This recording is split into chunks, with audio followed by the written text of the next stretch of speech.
All right, looks like we are live, and I want to welcome everybody to Standing for Truth. My name is Donny, and this is Sam as my co-host for tonight. We are live for another 2-in-1 epic open mic debate showdown.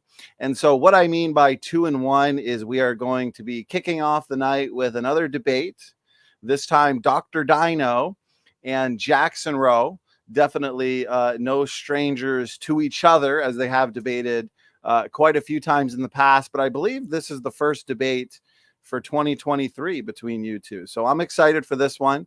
And we're going to open up the mic. After about an hour, I'll post a link in the live chat. So any skeptics, any evolutionists that want to challenge Dr. Dino, and also, of course, Jackson Rowe, as these are our guests for tonight, click the link and we'll have a fun open mic.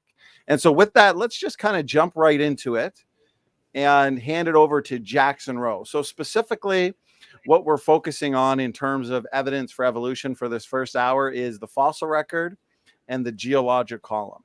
And so, Jackson, we're just going to hand it over to you to make your first argument. I understand you have a few visuals and slides. Yeah. Then we'll hand it over to Kent to respond, and then we'll just have a free-flowing back and forth discussion for about an hour. So Jackson, how you doing? And let's get right into it. I've been doing pretty good. Yeah, I'm just going to jump right in. I've got 3 slides to start out. Sure. Let's see. Okay, let me know when you can see it. Yes, I can see it. All right. My first argument, and it's the same argument for 3 slides. So, is order in the fossil record. And people say there's order in the fossil record, but a lot of people on here don't actually go and check. So I did. This is the Eocene, which is above the Cretaceous. And this is in eastern Arkansas. It's actually called the Jackson Group. It's a narrow strip of Eocene exposed strata. But this is me in what I call the oyster layer. Me with the pickaxe right here, that's marking the end of the oyster layer. It's maybe 6 to 10 feet thick. It's a layer of fossil oysters and clams, among other things. Also shark teeth and Basilosaurus. Basilosaurus has been found there. They're not common there. That's what I'm really looking for. That's what I want to find. But given the density of these shells, why are they found so high in a hydrologic sorting model? And why are things like shark teeth and whales found in this same layer? And more on that layer. This is one of the fossils I found in it. I didn't know what it was at the time, but I went home, looked up Venericardia. I looked up shells of the Eocene, and it turns out it's Venericardia planicosta, which is only known from Eocene rock. What are the odds of me finding an Eocene age fossil in Eocene without even knowing it? Shouldn't all shells from all periods be found together, given if their densities are the same, which there are many that would be from many periods? And the last slide on this point, this is another slab I found in northwest Arkansas. This is Carboniferous. And in this one, you don't find anything like what I found in the Eocene. You find stuff like this trilobite right here. It's the tail of a trilobite. And Archimedes bryozoa. All of these are only found in below the Permian. Archimedes bryozoa only in the Carboniferous and Permian.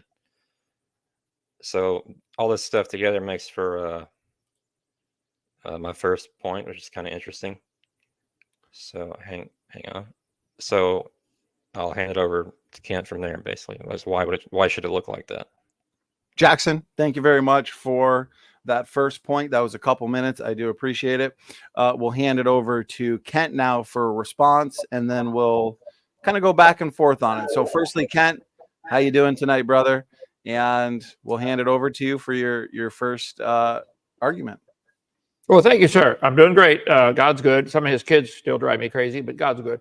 I would point out, first of all, this geologic column he keeps referring to, the Eocene and the Carboniferous, it does not exist anywhere in the world except the textbooks. It's pure imagination. This whole geologic column was made up in 1830. It doesn't exist anywhere. And so when he says Eocene 55 million years ago, that is pure baloney. all over the world, petrified trees are found up connecting all these layers. There is no geologic column. There is no such thing. There's no such thing as a Carboniferous era. So you're finding shells in rock. Why are you finding whale bones in Arkansas? That's a little ways from the beach, isn't it? I think it's evidence of a worldwide flood in the days of Noah. All those layers would have formed during the flood of Noah. If the layers are actually different ages, where are they coming from? Is the Eocene coming from outer space to land on top of the Cretaceous? Come on now. They say the Eocene is 55 million years old, but the Jurassic is almost 200 million years old. Where was all that Eocene dirt sitting around for 145 million years? These guys, they never answer the question. They've been trained to think that this geologic column is science, and it's not.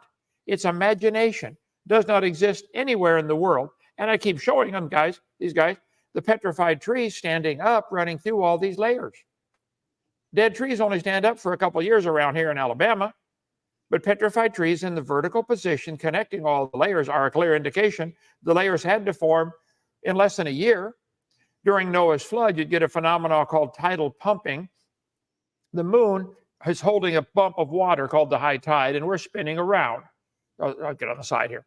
So the tide is pumping up and down, which means the water is rushing in and out. All the layers form sideways. Is it too late for me, Joe, to drag this over onto our other screen and make it play? There's a great video called Experiments in Stratification. I would highly recommend that you watch, Jackson. This has been done for 50 years ago, but he shows how that when water... 1 meter per second, and laminate deposited on the large particles. So the deposit was composed from top to bottom It's not even plugged in. of beds or strata of small particles, large particles, and small particles. It's a little bit boring in the way he presents it, but the information is incredible. The sideways movement of the water deposits particles in multiple layers. And every time the velocity of the water changes, this was done at the University of Colorado Flume experimentation tanks. Every time the velocity changes, it switches and deposits a different size particle. Well, exactly what Noah's flood would do. When you get the tide, when the moon is holding the bump of water and the tide pumping up and down, it's constantly changing velocity because it gets to a point where there's no movement at all, and then it starts rushing in, then no movement, then rushing out. The layers that we see in the earth are a clear indication of a worldwide flood, has nothing whatsoever to do with the, let's see, there. The ages, they're not different. So I would say the premise of your entire argument, why are these Eocene fossils found here? There's no such thing as Eocene. No such thing. Start over. All right. Thank you very much, Kent, for that first argument. Jackson, will hand it back to you. If there's anything that jumped out at you that you'd like to respond to, feel free to do so. And then we'll do our best to focus in on one topic and go back and forth on it. So with that, Jackson, floor is yours. All right. You mentioned polystrate trees. The polystrate trees that you showed are actually lycopsid trees, lycopods. They're from the Carboniferous period. They're not actually going through multiple layers. I know you don't believe in these. I'll respond to that later. But they're going through the Carboniferous. They never go through like the Carboniferous Permian or through the Permian Triassic or something like that. There's evidence that suggests that during the Carboniferous, the water level was much lower, and these trees were growing in lowlands forests. They would occasionally get buried for whatever reason. That's why most of the coal seems to be found in the Carboniferous period. But these aren't running through multiple layers, like you say. And they're all still stuck. I thought it was. Sorry, go ahead. You're still stuck on a Carboniferous. There is no Carboniferous period. There is no geologic column. Doesn't exist. All the layers form sideways, not vertically. If the layers are different ages, where are they coming from? Simple question. All right, they're coming from the mantle, and they're coming from erosion. Well, if it erodes from here to here, it's right, Jackson. If the dirt erodes up, and right, I understand with mountain building and all that stuff, but if the dirt erodes from here to here, it's still the same dirt. It's still the same age. If I shuffle a deck of cards, it does not change the age of the cards You're saying the dirt moved from here Sure, to here, and but now it with, changed ages. It doesn't change the age with by moving it from radioactive one. What's with that? radioactive decay, say you start out with a certain amount of uranium. Over time, some of the atoms are going to change into lead. So the material is kind of the same amount of material, but it's different material than it was. That's what radiometric dating is measuring, if that makes any sense. So moving it from one place to another changed to the age of it? Is that what your statement is now? No. Changing the position of it doesn't change the age of it. My point exactly. So all of the layers of your so-called geologic column are the same age. How can they not be the same age?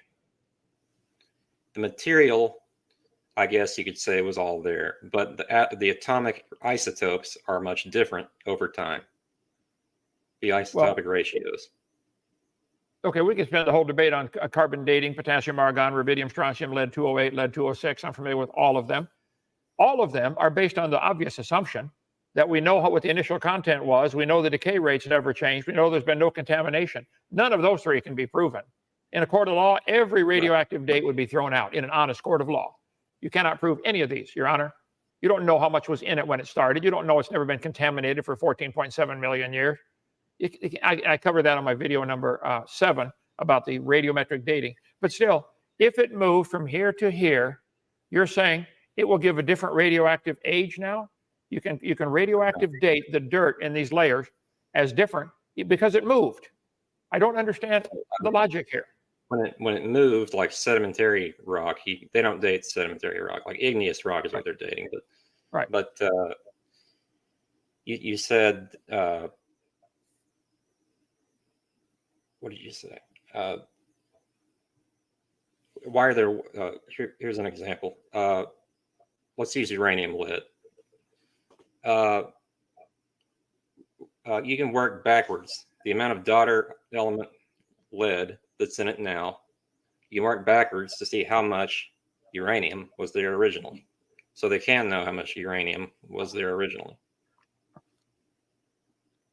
Okay, let me call up a whole bunch of material I've got on the carbon dating and potassium, argon, rubidium, strontium. Let's see. I guess I'll have to get to a different, I got 40 things open at the same time here. All of the dating methods were invented since 1950. Willard Libby, University of Chicago, and other people involved in all this.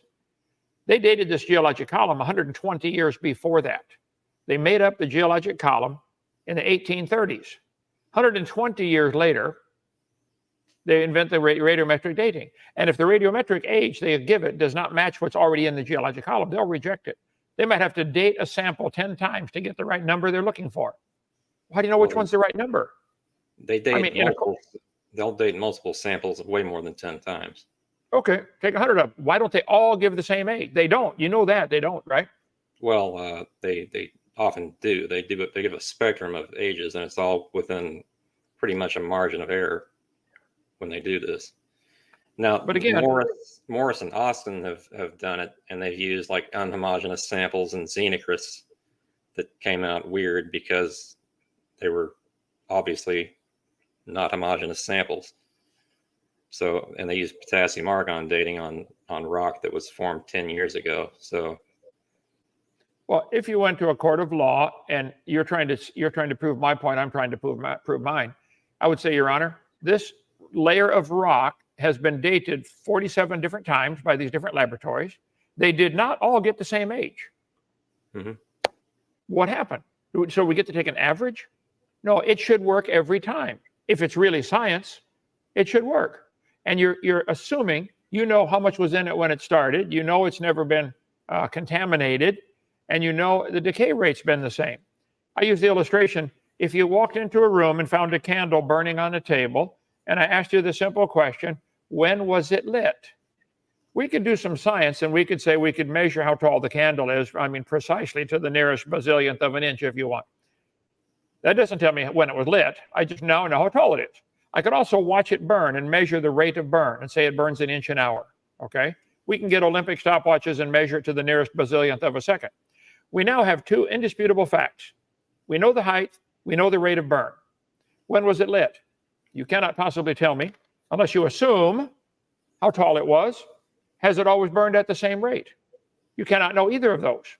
It's not possible. So I'm sorry, none of the radioactive dates would count in an honest court of law. You're telling me, you started off your speech tonight saying in the Eocene era you found these fossils in Arkansas, you found whales. I'm still trying to figure out, why do you think the layers are different ages at all? They're all, every speck of dirt on the planet is the same age, whether it's 6 billion, or if, I'm sorry, for 13.772 billion from the Big Bang, or 4.6 billion when the Earth cooled down, or 6,000 like the Bible says. Whether it's 6,000 or 6 billion, every speck of dirt is the same age. These layers are not different ages. None of them are. Your whole argument is based on a faulty presumption that the layers are different ages. There's your problem. Right. Let me get into the decay rate. One of the reasons we know that it wouldn't change over time is because it would probably violate the nuclear strong and nuclear weak force for that to happen. And contamination, like again using uranium lead, dating zircons. Zircons don't form with lead, so all the lead in the zircon is going to be radiogenic to that sample. Hang on, I got 80 things open in PowerPoint. I'm having a hard time. There, okay.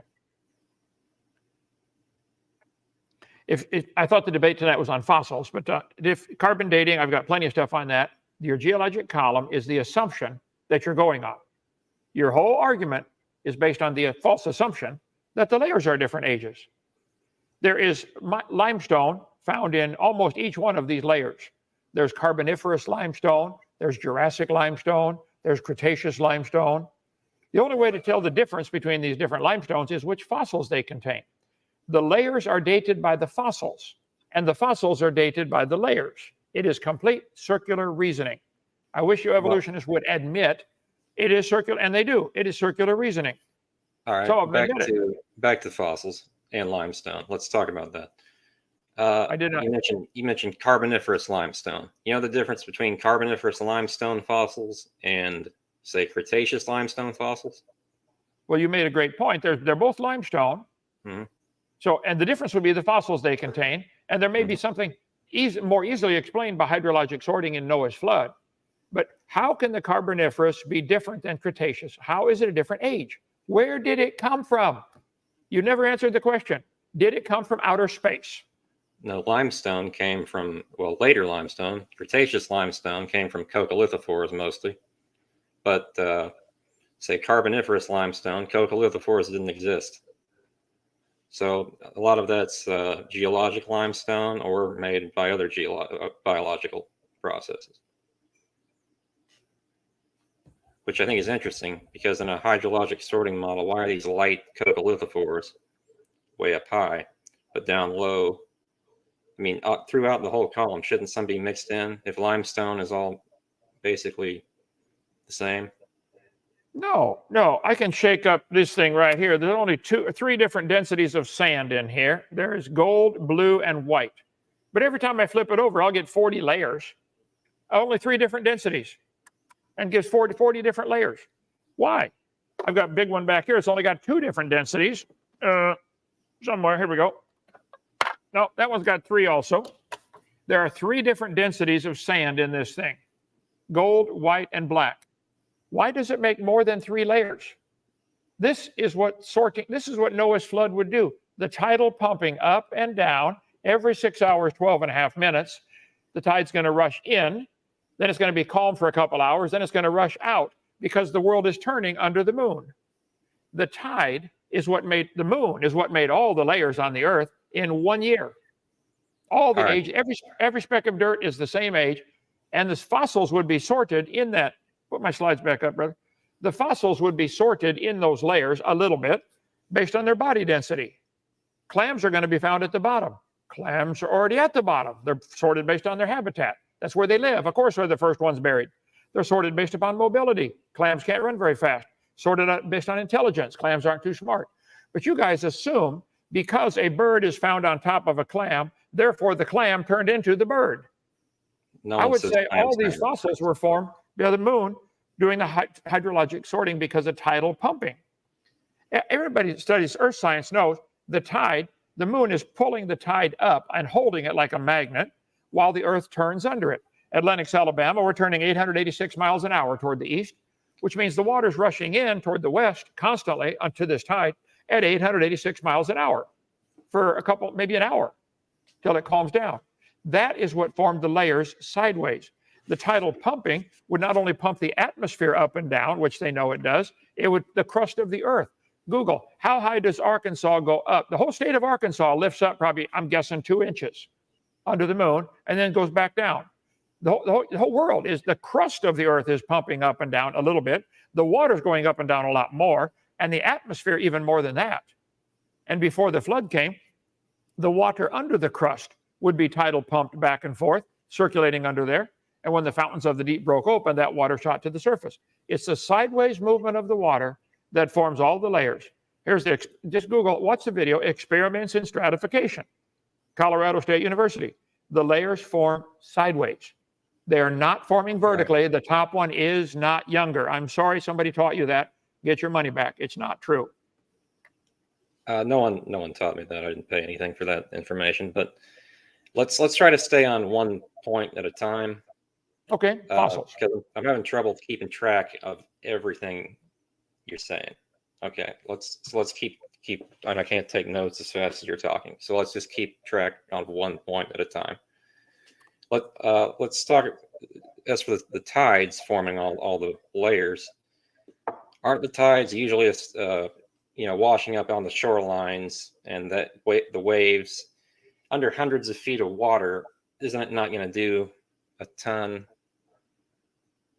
The tides aren't going to do a lot of sorting under hundreds of feet of water. It's mostly the shoreline that the waves are coming in and going out of that's going to do that, right? But during the flood, there is no shoreline. Right. Watch that video, Experiments in Stratification. It works at all different depths of water. The layers formed, and the tidal pumping, let me get back up here, the moon pulling the water up and holding the water, but we're turning under it. From our perspective, the water's going up and down. From the moon's perspective, it's just holding a bump of water. They've done the analysis of this and said, if the earth were evenly covered with water, if the earth were smooth, not flat, it's not flat, okay? If the earth were smooth, the tide would not get interrupted by banging into continents. So the tide could become harmonic. And the tide would probably go up and down 200 feet every 6 hours, 12 and a half minutes.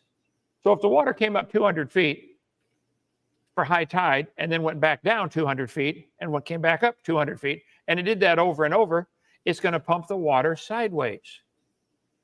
And that's going to sort and shuffle up all kinds of sediments. It's a shuffling process. The tidal pumping would make all these layers.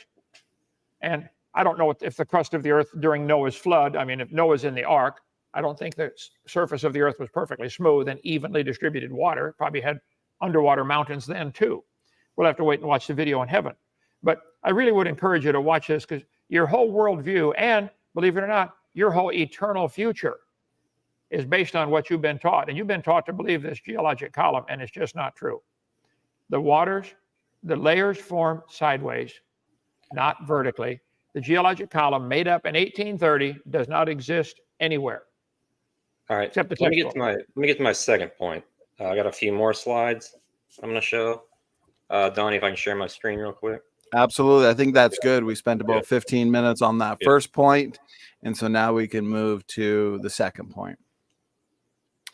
We are rapidly having new people enter the live chat. And so just to remind anybody who just joined us, this is a 2-in-1 event. So we have Kent and Jackson Rowe engaging the fossil record in the geologic column for about an hour. Then I'll post the StreamYard link in the live chat. And any skeptics that want to join, feel free to click the join link. We'll have some fun. And just in time, Jackson, your already next visuals are up. Yes, you're good to go. All right, my next point is the hydrologic sorting, ecological zonation thing again. Conodonts. These are small eel-like fish, little animals that lived from the late Cambrian to the end of the Triassic. There are 1,500 species known. Each one have distinctive teeth that are useful in biostratigraphy. Here's a variety from the Ordovician period, which of course doesn't exist, but let's, for sake of argument, let's say it does. Conodont temporal range for the Devonian period with similar sizes and densities. Why are they stored out like this? You have some in the early Devonian, you have some in the late Devonian, you have some in the middle. Here's a more complex chart of there are 1,500 species. Here's from the Cambrian to the Ordovician. Some are only in the early Cambrian, some are in the late Ordovician. And there are just tons of papers on conodont biostratigraphy because they're useful in finding hydrocarbons, because they're reliable in where they're found in, yes, the geologic column.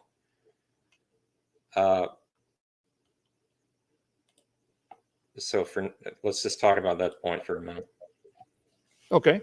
I'm not familiar with the conodont very much, but if there are 1,500 species of this thing, who defines what a species is a totally different argument. I think they're still the same kind of creature. It's an eel-like creature.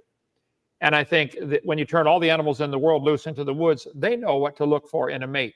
The cows do not look for the pine trees to mate with at all. They're smart enough to know, look for another cow. Okay? So possibly all these 1,500 conodonts are really eels, and they mayuld interbreed. We've got 35 different kinds of chickens in our barn. Different varieties of chickens. They got a different name and everything. They're all stupid, but they can all interbreed. So it could be that this is actually the same kind of animal. God didn't use the word species. He said they'll bring forth that kind. Okay, and as far as them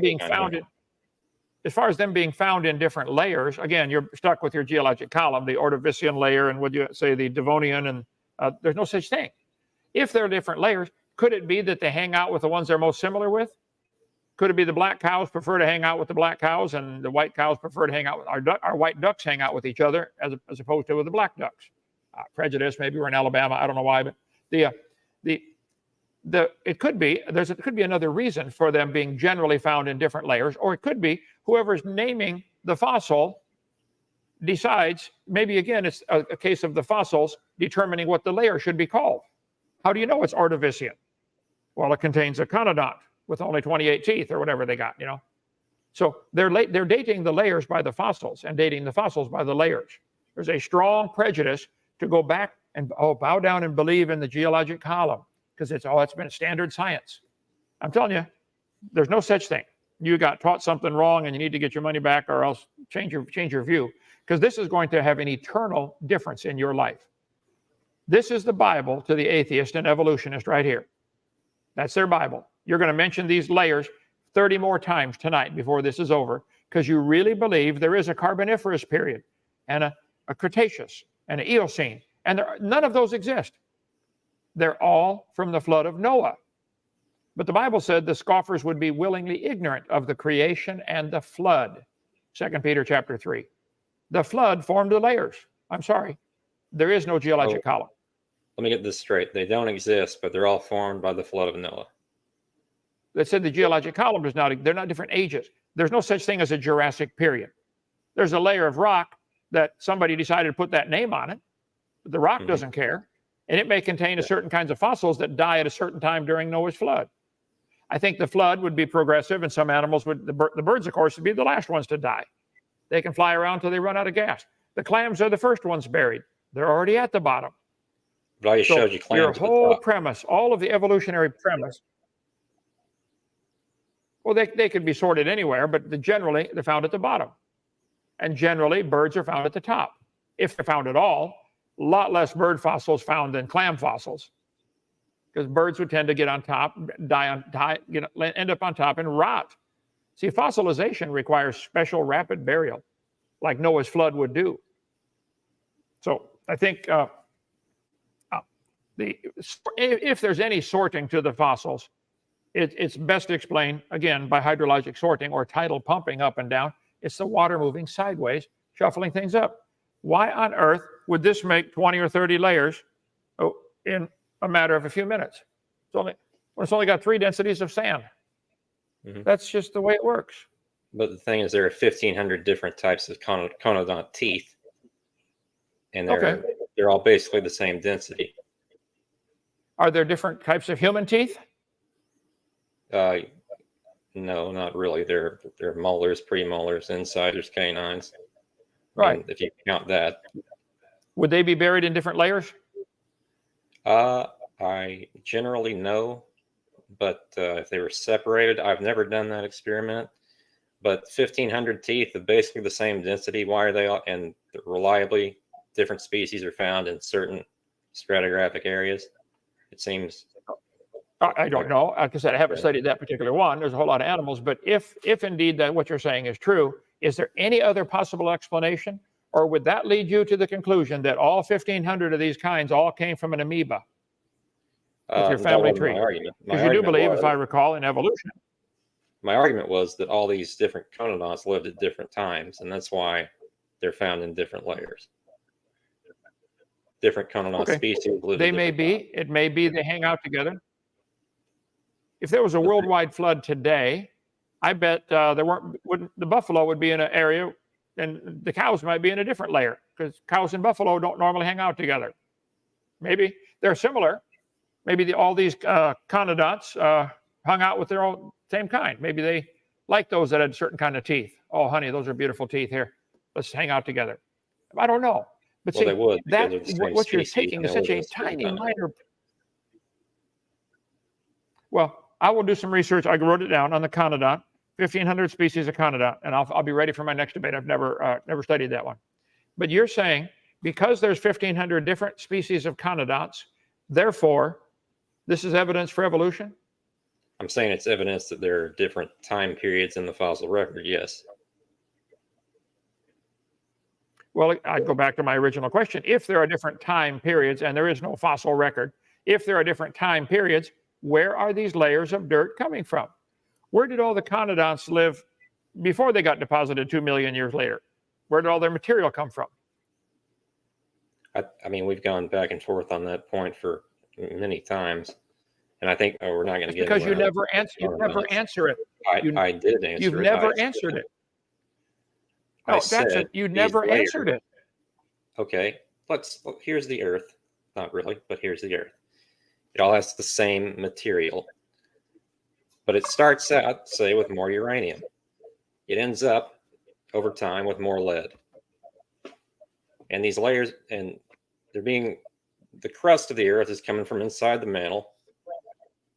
And some of that's being eroded in this sedimentary rock, and so on. So I don't know. I mean, maybe I'm not great at explaining this. Well, if the mountains are pushing up, and many of them are, not all of them, but some of them are pushing up, the top is eroding off, and while the mountain's pushing up, well, then your whole geologic column is being eroded away and disappearing. That's true. Again, you can't have a geologic column because of erosion. It's taken. At the current rate of erosion, and we talked about this 2 weeks ago on my program on Genesis Baptist Church, at the rate of erosion that's been studied and tested and shown all over the place, the whole geologic column would disappear 70 times over in the history of the world. So you can't have both. You can't have the sediments being deposited and being eroded away and pushed up from the bottom because the top is eroded away. Again, there is no geologic column. There are layers. I'm not saying there aren't layers to the Earth. There certainly are. Okay, I taught earth science 15 years. There are layers all over the place. And they're all the same age. They all formed during Noah's flood. And if they find limestone in numerous different layers, how do they know it's different? How do they know it's different age? It's still limestone. Or diatomaceous earth, or whatever kind they're finding. Now, the igneous rock, igneous from ignite, like to be burned, like lava, and, pumice and stuff, that is what they carbon date. So they try to bracket us. How did shale, sandstone, and limestone, which takes different conditions to form, all form in the same event? Oh, I don't know. I'll watch the video when I get to heaven. How did a gold layer form in my sand thing here? Man, must be similar density or similar resistance to water flow. It could be the surface of the sand has a different ability to withstand or not withstand the flow of the water around it. Maybe they're going to be deposited. Look at that. I made a gold layer. I don't know if you can see that or not. All right, we're playing with the sand toy a lot, but let's talk about like fossil. This is kind of on a small scale, you know. I mean, Sure. let me present one more point. Okay, hang on. I did not hear what he said. Let me present one more point. Hang on. I still didn't understand what you said. Say it more clearly, please. What? Let me present one more point. Hang on. Okay. Thank you, sir. Thank you. Go ahead. So Jackson, we're moving to the third point then. Third point. Yeah. Okay.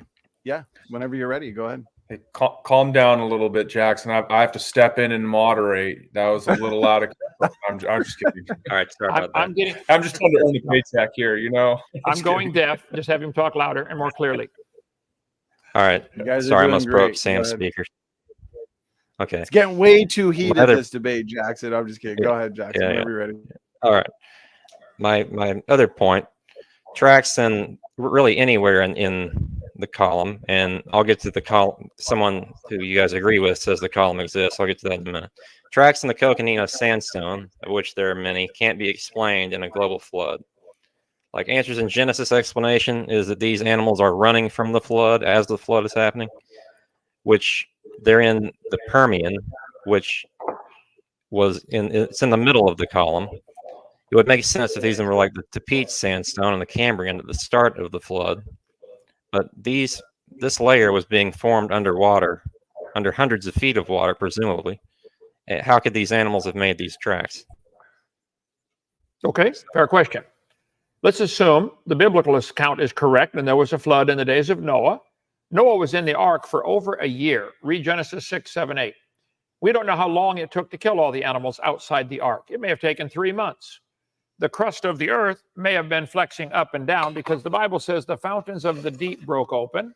So the crust of the earth cracked up like an eggshell, and it is still cracked up like an eggshell. And there are fault lines all over the place and volcanoes and stuff, earthquakes. So if the crust of the earth was a bunch of broken plates, like it certainly is today, now they're probably more cemented together. But during the time of the flood, those plates would be flexing up and down, and there may be diminishing areas of high ground that the animals are running to. Oh, there's high ground, let's run over there. And they may have been safe for 2 weeks. And then all of a sudden things shift around again and they run someplace else. As the high ground slowly disappears, and they all end up drowning in the flood. So there may have been a period of time when they could escape death for a few days or a few weeks and run to high ground. That's why there's so many tracks. That's a good point. I'll do some research on that. I wrote it down. Coconino sandstone. But again, the layers, the fact that they're running, and then more layers are going to be deposited. I think the flood explanation is much better. All the layers formed during that 1 year flood. Some may have made tracks and then they got covered. The fact that there are tracks in the fossils in the rocks at all indicates the tracks had to get buried pretty quickly. And there are thousands of tracks found in all over the world. Bird tracks, worm tracks, human tracks, dinosaur tracks. No, and there's no question about that. The question is, when did they form and how? I think Noah's flood is by far the best explanation. Now, whether Answers in Genesis had it right or not, I don't know. I haven't heard theirs, but I will do some checking on that. But you mentioned about these tracks are in the Permian. You're still stuck on your geologic column. There is no Permian era. All right, let me present my last slide then. It's a quote from Andrew Snelling. Hang on a second. I think it kind of answers something. Can you turn him up? I can just barely hear. I think it kind of answers something. This next slide. Sorry. Are you saying you're going to present? Oh, I see your screen shared now, We'll get to that Jackson. one in a minute. Go ahead. You see it? Okay. This is from Dr. Andrew Snelling of Answers in Genesis. He says, some creationists believe that the geologic column is a figment of evolutionists' imagination. Yet by visiting places like the Grand Canyon, Grand Staircase region, you can literally climb through the rock layers and see the sequence and patterns of the layers firsthand. The rock layers are real. To the contrary, we can walk across various regions of the earth and observe that the rock layers and the fossils contained therein generally match what is depicted in the widely accepted geologic column diagrams. Andrew Snelling said that, Answers in Genesis. Tell him Kent Hovind said he's wrong. There are different layers. That's not the question. I've been to Grand Canyon. I've been to 37 countries in all 50 states, and I've studied this for a long time. I've never said there aren't layers to the earth. I've said the layers are all the same age. They have to be. Every speck of dirt on the planet has to be the same age. So I don't know exactly what is he referring to something else on that. I don't know, but I'll debate him on that. He's wrong. You cannot. Now, as far as matching some kind of sequence, is it sand? Like in our gravel pit. I live in a gravel pit. Over and over, we have 7 layers of gravel, and it's gravel, sand, clay, gravel, sand, clay. Well, clay is real fine particles, finer than sand, and sand is slightly coarser, and gravel is even coarser yet. Watch the video experiments in stratification, and they make that happen in the laboratory in front of your eyes. You can watch it happen. So I'm not saying this doesn't happen. I'm saying that's not a great explanation for the fossil record. Well, again, there is no fossil record. There are fossils. None of them talk. There is. None of the fossils talk. There is no record. There are lots of fossils. None of them have a date stamped on them. You guys are digging them out. Even if you assume, let's assume they're all the same age. If you go to this area, you find fossils only found there. If you go to this area, you find fossils only found there. Some areas you go to, you don't find any fossils at all. That's most areas you go to. Let's call that a record of something. So there is a fossil record. Well, there are trillions, probably at least maybe billions, certainly billions, and probably trillions of fossils in the ground. If you want to get the microscopic stuff like the diatomaceous earth, there might be quadrillions, okay? There is no question there are fossils. There's also no question it's extremely rare, if ever, to have fossils form today. So the ideal conditions to create fossils at all is Noah's flood, rapid burial in mud. That's how fossils form. I just did some stuff on that today, I think. Let's see, fossils, here we go. 30 million bison were killed in about a 20-year period out in the West. There's a pile of buffalo skulls. They killed them by the thousands to try to subdue the Indians to get them on the reservation. Fossils. What does fossil mean? It comes from the Latin word, which means dig up or dug up. We dug it out of the ground, okay? And the 5 ways they form here. I got all that stuff right here.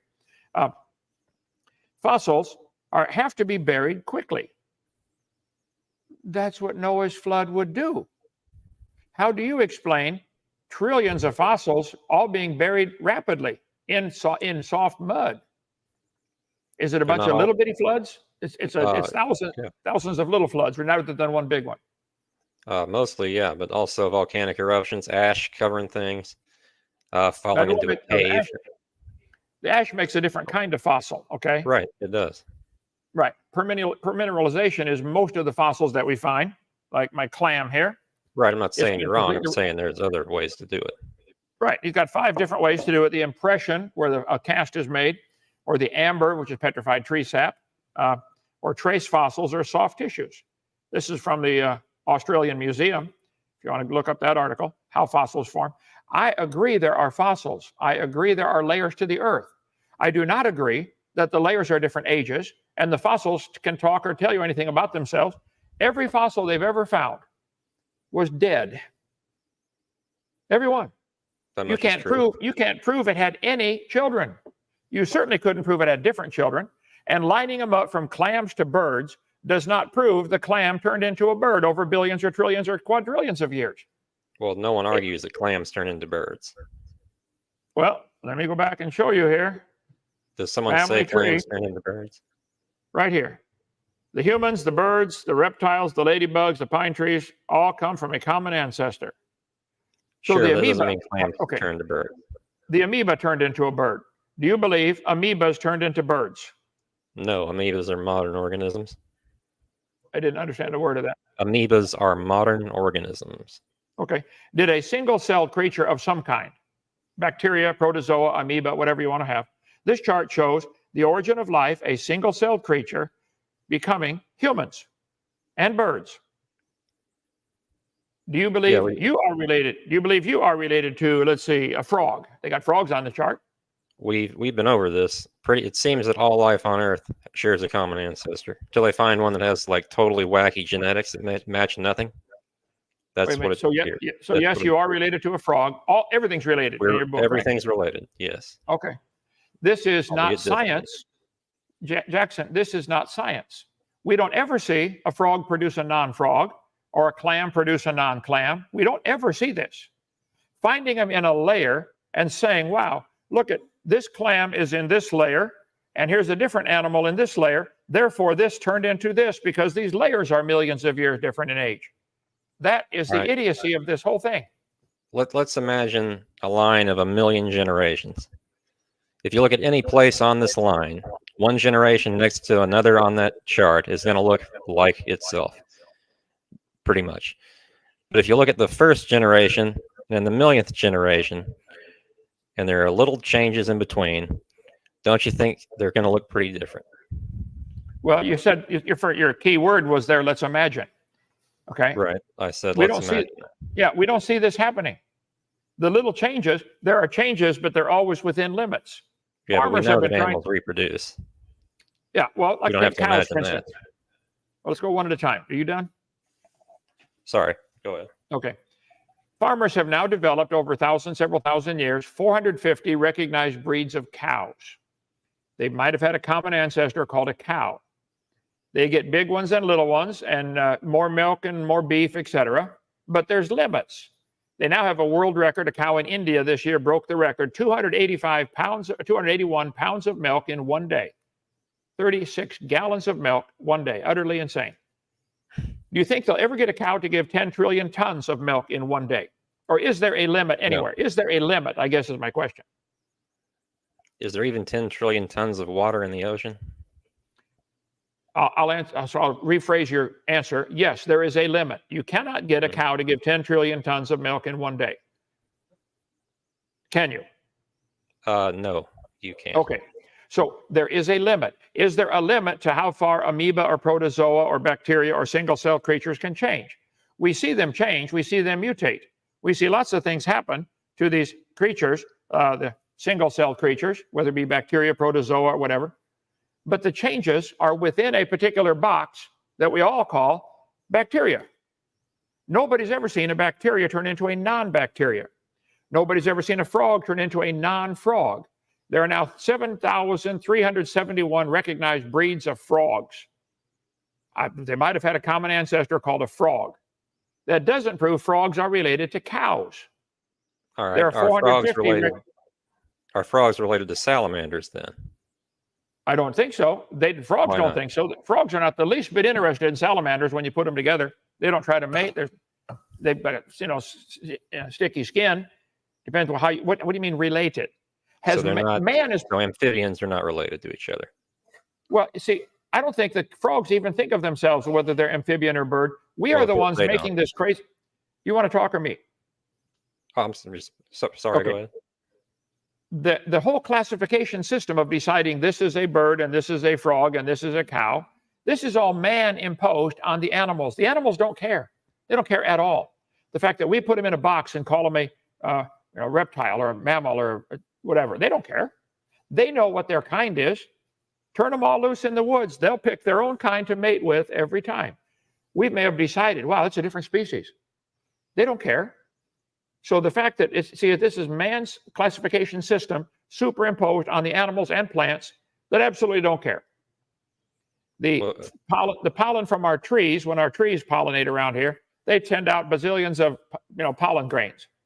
They can land on all kinds of things and do absolutely no good until they land on another pine tree. Now it fertilizes it. How does that male pollen know to get on the female pollen cone or female pine cone and fertilize it? In the water, the bass may release trillions of bass sperm into the lake. Why doesn't it affect the catfish? It doesn't match. Bass always make baby bass. Catfish always make baby catfish. They're both fish. We've decided to put them in the same group called fish. They don't care. The bass look for bass. So I think the geologic column doesn't exist, the fossil record doesn't exist, and our whole classification system doesn't matter to the animals. We don't see them change. You imagine they change. It's not science, Jackson. It's just not science. Okay, so modern classification is not science. Modern classification is it's helpful for many things. I'm saying the animals don't care, and that doesn't prove they're related. The fact that we decided to classify them and call some group sharks, okay? I forget how many kinds of sharks there are, 70 some kinds, maybe, I don't know. 300 or so, I think. What's that?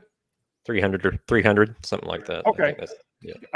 They're still, I would guarantee None of the sharks look for turtles to mate with. None of them. They know what their kind is. Right. God said 21 times in the first 7 chapters of his book, the animals would bring forth after their kind. And before we argue the definition of kind, you tell me what example of you think an animal that has not followed that rule. Can you have any evidence of any animal that has ever broken that rule of bringing forth after their kind? Humans make baby humans. Ducks make baby ducks. Are there any examples where that's not shown to be true? Has a cow ever given birth to a duck? No, they sure haven't. I didn't ask that. Has a cow ever given birth to any non-cow? Has it given birth to a cow that was slightly different to itself? Yes, it has.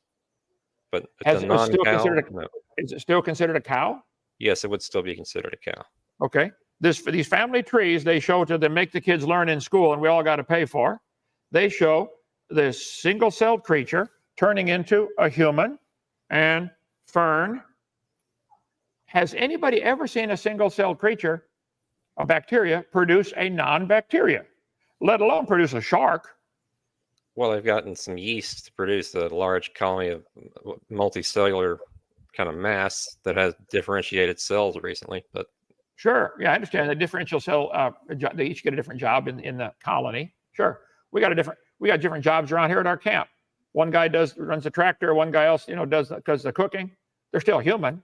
They don't join together and can't separate each other from each other. So right. So this, nobody has seen what you're talking about. You imagine it, like you said, that if we give it billions of years, my point is, Your Honor, this isn't science. Science is what we can observe, study, test, and demonstrate. Look it up. Definition of science. And you can observe it in fossils and genetics. Okay, but you want to see it now. No, when you're observing a fossil, a snapshot, that can be interpreted several different ways. I would say this clam died. If it had any children, I would bet you $5 it had clam children. Nothing else. Yeah, that's all we observe today. None of the fossils would count as evidence for evolution because we can't see them change in it at all. You don't see the fossils change at all. They're dead. We see living animals make babies all the time. And when you get to single-celled creatures like bacteria, you might get a new generation every 8 hours. So one scientist in one lifetime, I'll do the math someday, say for 60 years he could study bacteria, divide that by every 8 hours, I'd still bet my $5 he's always going to end up with a bacteria. He might now have 500 varieties of bacteria, but they're still bacteria. There are 500 varieties of chickens. Some give more meat, some have more eggs, some can stand the heat better. They're still chicken. The cow that gives 236 gallons of milk a day wouldn't survive in the woods one day. You got to babysit it. You got to bring it food, bring it water. You got to just keep it alive. So the varieties man has produced with cows, for example, they're still cows and they're limited. Dogs make baby dogs every time. Let's see, 339 breeds of dogs. Okay. God said they'll bring forth after their kind. There are no exceptions known in observable science to what God said would happen.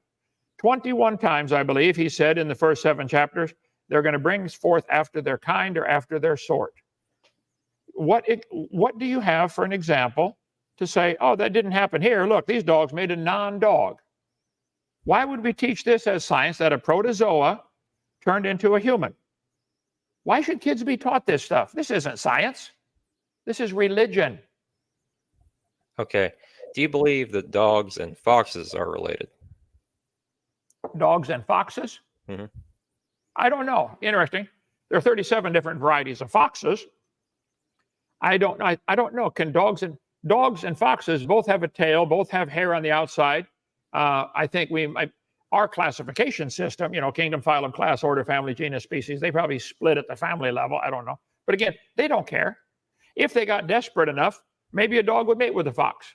I know dogs and wolves can crossbreed. I've seen a frog try to mate with a snake once. Yeah, but whether a fox is involved or not, that's a good question. I'll check on that. Do you believe a dog and a banana are related? I said everything's related. Everything. Okay, so yes, Your Honor, he says a dog and a banana are related.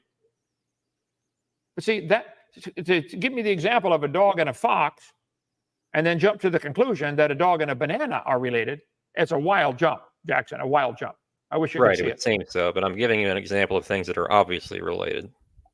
And you're saying, no, they're not. Well, here we go. The coyote and the shepherd can mate. The wolves and coyotes can mate. Interesting. Coyote meets wolf, the coy wolf. Ah, interesting. Let's see. A coy dog, a coyote, and a dog. Ah. So how about the fox? Let me do some checking on that. 40 subspecies of wolf. Let's see. They've done all kinds of crossbreeding on these critters.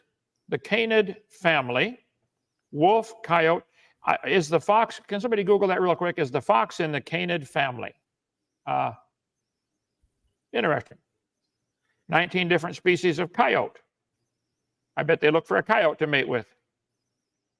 But I know this, they don't look for a banana. Not even interested at all. And this is where okay, coyote, jackal, 78 chromosomes, dog, wolf. Oh, they got fox in here. Okay. Let's see. This is the canid family. So apparently the fox could be. Would these 5 animals being clumped together as separate species, but still able to maybe interbreed, usually though the offspring is sterile, say fox. Let's see. Foxes and coyotes are in the same canid family, but of a different genus, species and genus. This means they cannot interbreed. They do not have compatible sets of chromosomes. Oh, the fox has 34. The sunflower has 34. Now, see, they could breed with the sunflower, but they can't breed with the dog. And the porcupine's got 30. I'm trying to get, because I do have so many of these debates, I guess I get a little frustrated when you guys jump to the wild conclusion. Because we see these foxes and dogs have similarities, therefore, they're related to a banana and came from a dot of nothing exploding. This is where I resent this being called science. Well, I never used those words, did I? Well, then I'll ask you, do you believe, you've said it 3 times tonight, all life forms are related? So the fox is related to the banana, right? Yes, separated by several hundred million years. Yes, they are. So the cure, the solution to create the similarity between the two, what caused them to have a common ancestor, like this one says, all forms of life have a common ancestor, but there's no traces of this remaining. So you're saying this family tree is correct, that the birds, the humans, the foxes, the sunflowers and everything come from a common ancestor, even though nobody's ever seen any of this. They just drew lines on paper. This is all imagination. Well, they can see it in genetics. They can see it in fossils, but you want to see it now. No, you can't see it in fossils. Jackson, you cannot see evolution in fossils. You can find them in different layers and assume that they changed over the time, but that's not science. We don't see any of them change. We don't see, there's a lot of animals in the world today, and a lot of them are having babies, and they're all having the same kind. Humans always have baby humans, always, no question. Bacteria always make baby bacteria.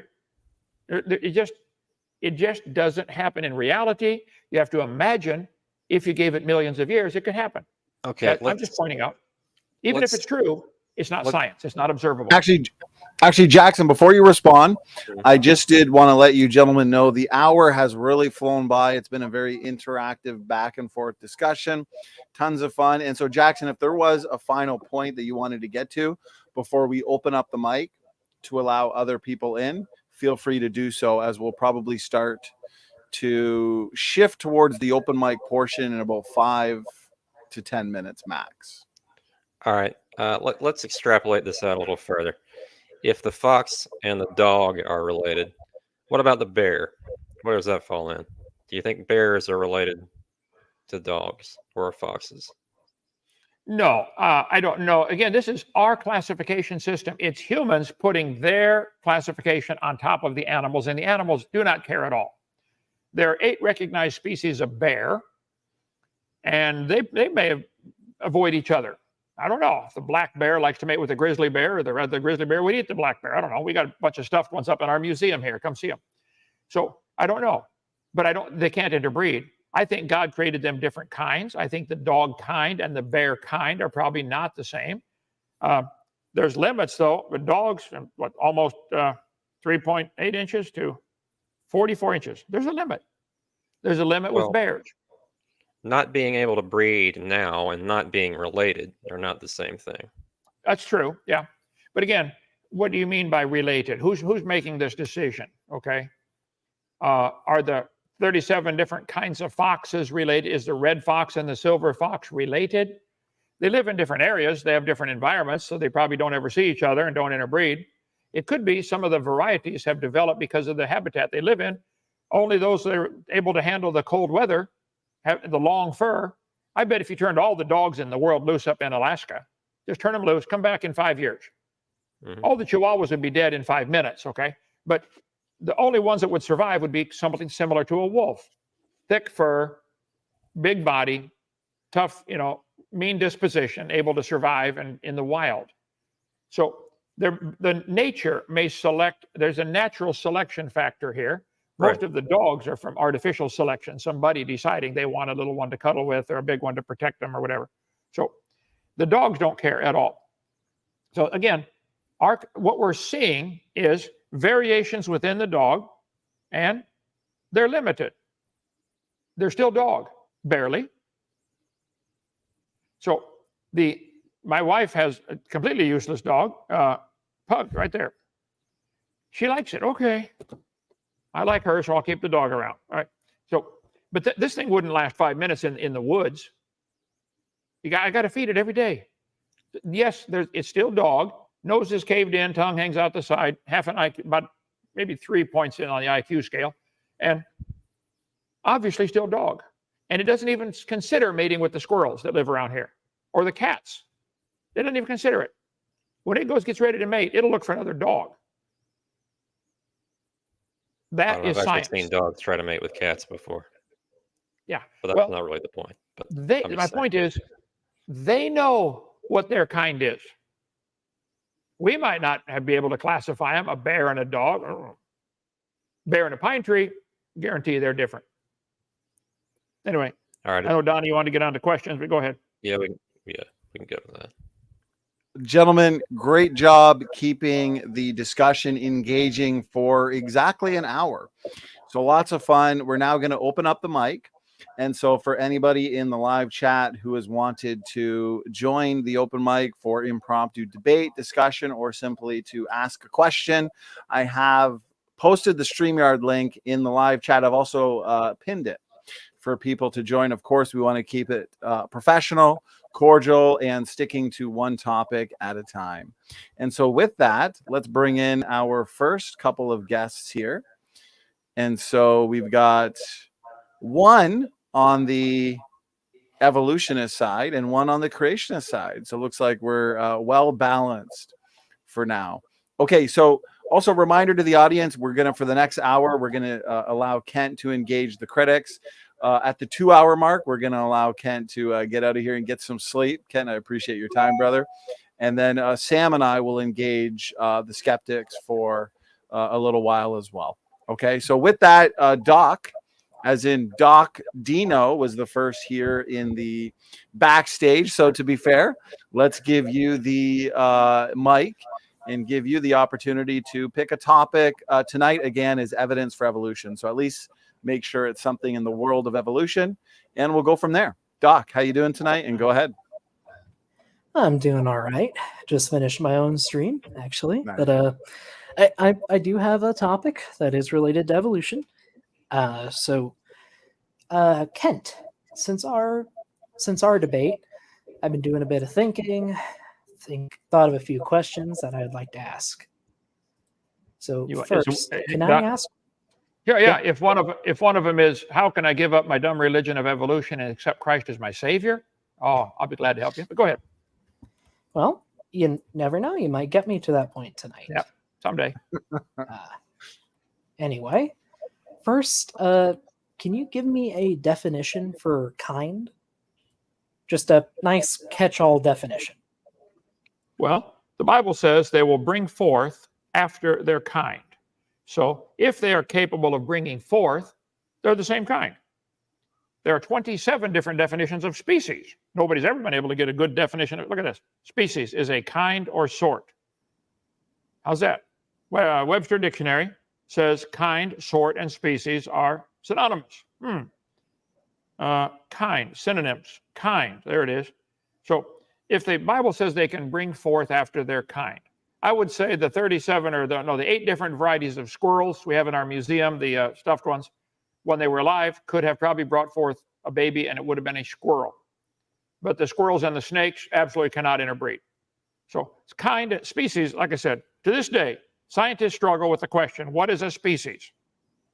The debate over species definition is far from over, Scientific American, okay? Embarrassment of definitions.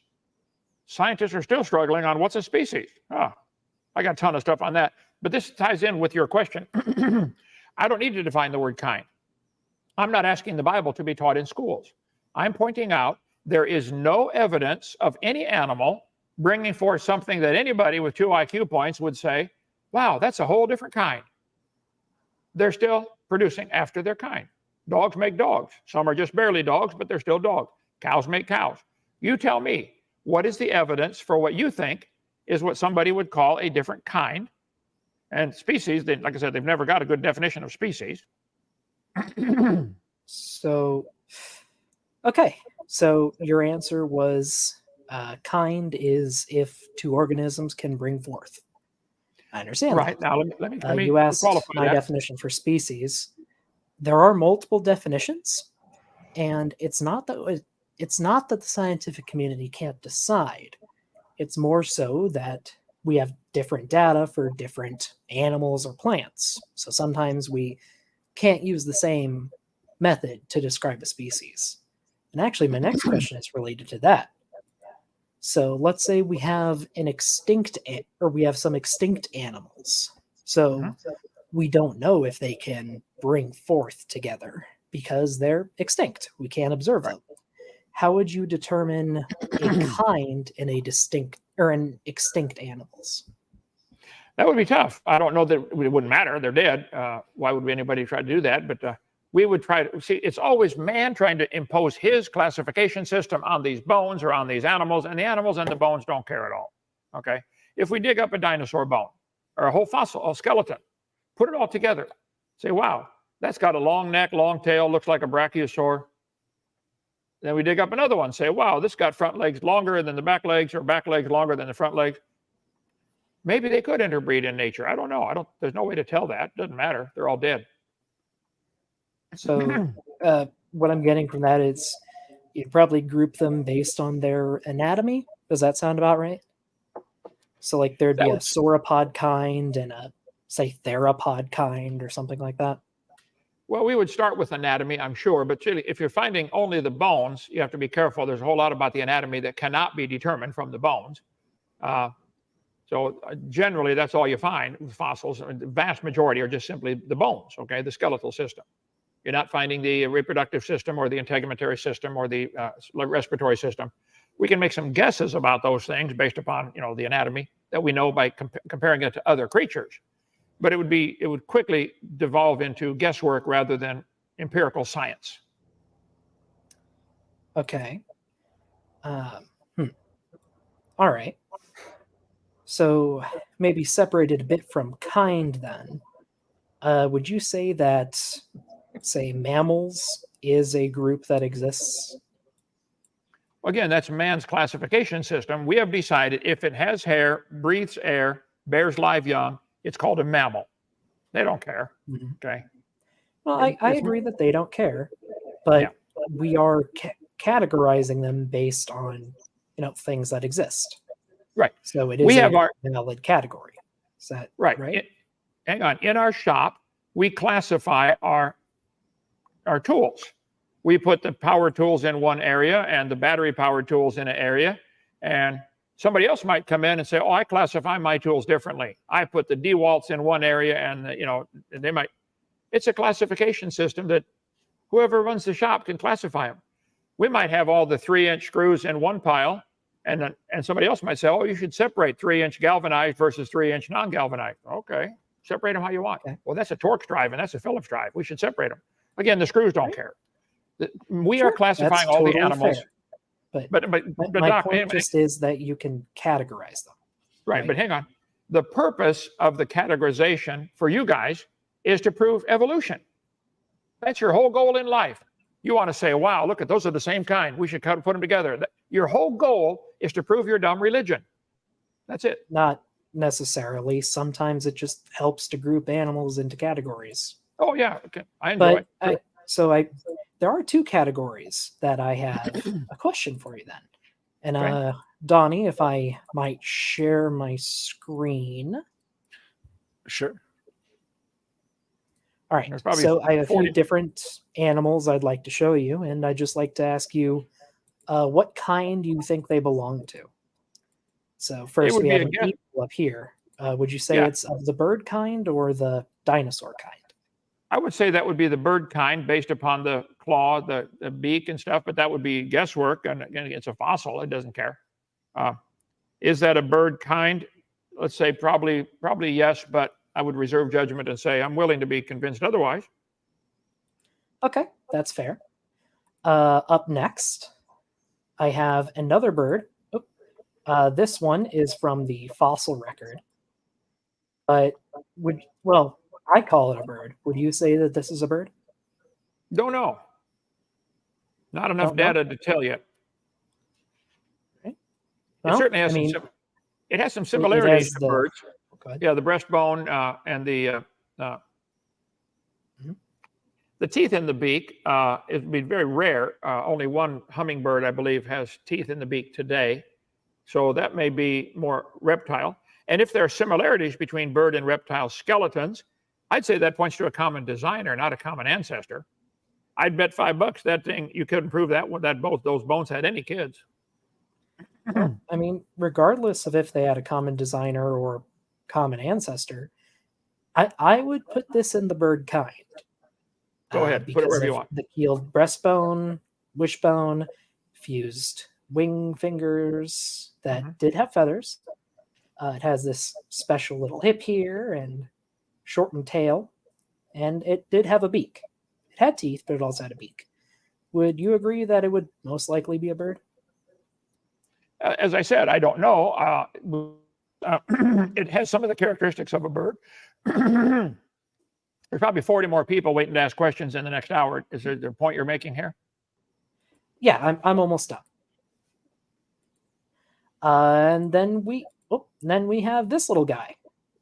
Do you think that this is a bird or a dinosaur? Don't know. Some of the flying dinosaurs, like pterodactyls, had the long finger bones to support the wing. The long tail meant to hold the skin to fly through the air. So, yeah, I suppose if somebody had really a big imagination, they could imagine that came from a dot. Well, so this is Archaeopteryx, and we know they were covered in feathers. So, just list them off here: Creation Ministries, ICR, AIG. They all classify it as a bird.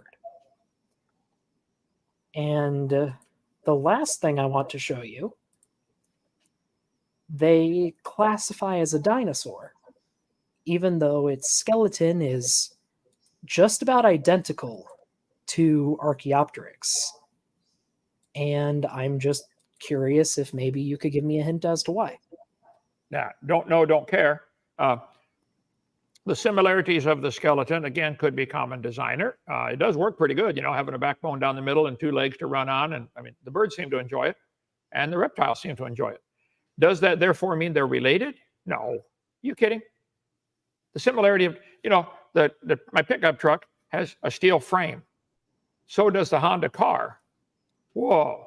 Well, maybe that's a good design to support the wheels and the body and the frame, the upholstery inside.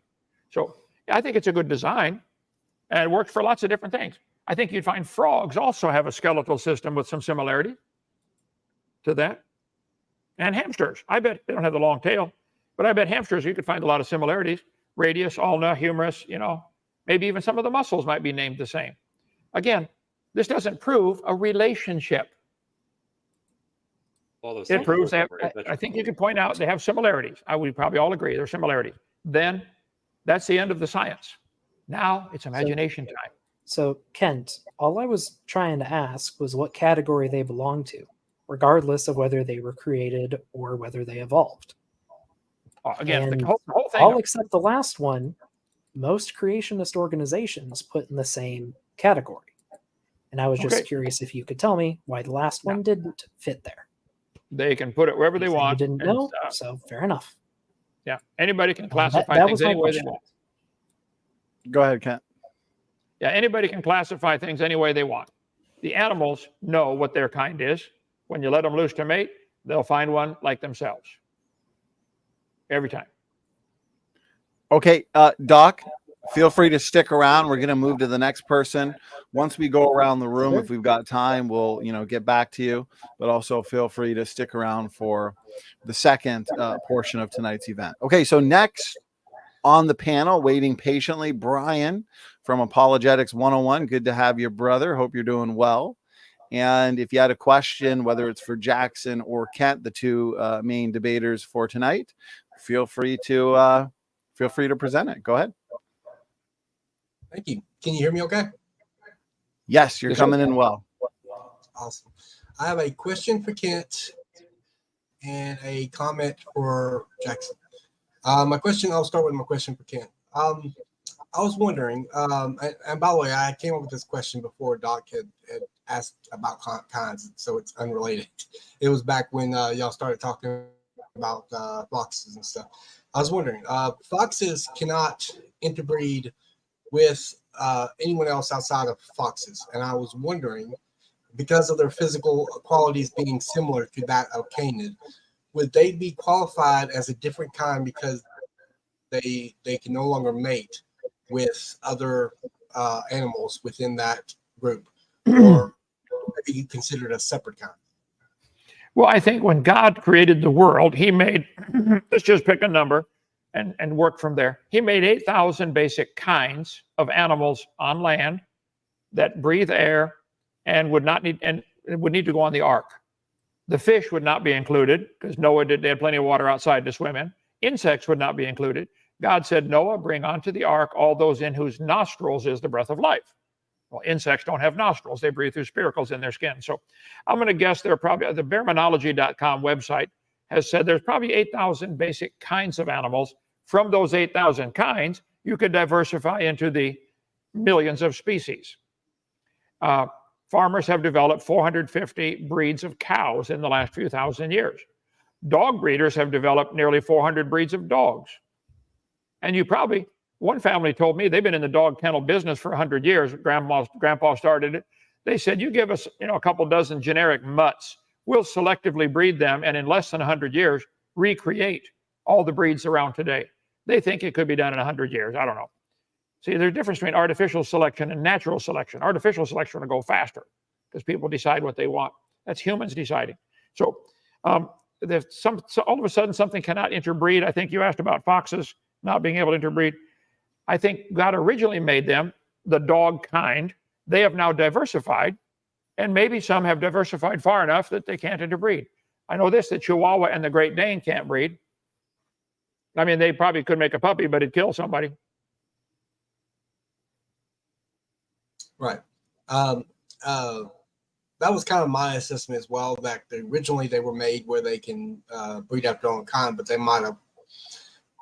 the genetics might have put mutations and stuff like that setting in. It might cause them to not breed after their own kind. But as they are presently, would they still be part of that kind, or would that mean that they're no longer part of that kind because they can't breed after their own kind?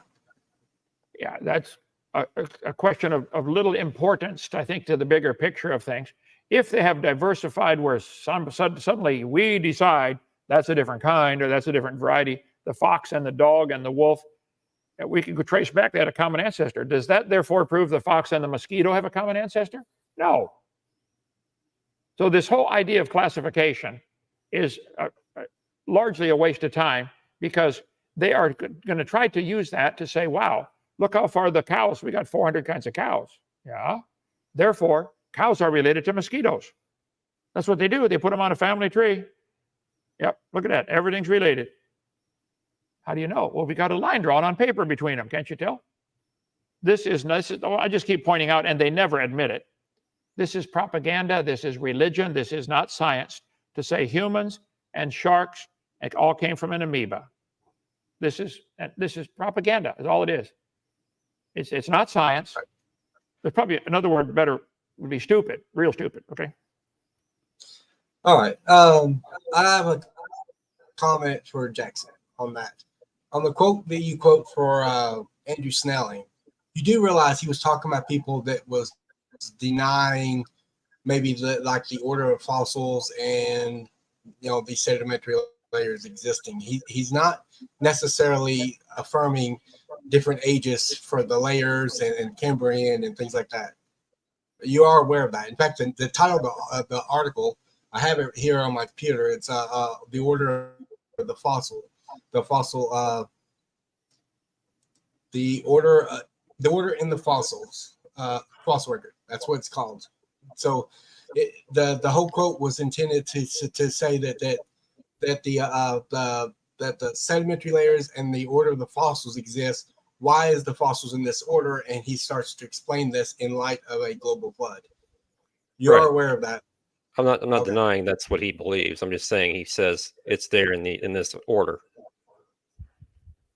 Right. But Kent's not denying that order either. He in fact actually Kent affirmed the same thing. He's explained why that order was there in light of a global flood. In fact, I remember him explaining that.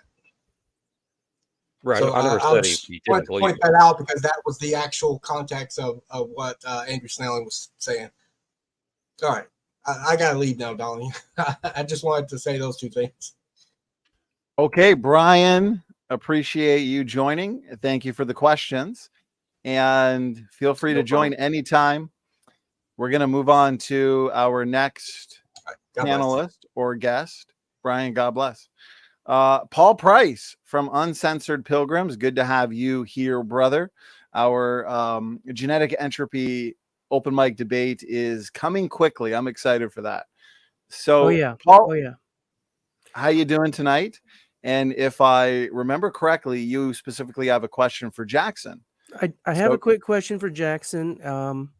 As usual, I'm not much of a night owl, so I won't be staying all night like all of you guys do. But let me just quickly ask a question here with Jackson. As interesting as all this baraminology stuff may be, it's not actually related to that. And I was appreciative, Jackson, that you did participate in the open mic that I had a while back. I did the historical science versus operational science. Yeah. And one of the pieces of evidence that I actually presented in that presentation was to do with radiometric dating and how we might look at an independent piece of information or an independent piece of evidence to give us some type of a sanity check on this whole dating method and process of radiometric dating. And so I gave the example of the published research of Hirotsugu Mori and his team, who were describing the state of bones, hadrosaur bones taken out of the Liscum bone bed in Alaska. And I mentioned that the strata that they were removed out of have been dated radiometrically to 70 million years. But these bones are largely unpermineralized. They are bones. They're not fossils. When I say they're not fossils, they're not rock. They haven't been permineralized. So they are actual bones. There's only just a tinge of rust-colored iron infiltration on the very superficial exterior of the bones, but they are in relatively pristine condition otherwise. The authors describe these as mostly uncrushed and unpermineralized. Now, as someone who clearly you seem to be very interested in radiometric dating and fossils, did you watch that presentation I gave, or did you only come for the open mic? I caught part of it. I didn't catch that part. If you talked about you didn't catch that part of it. Yeah. Okay. Well, what I'm just going to present to you is that this, to me, represents a really strong piece of evidence that we can use as a sanity check. Obviously, this is historical science that we're talking about, and we are using extrapolation in any case if we're going to try to date anything. However, Dr. Brian Thomas, he did original research for his PhD dissertation recently. I believe in 2019 is when it was completed. And he directly measured the half-life of bone collagen at, I believe, 1,656 years, something along those lines, at 7.5 degrees Celsius.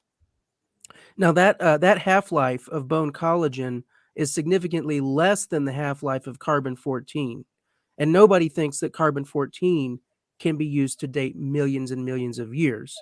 So if this is even less than carbon-14's half-life, it's very, very clear that unpermineralized bones should not exist and biologically simply cannot exist if they are 70 million years old. So would you accept that as a type of sanity check for your claim that radiometric dating is an accurate means of dating rock? I would have to look into it because I'm not familiar with that example. But maybe Doc Dino is. He's pretty into that stuff too. I don't know if he is or not. Well, I mean, I know you came in for the open mic, but I would strongly encourage you to check out the actual presentation because there's a lot of important information I shared there, and that's just one example of what I shared. I'll look into that and get back to you the next open mic that happens. But I don't know anything about that example.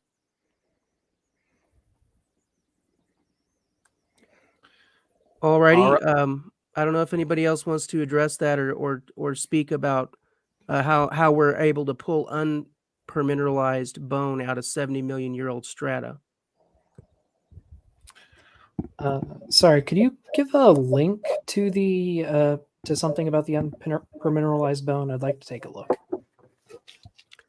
So the article I wrote is Unpermineralized Hadrosaur Bones, Alaska at creation.com, and that has a link to the original published research by Maury et al. I can post that in the live chat for you, yeah, Paul. Yeah. And I actually wrote 2 articles because after I wrote the first one, there was a bit. Got my charger. It's not here. It's in the house. Yeah. After I wrote the first one, there was a bit of a row or a debacle, if you will, in the publishing journal, probably because creationists were taking notice, and so there was a bit of a spat over it. But the upshot is that the authors came back and they stood by their description that these are unpermineralized bone. So it was Maury et al. Yes. 2016. Does that sound about right? Yeah. Yep. All right. Let me read a little bit and just let me read a little bit. Yeah. Okay. Well, very good, Paul. Excellent line of argumentation in support of the young Earth creation position. I guess anybody else here have any thoughts on that? And then we can move to the next guest. Kent, I know you were taking a little break there. I see that you're back and refreshed. And so why don't we now move to the next guest? G-Man, good to have you, brother. I think this actually might be your first time here on one of our open mic nights. So it's great to have you. How you doing tonight? And if you had a question or a point you wanted to make for specifically the guests tonight, Jackson, Rowe, and Kent, go ahead, brother. All right, cool. So yeah, it's pretty exciting to be here for the first time, being in the room with Kent and the rest of the people that are in the room. By the way, Dr. Hovind, you did a very good job in your debate against Jackson. So thank you, brother, for standing up for the truth regarding evolution again. I have a question for Jackson because a lot of evolutionists that I talk to are really confident that we all share a common ancestor with a variety of different animals.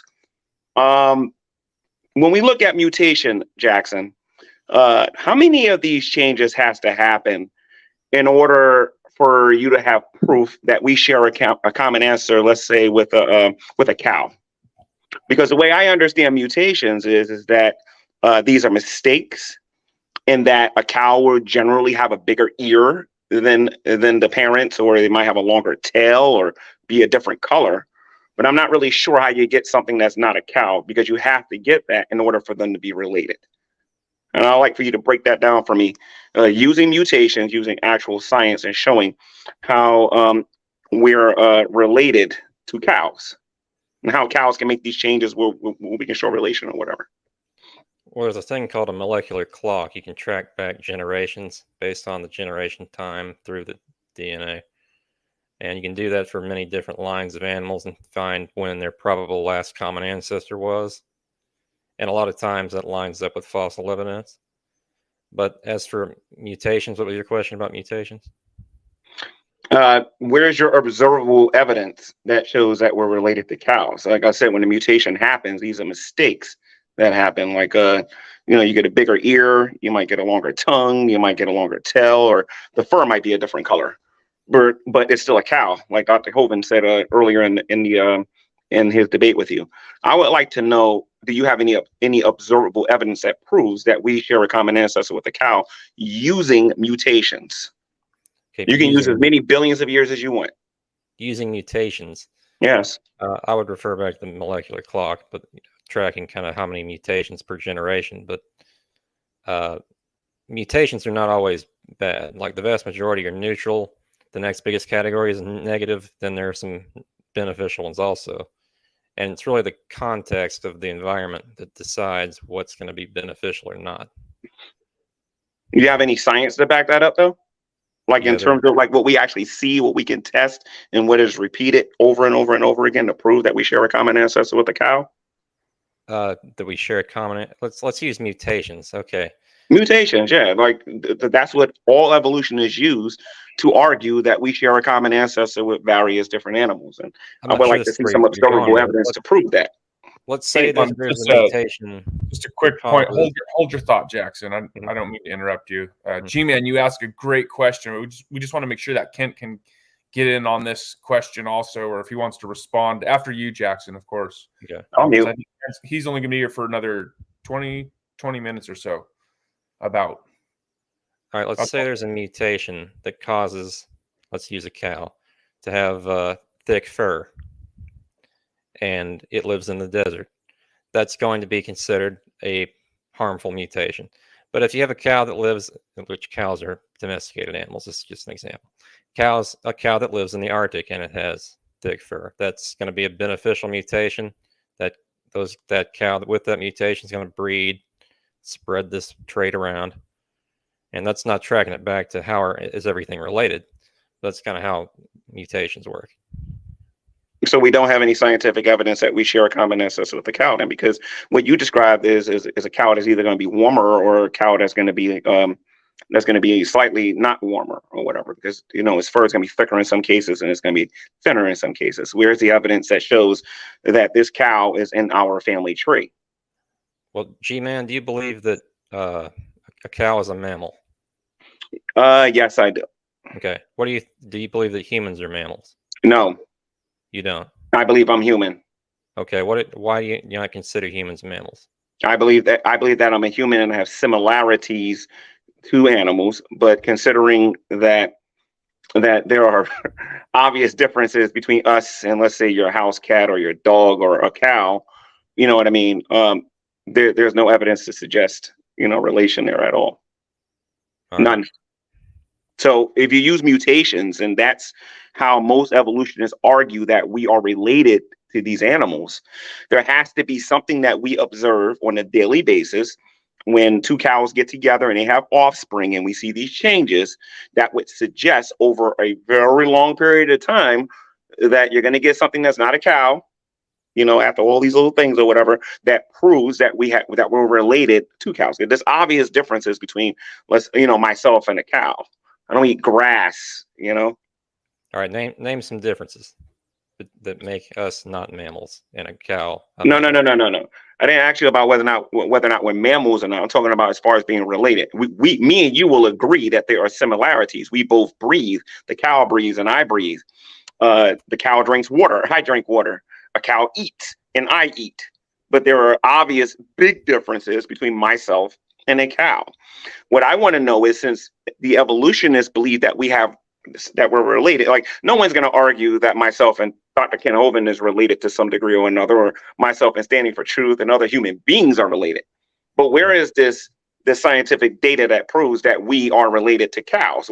If you use mutations, you got to be able to show, at least on a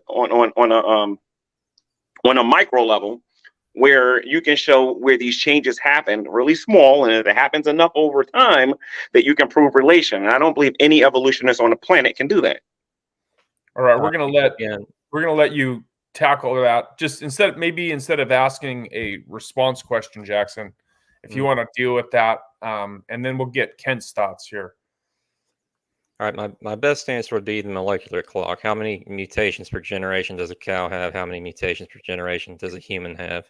Track back each one to a common ancestor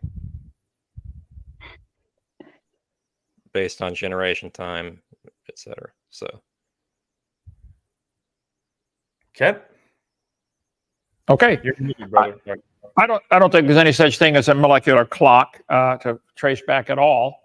I think we could find, we probably all of us had parents that were human, and they had parents that were human, and they had parents that were human. And I think you're going to go back to all humans, back to Adam and Eve.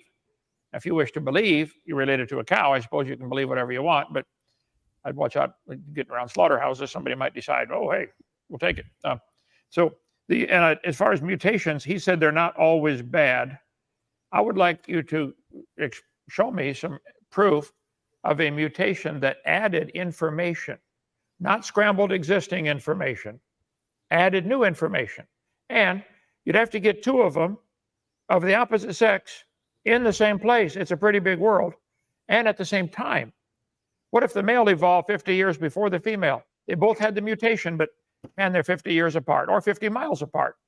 My point is, it's all imagination. It's not science. Science, well, we can observe, study, test, and demonstrate. Look it up. Definition of science.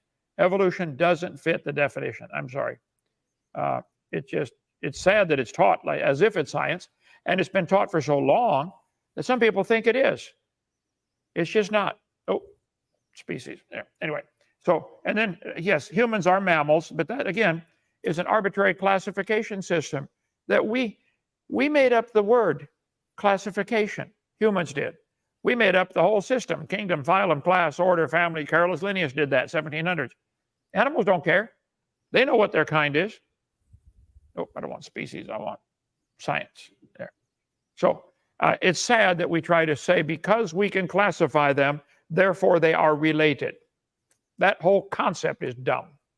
Go ahead. Well, can I respond real quick? Yeah, of course. Yeah, I was going to say, Okay. Jackson, I think one of Kent's specific questions was to provide the kind of mutation that would be consistent with large-scale evolution. First of all, two of the same male and female don't have to have the same mutation. Have you ever played with a Punnett square? I mean, I'm familiar with that. Yeah. Yeah, it's a 10th grade thing. We learned that in 10th grade. That's how it works. It's not, you don't have to have each one with the same mutation. Jackson, you are saying that's how it works. That is an argument from authority. Can you show it? Has anybody ever seen this? Has anyone ever seen? Is it observable science, or you just say well, that's how it works? No, I don't believe you. I don't believe you at all. The Punnett square deals with like recessive traits. Okay, breed I'll give an example from what I'm familiar with, which is like salamanders and stuff. So breed a wild type axolotl and an albino axolotl. Some of them will come out wild type, some will come out albino. Breed an albino and an albino, even more of them will come out albino. Right. Because they both have that same recessive gene or trait, whatever you want to call it. Well, that may be how humans have diversified. Obviously, there are darker skinned and lighter skinned. Some have blonde hair, some have red hair, some have black hair. Are there any with green or pink or purple that haven't dyed it. No, there's a limit. With hair or with skin color, there's a limit. Are we ever going to ever get people that are green? Have green? No. Or white? I've never met a white man. This is white. I am not white. I've never met a black man. G-Man is not black. He's dark brown, darker than me. But see, we're still human. That's what you guys don't get. You think because there are varieties of humans, therefore we're related to a tomato and came from a dot of an amoeba. This is where you guys, I don't know how you cannot see that you have a religion, not a science, but you think it is science. And it's sad. It's just so sad, you know. I have a quick statement that I'd like to make before I go, STF. Jackson, earlier you were talking about something that you used in 10th grade, and then you gave me a model earlier to talk about how you would go about determining whether or not we're related to cows. How is that not faith? And how is that science? Because you can calculate mutation rates. You can see how long a generation time is. No, that would be faith, because true science always deals with observation and experimentation. You have nothing to observe whatsoever, nothing. That's why I specifically asked you, what do you see in mutations, these small changes that you would see that would cause someone to come to the conclusion that we are all related? And that's all I wanted to say. STF, thank you for having me. I'll listen to you guys respond to that. Of course, G-Man, great to have you. Feel free to join anytime, and we will also be live for another several hours, so feel free to join anytime. Okay. God bless. God bless. All right, we're gonna move now to our next guest, although I did just see Doc unmute. Doc, did you have a point you wanted to make? Yeah, I just wanted to address that paper that was brought up earlier by Paul. So I looked into it. Well, Doc, I'll jump in real quick. Maybe save that for when Kent leaves, because Paul's no longer here, and so he won't be able to give a response or a proper rebuttal.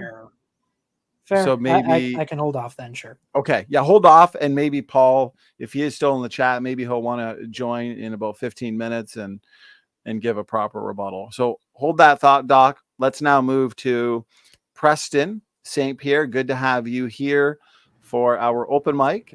For the audience sake, since I believe this is your first time here, just let everybody know which position you hold to. Is it creation? Is it evolution? And then if you had a question for either Kent or Jackson, go ahead. I just want to thank you for hosting this debate. I am a creationist. And my question for Jackson and Doc, Dino as well, is if we have evolved from a single cell organism, where is the evidence of a single cell organism growing bones, a leg, an organ, and something that proves it could evolve into an animal? Because all you get from single cell organisms is a single cell organism. It never shows any kind of quote unquote evolution. Well, there is you're never going to get an amoeba to grow legs with bones, but in what but you will find in the fossil record something called Bicellum brazeri, which is about a billion-year-old fossil. I know it's hard to comprehend the time period, but it has two types of differentiated cells. So everything before that's unicellular, has one type of cell. This is the first multicellular looking thing, and it has two types of differentiated cells. So I mean that's pretty much what I have to add to that. Yeah, and after you have a multicellular thing, which is basically the first step to being an animal, once you have multicellularity, different cells can specialize into different things. And through the fossil record, we see this happening. We see specialization in different clusters of cells in organisms, eventually leading to the animals we see today, as well as the animals in the fossil record. Kent, did you want to address that? Yes, sir. Both of our evolution believers here on the channel tonight said, just within the last few minutes, we see in the fossil record, you don't see anything in the fossil record but dead fossils. You don't see any changes in the fossils. You can't see a change in a fossil. You can line them up and say this one turned to this, but that's no longer science. You can't prove that. Just because you see a clam here and a bird here, you don't know that there's any relationship. And I stick by my guns I mentioned 2 hours ago.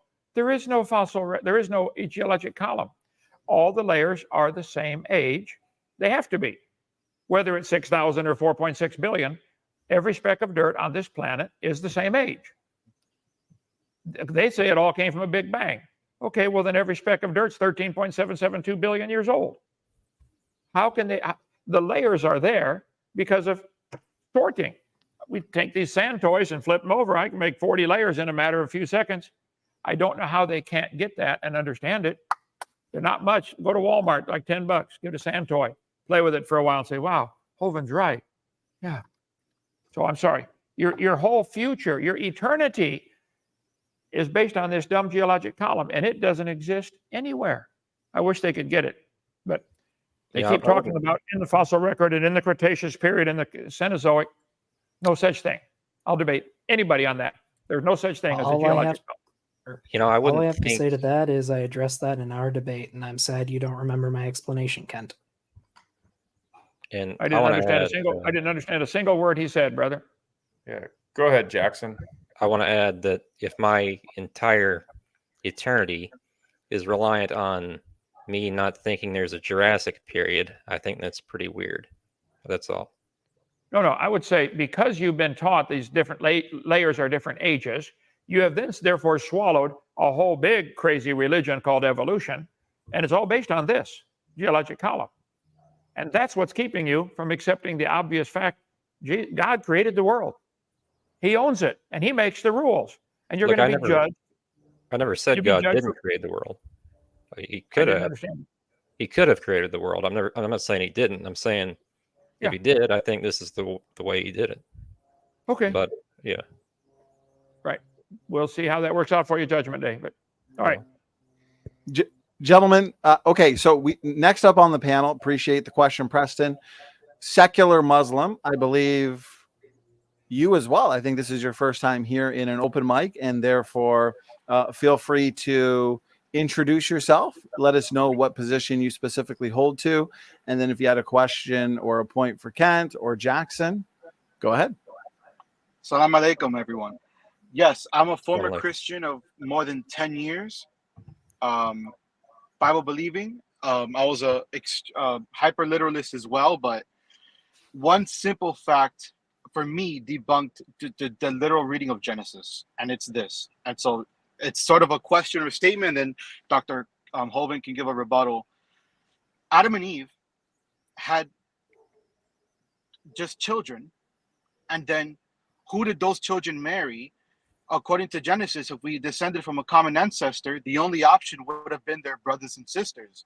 And Dr. Ken Hovind said science is about observation and experimentation. Well, every experiment that we have of brothers and sisters having intercourse and having children, they develop incestuous children filled with genetic deformities. And so that would have been the end of the human race. So how do you get a literal Adam and Eve with incest? That debunks the entire narrative. Actually, Kent, before you respond, brother, I just wanted to ask Secular Muslim a simple question based on that. What about the genome results in inbreeding related problems? When inbreeding takes place, what in the genome manifests that makes for these kinds of deformities and issues? From my understanding, it just you develop the worst of each gene pool. But that's as far as I can go into it. It's mutations, right? Mutations are manifested due to inbreeding, right? Inbreeding reveals the hidden reservoir of genetic mistakes. And so if you go back in time to Adam and Eve, or you go back in time to the pre-flood population, you wouldn't have very many mutations to come to the forefront to lead to those kinds of inbreeding related problems. So I think firstly, that's an issue you have. And if you have a response to that, save it. We'll hand it over to Kent now to get his response. But I did want to just point that out briefly. Kent, you are on mute, brother. Feel free to unmute and go ahead. All right. Let's see. Secular Muslim. You said you used to be a Christian for 10 years. The Scripture in Genesis chapter 5 is very clear. It says Adam was 130 when Seth was born. The Cain and Abel was before that. No dates are given. And then it says in Genesis 5, verse 4, and the days of Adam after he begat Seth were 800 years, and he begat sons and daughters. And all the 8 days of Adam were 930 years. How many kids could you have in 800 years? One every 9 months and 20 minutes. So you could have a whole lot of kids during that time. Yes, Adam and Eve's sons married their sisters. There was no other choice. There was no genetic load. There were no there wouldn't be any mutations yet. That came later. Adam married his own rib. So if you gave up Christianity for that question and accepted Muslim for that, you really jumped out of the frying pan into the fire. So think about it. I have a response to that also. I get we're saying that Adam and Eve had a perfect genome or whatever, but then after the fall and then to the flood, you have another genetic bottleneck with Noah's 3 sons and their wives, which they would have had some mutations, and their offspring surely would have had some mutations. It was after the fall, it was after the flood. So let me respond here. I don't know that they would have any mutations beginning at all until maybe after the flood, because they all lived in a perfect world. They're all living to be 900. Read Genesis chapter 5. The dates are all there. So everybody before the flood was probably doing just fine. Almost no mutations.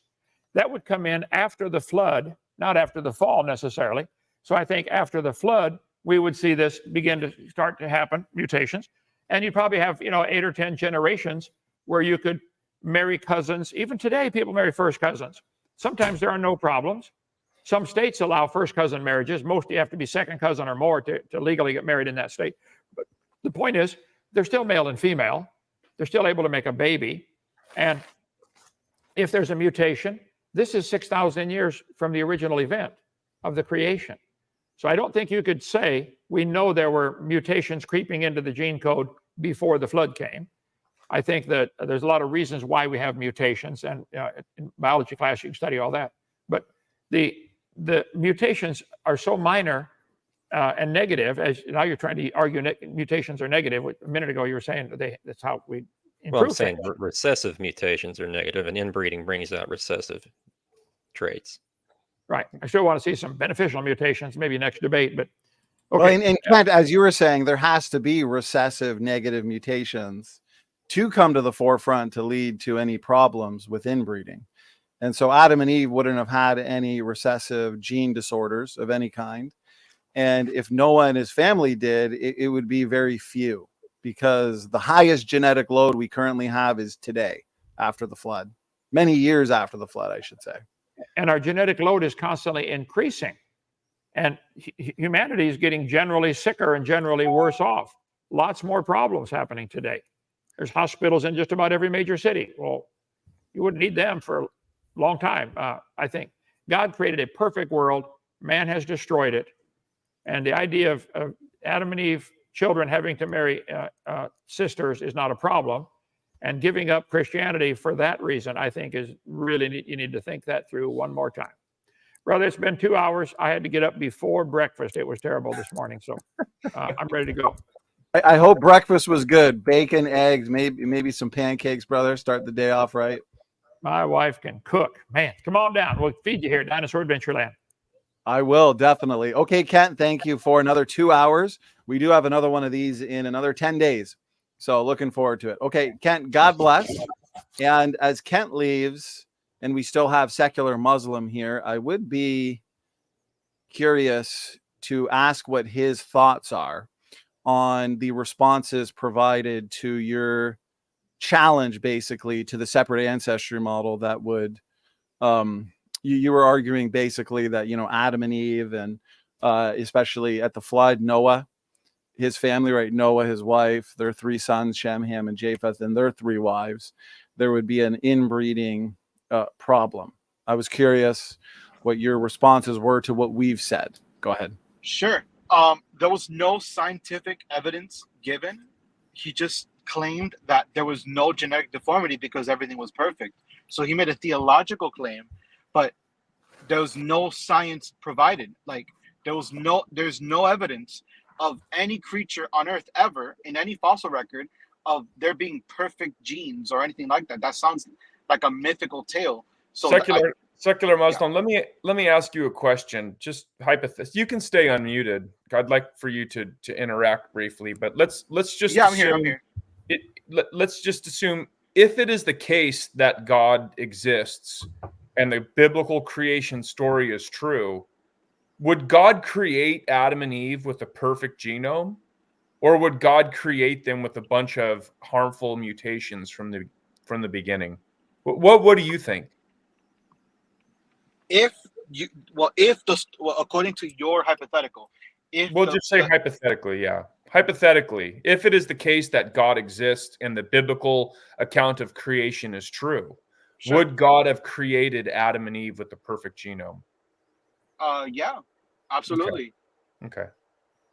And so, Jackson, let me ask you then, because you're an evolutionist, you're not a Christian, you disagree with our position, and you have some knowledge of genetics. I'll ask you the same question. If it is the case that God exists and God created Adam and Eve with the perfect genome, would inbreeding, at least from the point of creation, would that be a problem? From our starting point. Maybe not, but once we get to the flood, and then Shem, Ham, and whatever Japheth, their children, they're probably going to be born with some mutations, and then we have a severe bottleneck. I want to address. Let me address that real quick, Sam. Then you jump in. Okay. The reason why it's not an issue for the biblical creation model is because the flood would have been a one-generation bottleneck followed up by rapid and exponential population growth. It is not analogous to the out of Africa evolutionary bottleneck where you have a prolonged bottleneck, a bottleneck that has a population of human beings remaining between 2 and 10,000 individuals for thousands of years. That is thousands of years of inbreeding and recessive deleterious mutations coming to the forefront and manifesting in rapid genetic degeneration. The biblical creation model doesn't have that problem. And to secular Muslim, you can see here, and this is well supported by the population genetics and just genetics in general, we have a growing genetic load. You can see here an average newborn contains 100 de novo mutations. That means we are accumulating roughly 100 new mutations per person per generation. And so it's not complicated to figure this out. You take 100 new mutations per person per generation today, take that back thousands of years ago, we would have a genetic load that is not as high as it is today. And as a matter of fact, take it back 6,000 years ago, and you have a created couple, Adam and Eve, with no mutations, and therefore no inbreeding problem. Go ahead, gentlemen. I feel like we're getting into the genetic entropy range here. So I want to mention this paper I came across. It's called Springman et al. 2010, Evolution of a High Imposed Mutation Rate, Adaptation Observed, and Obscures the Genetic Load in T7 Bacteriophages. Basically, they introduced a mutagen into a population of these T7 bacteriophages, and they expected it to cause like lethal mutagenesis. But what actually happened with these is it caused an increase in fitness, and they actually reproduced more. If generations. If you don't mind, secular Muslim, I hope you stick around. I would encourage you to. But I know Paul. Paul, welcome back. I know Paul, and I think Doc Dino wanted to have a brief little mini debate. Is that okay with you gentlemen? Yeah, we can definitely hold off on what we were just discussing and allow Doc. So, Paul, I'm guessing you heard Doc. He had a response to you. Can you hear me? Yeah. Yeah, we can hear you. Yeah, and that phage paper that Jackson just brought up is I'm assuming he got that from Dr. Dan because that's one of his favorites, and it's actually been addressed at creation.com/fitness.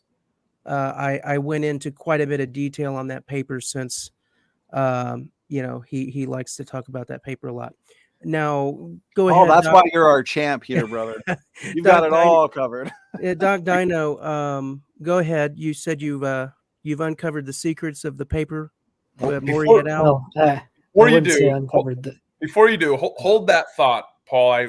You got out of here last time. Before I wanted to acknowledge that your most recent article I read, and it was an excellent article, and the timing was perfect because a few days ago I was talking about Donny and suggesting that yes, the secular, they do have to give an account for the uniformity of nature, and I was showing him that I have papers from secular physics that are challenging these laws of nature and the uniformity of these things, suggesting that maybe the laws of physics have changed, maybe they're woven into space-time, maybe Newton and Einstein are wrong. And I'm not sure if you're familiar with those, but even within the secular camp, they challenge that also. Yeah, that sounds like the cutting edge stuff. I'm not really up on all of that, but I'm happy you read the article and that it was helpful.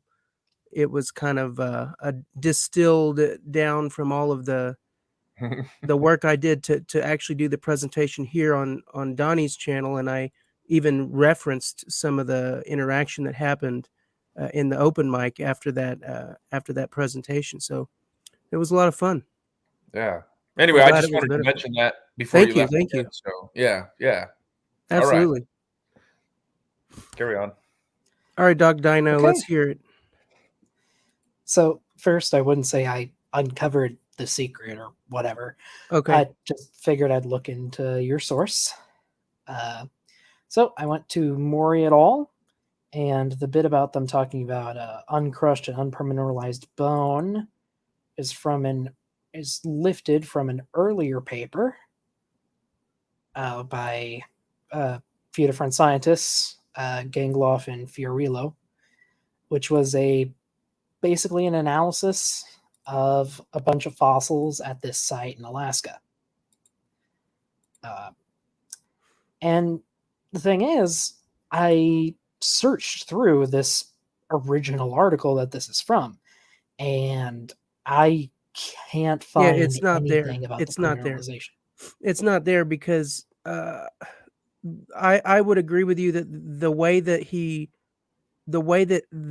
included an in-text citation was a little misleading there, and I think that is ultimately what caused Fiorillo to come after him and attack him for it, because the way that Maury phrased it in the article made it sound like he was citing those other people as like they're the ones that said this, when in fact what he was actually doing is giving his own description, his own firsthand description of the bones. So I don't know why he put that in-text citation in there like that, because it is, I will agree with you that the way that was worded is misleading. But when Fiorillo came after him about it, he stood by his description. He said, I don't know if you probably didn't have, because you just looked at this, but if you read my article, you'll see that he did reply to the criticism. And Maury said, he said, in our generalized description of bone preservation, we use the modifier typically in describing the degree to which bones are uncrushed and I think he's meant to say unpermineralized. We did not contend that bones are never crushed or permineralized. We recognize that the bones are ferruginous, iron-like in color, reflecting some degree of iron-bearing mineral infiltration, which technically can be categorized as permineralized. However, vertebrate paleontologists typically reserve this term for cases where mineral infiltration lines the vascular canals and trabecular spaces of bones and is visible macroscopically. We are aware that some bones in the Liscum bone bed exhibit this type of preservation, but maintain that it occurs in a surprisingly small, currently unquantified percentage of bones. We apologize for any confusion this may have caused. Yep, I see it in your article. And yeah, so They Yeah, so apologize for the they confusing wording there, but they're standing by their description of the bones as being typically uncrushed and unpermineralized. well, unpermineralized by that definition, but they say right here that there is another. Sorry. Okay. So with the bones they're working with, they are, in a manner of speaking, permineralized, just not in the typical definition of the term. Correct. They are preserved in a different way, but they are still permineralized. Well, They're still fossilized. if you read what he said, he made it clear that calling them permineralized is only technically correct, but in essence it's incorrect, and that's why they stood by their description, because all that they're observing is essentially a tinge of rust color on the outside of the bones. It hasn't turned to stone, it's not petrified, and it's not the mineralization has not infiltrated to the interior of the bone. And so that's true. So but that means that you have original bone there. That is bone, not iron, not any other mineral. And that bone is now we're being asked to believe that bone has survived 70 million years without degrading. I mean, it can. Well, what is not bone? according to science, it cannot. No, it absolutely can. What's the mineral component of bone? The only thing that holds the bone together is the bone collagen, and that has been tested. The half-life is known on that. No. If you take away the collagen out of the bone, it is going to turn into a pile of dust. You understand what collagen does, right? Yeah, collagen is a form of connective tissue. But yeah, it's holding the bone together. You can't have a bone without collagen. You can have a bone without collagen. Well, only if it's fully permineralized, which these are not. That's the point. No. Okay. So, sorry. So what it seems like has been preserved is the mineral form of the bone. Now, you are right that they can sometimes crumble into dust if there is no collagen. However, these fossils would have been underground by that point. They would have been encased in rock or sediment. They wouldn't have been able to crumble to dust. They've been excavated. They've been excavated.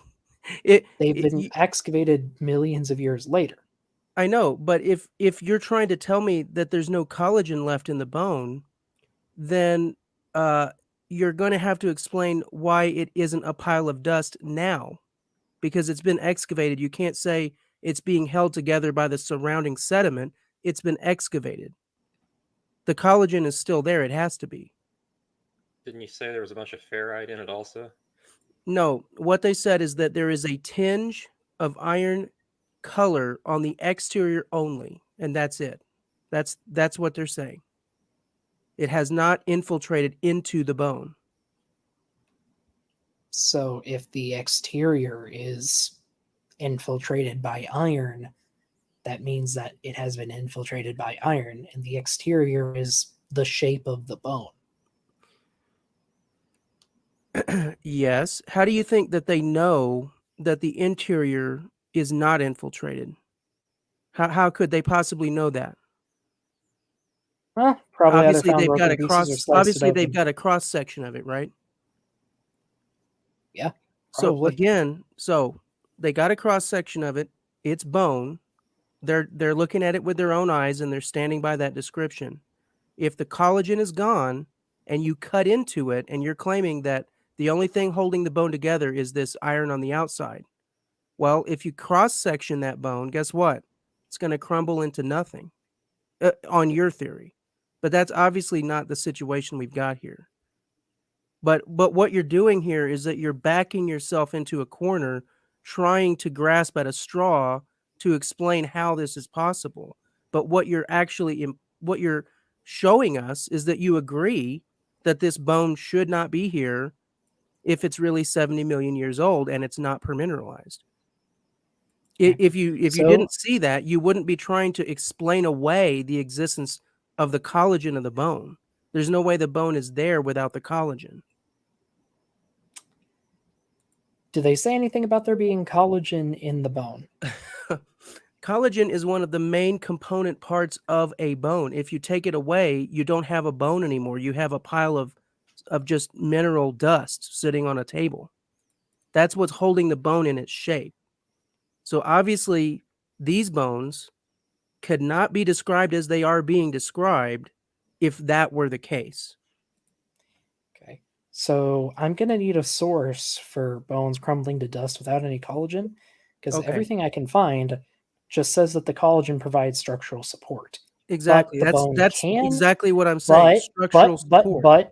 But the bone can be there without the collagen. It's just more brittle, but it's still there. Are these bones being described as brittle? They're from the paper. You're the one that used the word brittle. Where did you get that from? Obviously not from I'm the getting paper. this from sources that are telling me that bone is very brittle without collagen. But you're not Are you telling asking? me Do they talk about brittleness? anything. You're not telling the- me anything I don't know. I'm not convinced you could have a bone at all without collagen, but if you did, I agree. It would be extremely brittle. You would probably crumble to dust at the slightest touch.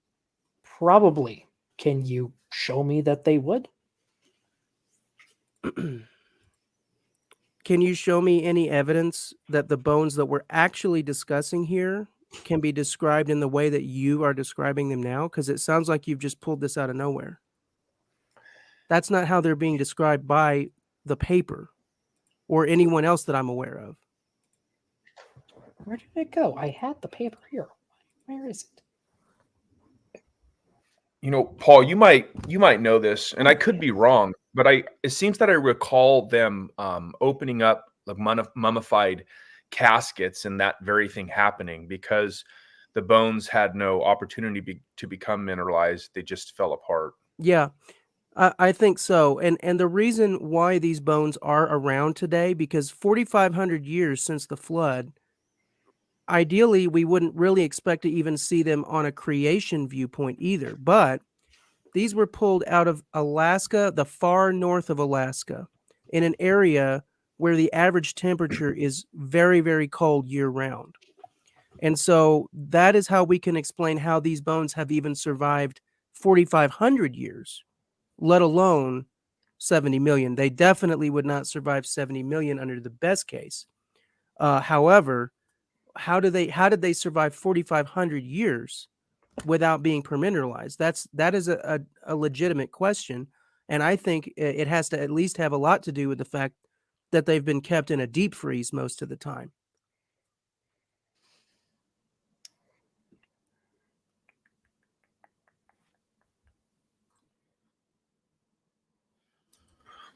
All right. Well, I think judging by that silence, that wraps that'll up probably that. wrap that up. I'm But I just appreciate reading. I appreciate you guys having me again real quick, and I'm sure I will speak to most of you again in the future on another open mic. And I will plug the the upcoming genetic entropy debate, open mic on September 7th. So Sure. Absolutely. Maybe I was just for going to my plug time- that. I was just going to Sorry. plug that, Paul. September 7th. Doc, don't worry. I'll let you respond real quick. Yeah. September 7th, all the critics, non-critics, we are having an epic genetic entropy open mic. Me and Sam will be hosting. Paul will be the presenter and debater. And so please, you're definitely not going to want to miss out on that one. Doc, it sounded like there is something you wanted to add to this specific topic. So go ahead. Sure. So I'm not finding a lot of specifics, but it does sound like when the bones are excavated from the matrix, so the rock surrounding them, they are typically extremely brittle. The bones we're talking about here. They are not super permineralized, but that can happen sometimes. Fossils are weird. There's a gradient of permineralization. okay, And I'm don't gonna believe this let you is have the evidence last for word any on of it. that. That fossils are weird. Yeah, very weird. How dare you talk that way about fossils? Okay, so with that, Paul, Doc, appreciate the back and forth. God bless Paul. You get a good sleep. Okay, well, what we're going to do is continue the conversation. Sam just finished eating. I'm going to eat real quick, about 10 minutes, as we are at about the 2.5 hour mark. And so, gentlemen, go ahead. I know secular Muslim and Sam were engaging a bit there too. And so I think over the next couple hours, there's a few different topics we're all going to want to engage, including Doc. We'll chat about the hominin fossil record at some point as well. So, okay, gentlemen, go ahead and let's have some fun. Yeah, if you don't mind, just as a side note, you don't have to answer secular Muslim, but what exactly is a secular Muslim? I'm a Muslim culturally, not really like I believe in this literally, but there's more to Islam than just its religion, but as a cultural heritage. We revere the Quran, but I don't take it literally. So you don't believe in a literal creation like I believe most Muslims do? Correct. Okay. There's other ways to do spirituality other than believing in supernaturalism. Yeah. Well, I mean, I'd love to talk with you about that, but that won't be on this particular stream. But as far as your objection to biblical creation, is there anything that was unclear with our response?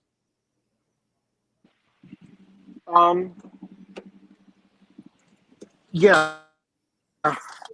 You said that we have about 100-something genetic deformities. I'm sorry, I don't know if it was you, somebody else. But if you go back the generations, we see less genetic deformities. And so if we just go back enough, a couple of thousand years, there will be no genetic deformities. I just don't. How do you even know that? Like, how do you notice that? What evidence is there for that other than just the claim? Yeah, well, ironically, Jackson brought up molecular clocks in his discussion with Dr. Hovind. And so those molecular clocks are the very thing that we would point to. And we would talk about how each generation accumulates approximately 100 new mutations. So within your DNA, there's going to be errors. We'll call those errors. And so because each generation is going to accumulate more errors, if we extrapolate that back in the past, then those errors would be reduced by approximately that same amount or so. So that puts us at a perfect genome at some point in the past, and we would argue what that point is. But then, interestingly, it has a problem moving forward into the future too, because moving forward into the future, that would put a shelf life on genomes. So it's kind of like a double-edged sword, that molecular clock that Jackson brought up.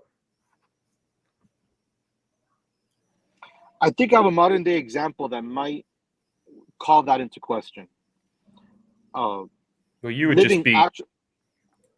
Go ahead.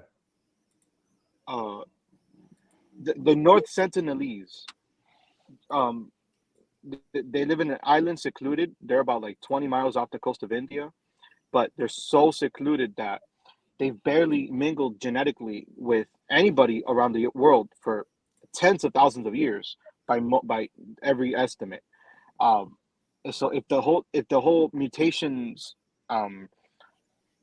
argument is true, they would be like genetically superior than us, but they seem to be genetically inferior to us. Right. No, they wouldn't be genetically superior. They would be genetically inferior. I don't think we have any North Sentinelese DNA, actually. Now, you understand that mutations are overwhelmingly harmful. You can call them neutral, but they are still errors. So however you want to classify them, you can say that they're nearly neutral, but even nearly neutral would be slightly deleterious. Right. And by the way, you're welcome to argue against this, and it's fine, but you would be contradicting the original point that you brought up, which would be that small populations where inbreeding occurs is a problem. Let me give an example of something that has a very small genome, viroids. I think it's like 13,000 nucleotides, maybe less than that. I think that's what I want to say it is. And they have a really high mutation rate. Viroids infect a lot of plant species. So shouldn't they, in the last, let's say they've existed for, let's say they've had mutations for the past 4,000 years. Shouldn't these things that have a huge mutation rate and a really small genome, shouldn't they have just erased themselves from existence? Yeah, I mean, I would think that would be a categorical error, because you would be comparing something where there are too many unknowns. So, for example, like their correction mechanisms within their genomes, are those compatible with humans? And when certain harmful mutations occur in those things, are they removed by natural selection at a faster rate than humans? So that's why I would say that it would be a categorical error. The same thing with bacteria. It's common that people bring up bacteria when talking about this decay problem. But the problem with bacteria is because they're single-celled organisms, right? If there's a problem there, then the whole thing's just going to die fast. They're not going to accumulate mutations in the same way that humans will. Actually, if I could say something too, specifically to a couple of secular Muslims' points. We were talking earlier about Adam and Eve and how can we track our genetics back to Adam and Eve. Well, our autosomal nuclear DNA, that's where we find roughly 100 new mutations per person per generation. But we also have what's called uniparentally inherited DNA compartments. That's the Y chromosome, which is nuclear DNA, but it is only passed down from one side, the father's side. You got your Y chromosome from your dad. Then we also have mitochondrial DNA. That's its own little DNA compartment outside of the nucleus. And that mutation rate is about 0.5 per generation. The Y chromosome is about somewhere between 1 and 3. Either way, it's really fast. Okay, it's a lot fast. So for example, here in a recent paper in 2022, notice how it talks about the pedigree rates. That's the observed mutation rate. Jackson Rowe earlier was talking about a molecular clock. That's the observed mutation rate. You can basically take, grandmothers, mothers, and daughters, count out the amount of differences in the mitochondrial DNA and come up with a mutation rate. And so they point out it's about 10 times higher than what's called a phylogenetic rate. That's the evolutionary mutation rate. Anyways, the point I wanted to make is these are two phylogenetic trees. Okay, this is a mitochondrial phylogenetic tree, and this is a Y chromosome phylogenetic tree. So this is worldwide DNA variation. I want to focus specifically on the mitochondrial DNA. So this is worldwide female diversity, basically, since the mitochondrial DNA is passed on the mother's side. Well, we've actually got Eve's sequence. So here there's people groups, okay, HVR haplogroup, most common in Europe. And we know how much variation separates any two people. So let's say me and Sam, me and Jackson Rowe, your average is about somewhere between 20 and 25 DNA differences separating any two people. That's nothing. That's trivial. And in light of a fast mutation rate, it only takes a couple hundred generations to generate that kind of variety. Okay. And so we've actually got the Eve consensus sequence. We know what her mitochondrial genome was.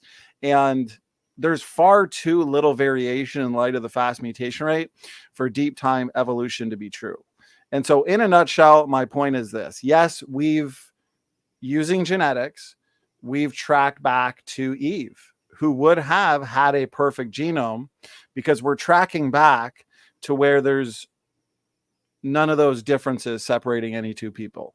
Okay, so firstly, tell me if that makes sense, and what are your thoughts on that?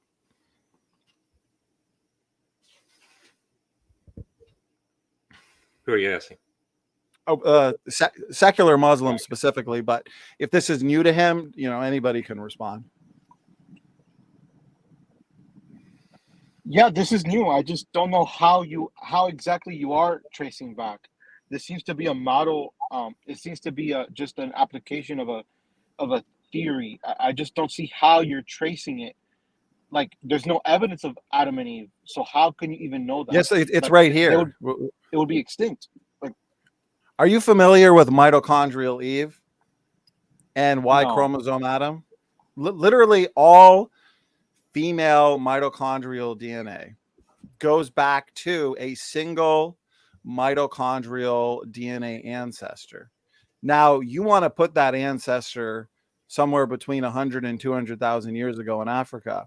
But the genetic variation doesn't allow for that, because this is not something creationists made up, secular Muslim. You can get this DNA variation from the 1,000 Genomes Project, and you can reflect it using a tree building program in an unrooted phylogenetic tree. And so you can see explosive growth from a center point. We know the mutation rate is fast, and we know there's only a few DNA differences separating any two people. And so my question for you, how do you put mitochondrial Eve back 200,000 years ago if on average we're only separated by 20 to 25 DNA differences? Remember, the mutation rate is somewhere between 0.1 and 0.5 per generation. That's fast. That means it only takes a couple hundred generations to produce this amount of DNA variety. Go ahead, secular Muslim.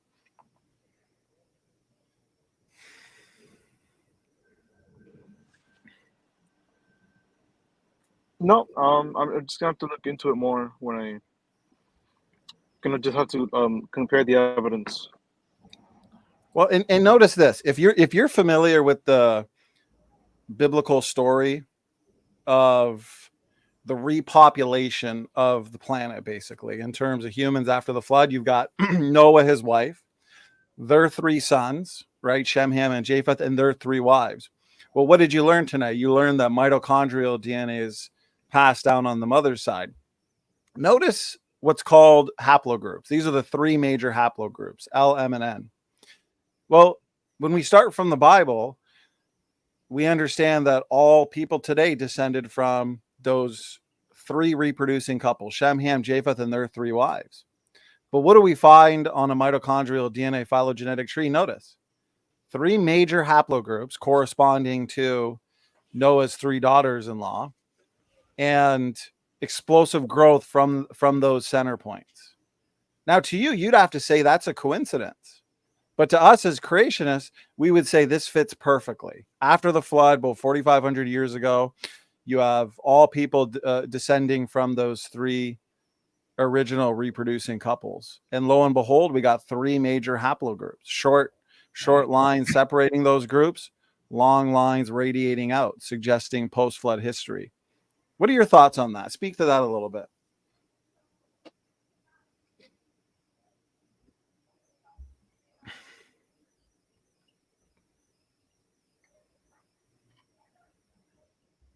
You're still on mute, bud. You might be. I was saying no. Yeah, go ahead. I'm sorry. Go ahead. Take your time. Go ahead. You're on mute. No, no. I've heard the opposite from secular sources. So Which it seems you guys sources? are just citing different sources. Yeah, this is just a mitochondrial DNA tree based on worldwide mitochondrial DNA variation. And so your sources are going to be based on interpretations and inferences using a phylogenetic mutation rate. But this is just right in your face. This is just the manifestation of DNA variation, and it falls into a tree that allows for three major haplogroups. We all come from Noah's three daughters-in-law. I mean, you said that you came out of biblical creation. You're now a secularist. You believe in evolution, but you haven't seen this data presented before. So it makes me wonder if you made an informed choice to reject biblical creation, because this is some of our most powerful evidence and you don't seem familiar with it. Speak to that a little bit. Yeah, I did. I remember Ken Ham's debate with Bill Nye. I have gone to the Creation Museum. I have heard the scientific evidence from Answers in Genesis. I was mostly influenced by Answers in Genesis. but I just started seeing unscientific things in the Bible, for example, incest. So Yeah, but the incest we to already go addressed. It's not a scientific problem. right. I'm just clarifying, like, because you said I haven't gone into any of this. Okay, you're no, saying no I haven't worries. heard any of this, and I'm just saying I have before. You know, So Richard, yeah, when it comes to that objection, that's what I got. That's all I have for that. I just have one more unscientific thing that I found in the Bible, but it might be unrelated to genomes. So I don't yeah, want to take before it you somewhere do, else yet. yeah, before you do, you know, Richard Dawkins made the point that he couldn't imagine what it would have been like to be an atheist before the time of Charles Darwin. Because where could they get their intellectual fulfillment? They were living in God's world and they knew it, and that's how all of the data was interpreted. But then when Charles Darwin came along, he gave a new perspective, a different way to interpret the data, which justifies this void that the atheists have, this intellectual void. But I find it interesting that when people like such as yourself are presented with the data, you're just stymied. I mean, we're not, as this critic in the chat says, just saying, well, you know, we're just throwing the Bible at you. I'll be happy to defend that, but that's not what's been taking place tonight. You've been presented with the scientific data, and we've addressed your points, and there's really nothing left for you. I didn't say you were throwing the Bible at me. When you Well, no, the presented the critic in charts, chat, not you. Yeah, there's a critic in yeah, chat who's kind of right. I'm not denying the underwhelming with data. the That's why argument. I haven't responded. I'm just looking at the Yeah, data now, and so I don't have Well, an immediate answer. So that's fair. That's and, fine. and another thing too, in great points, Sam, to the question of a literal Adam and Eve, secular Muslim, I showed you the data supporting a literal historical Eve who lived just thousands of years ago based on observed DNA variation. What about Y chromosomes? Every single human male Y chromosome on the planet, we'll get to you, Jackson, is nearly identical. 99.99% the same. And you can plot Y chromosomal DNA variation on a phylogenetic tree, and you have a last Y chromosomal ancestor that goes back just thousands of years ago, who we'd say is to Noah. And so we have a singular woman from whom we've all descended from using mitochondrial DNA, a single man that we've all descended from using Y chromosomal DNA variation. And if you want to bring in, according to the evolutionary model, our supposed closest living relative or closest cousin, the chimpanzee, when you compare, I should put a visual here just for you to see, to be fair.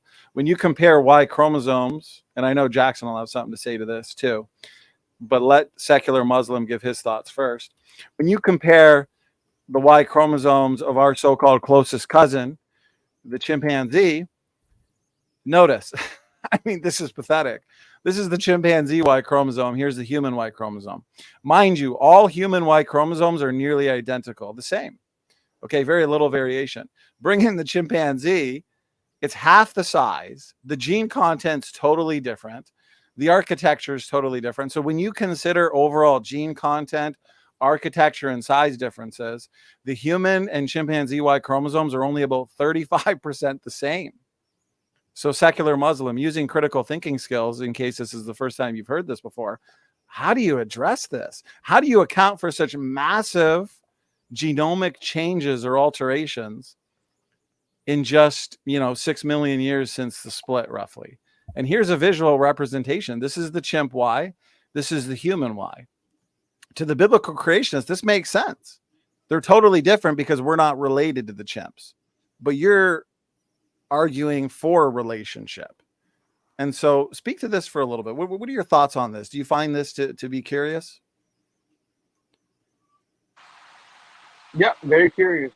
I've heard a 97% number, 98% number, that we share 90-something, 98% of our genetic material with chimpanzees, but what you're presenting here seems different than that. So I would have to look at the sources and go back and compare them. Well, do you know the difference between Y chromosome DNA and autosomal DNA? No. Okay, this specifically is Y chromosomal DNA. So this is uniparentally inherited DNA. There's no recombination in Y chromosome. So it's relatively more stable. Okay. And so the Y chromosome should be more similar between humans and chimpanzees. Your autosomal DNA, that experiences, you get two copies, right? One copy from your dad, one copy from your mom, and you get recombination. Every generation, your chromosomes reshuffle, basically creating new chromosomal varieties. But in this case, there's little to no recombination. There might be some gene conversion, but it's still relatively more stable. So if you want to include everything, that's what you're referring to. When you include everything, you're looking at somewhere between 96 and 97%. But even there, you're missing massive gaps, copy number variations, size differences. Centromeric DNA is oftentimes left out. And so there's debate there if it really is 96%, but it's no sweat off my back. 96% doesn't matter. The Y chromosome is the fatal blow. And so the Y chromosomes are drastically different, secular Muslim. And so this is something I would highly recommend you look into. Do you have any clues, anything at the top of your head, anything coming to mind as to how, from an evolutionary starting point, the Y chromosomes could be so different? Not to put you on the spot, but is there anything that's kind of popping out from your past research as to why this is the case? No, not at the moment. Okay. Okay, well, I've noticed a couple things about that graph. Can you put it back up? Sure. Okay.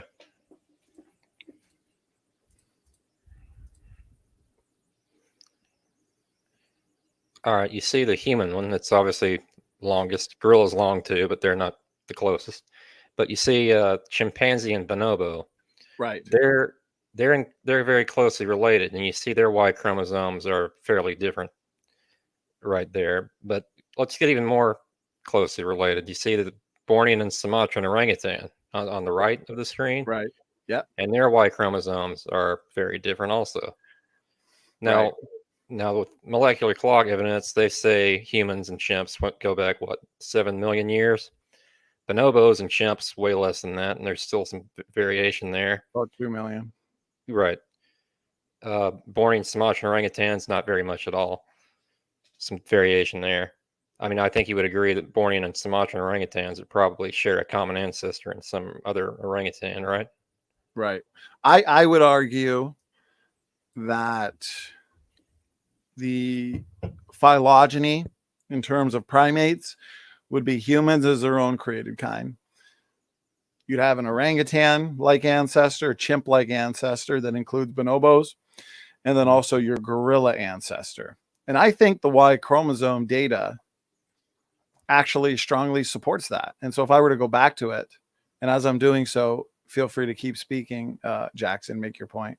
Or finish your point. Well, I think just the amount of time that each has diverged and the difference in the Y chromosome kind of lines up. Okay, I get what you're saying, but unfortunately, you'd be committing an extrapolation fallacy. Because yes, your chimpanzee and bonobo Y chromosomes are slightly different, but they're nowhere near as different as the human is to the chimp and the human is to the bonobo.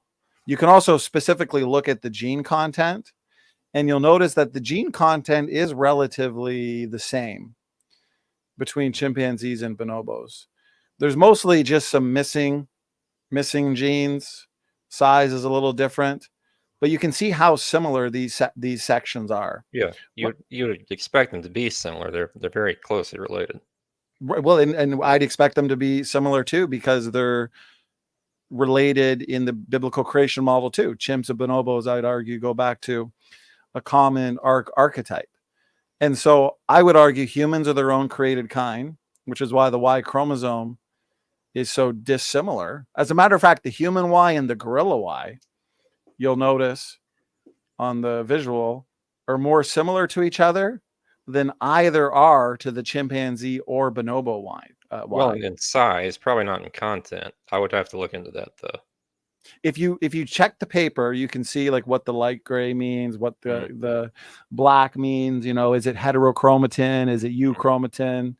The different portions or types of genetic content within the Y chromosome.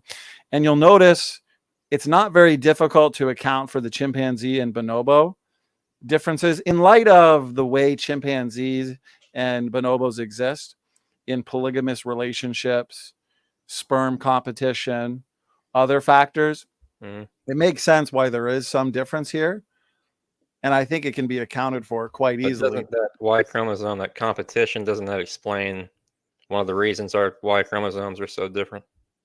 I don't think so, because, and notice this on screen, when it actually comes to the chimpanzee, bonobo, and human Y, if you want to bring the human Y into there, now you're not just having to explain a little bit of gene loss, a little bit of size difference. You actually have to now explain wholesale rearrangement of significant parts, the evolution of entire gene families. So not just the loss of some genes or genetic content, but the evolution, the addition of entire gene families, yet stay homogeneous within a species. What I mean is all humans have a Y chromosome that's nearly identical, right?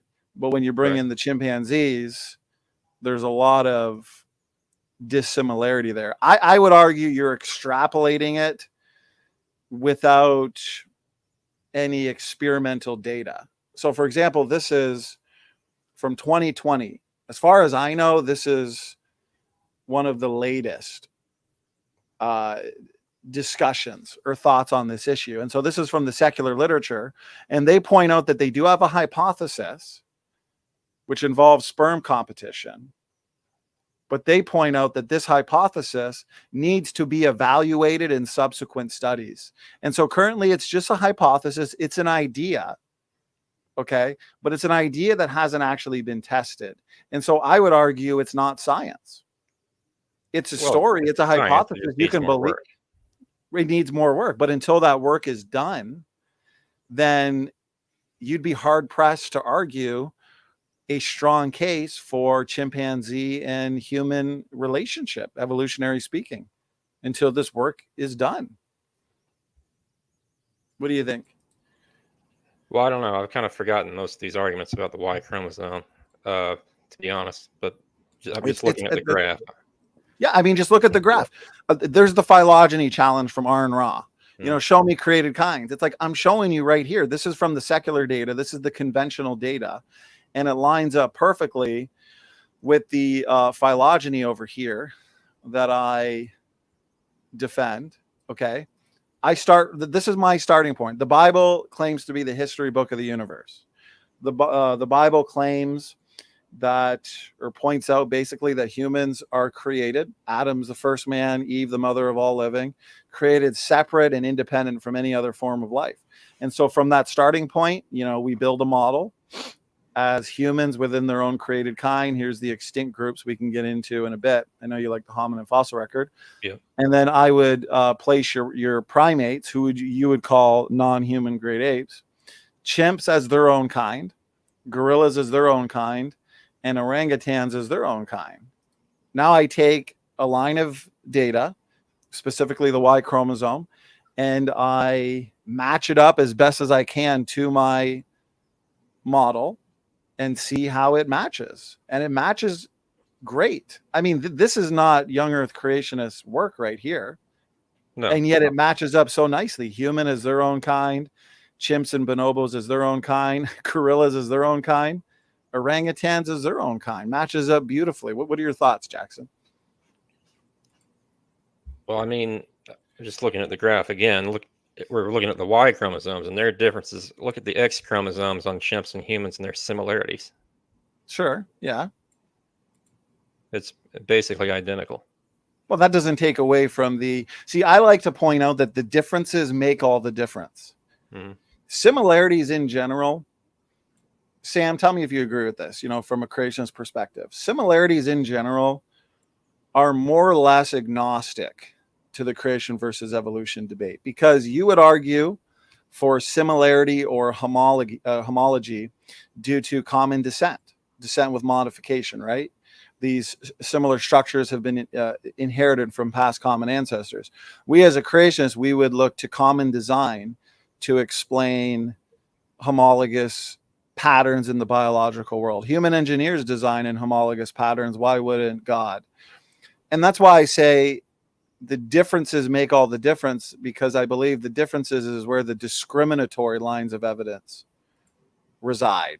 And it's a line of evidence like the Y chromosome dissimilarity that I strongly believe the evolutionary community lacks a good explanation for, or at least a tested explanation, while the biblical creation model can account for it nicely without any storytelling or extrapolation fallacies invoked. Go ahead. Well, again, looking at the Bornean and Sumatran orangutans, they probably haven't been diverged for more than, what, 1 million years, and they're significantly different. So something that's diverged for 7 or so million years, I think it varies molecular clock, but I mean, you would expect it to be a little even more different than that. You got to test that though, because Right. even with your orangutans, there's no necessity for wholesale rearrangement of significant parts. You don't really have to account for the evolution of entire gene families, right? Even the content, just looking at it without the bar in terms of which color is each heterochromatin, so on and so forth. There's not that much difference. There's quite a bit of similarity. You know, I'd like to see a percentage, but again, bring in the human. Your most dissimilar is for sure human and chimp. I mean, there's so much, even in the human Y, that's not even in the chimpanzee Y, or that's in the chimpanzee Y, but in a very minimal amount. You know, at the very least, you'd have to at least agree this is a specific point consistent with separate ancestry. Well, I mean, it can be if you make it that way, I guess. But the way I see it, it can also line up with what I'm saying. Well, I appreciate that. I definitely don't want to take up the entire time on that issue, but I do believe that the Y chromosome data, the mitochondrial DNA data, and these massive differences in Y chromosome has a more parsimonious explanation within the separate ancestry model rather than the universal common ancestry model. So can I ask something really quick? No questions allowed, Doc. I'm just kidding. Go ahead. Okay. Oh, okay. Well, so during the global flood that you say happened, would aquatic animals have experienced a genetic bottleneck? We seem to, and Sam, you can feel free to jump in anytime too, give your thoughts. We seem to find within various genetic boundary study, one that comes to mind is the Rockefeller study, where they looked at the CO1 gene, that highly conserved mitochondrial DNA protein, basically. And they concluded that over 90% of all species today have arisen at the same time because of low genetic variation. They invoked a bottleneck, and that also involves aquatic life. Aquatic life universally, if I'm not mistaken, in that study, they say experienced a bottleneck. And so I'd argue that's consistent with the flood. So I'm pretty sure it didn't mean that all those species were created at the same time, but well, no, it would be the flood bottleneck. So what do biblical creationists say about the flood? Do we say that was a creation event? I mean, it's a creationist event. Well, it's not a creation event. The creation event goes back 6,000 years. But we place this bottleneck, this near extinction event, 4,500 years. And so all extant species today, where it's talking about 90% of species today arose at the same time in the not so distant past. This is the genetic boundary study. We'd say they originated from archetypes. So this wasn't a creation event. This was basically Go ahead. I think you know what I mean. So, as you said, archetypes, but I actually do kind of like that. Sorry. So I coined do it, agree possibly. that would be, let's say, a prediction for land animals. But why for aquatic animals? Why would they have a bottleneck at the same time when, they can swim? Well, it sounds like, oh, Sam, you're going to talk. Go ahead. Yeah, well, no, I mean, there's a few reasons why that could be the case. So for one reason, and I'm not sure that all creationists would agree on this, but let's say that the water is fresh water, which I think that it was. But as the salinity started to increase, there would be a lot of fish that wouldn't be able to survive. So that would be one cause for them to die. You'd have like turbulence, and you'd have a lot of debris in the soil. So that would cause a lot of them to die. You might have some heat. We're not sure how much that would be. I mean, obviously, things survived. So the secular camp would be wrong on their assumptions. They haven't actually shown anything definitive. So there's a lot of reasons that that would cause the marine life to be reduced drastically. Okay. What about things that breathe air but swim, like, say, whales that have no problem bobbing up at the surface? What about them? Why would they be experiencing a bottleneck during this time when they are not really in danger of drowning? Yeah, I mean, again, like we know that the Bible says that, all things they follow a kind, and I can answer your question that you asked Kent earlier. Kind would be an organism that derives from an original created gene pool. That doesn't mean that they're sexually compatible today. So we don't really know what those original created kinds are, and I don't know that we could really know how many animals did die off. So I mean, I think a lot of that's going to be guesswork. Sure, fair. If I could add, if I could confirm that, Doc, my definition of a kind as well would be groups of organisms that go back to a common ancestral gene pool, as Sam said. And so, yes, some variations within a created kind could diverge enough where they're no longer interfertile, but that doesn't mean they don't belong to the same kind. I think genetics can determine what does and what doesn't belong to the same kind. So just to kind of fair.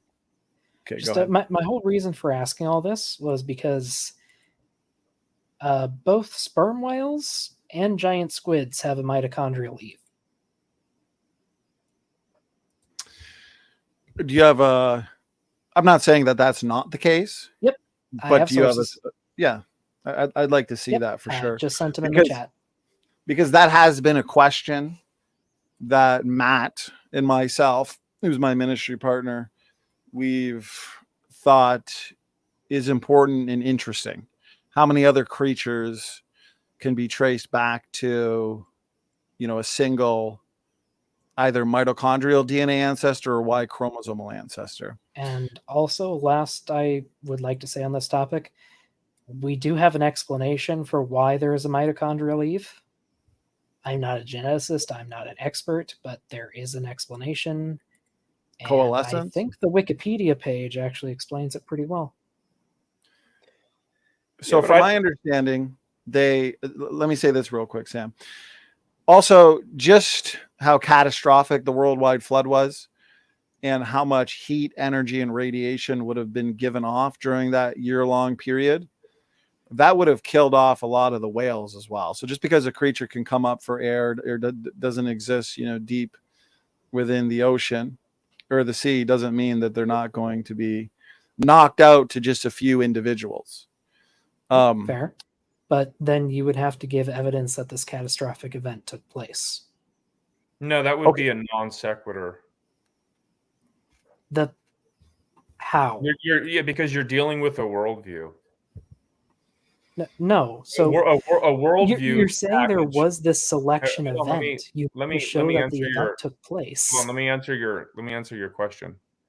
You're dealing with a worldview. A worldview is a package deal, and it would be no different than if you were to, let's say, land on the moon and find a piece of art there.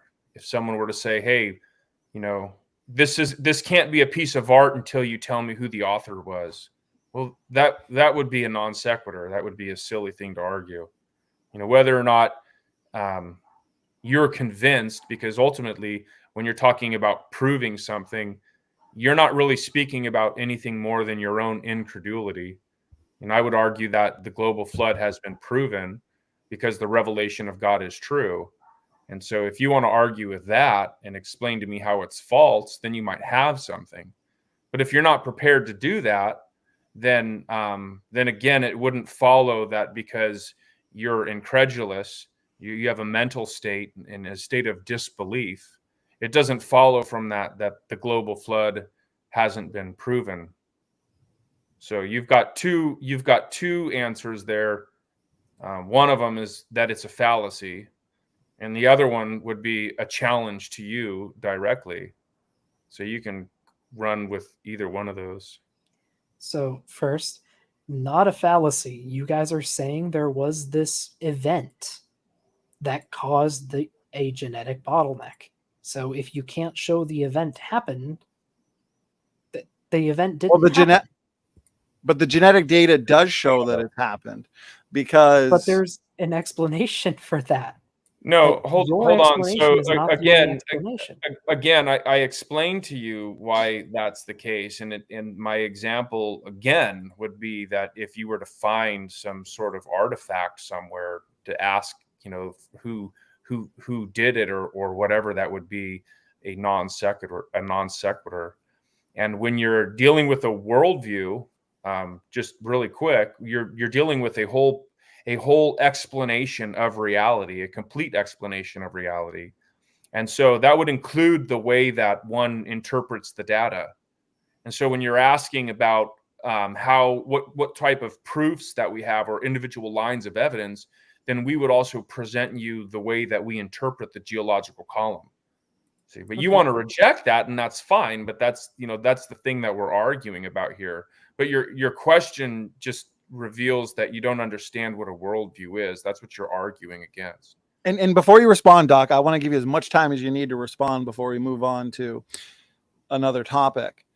As I have it on my mind, when it comes to these archetypes, okay, whether it's land animals or even water creatures, you can even go as far as whales. I would say the catastrophic nature of the flood to begin with, rapid plate tectonics.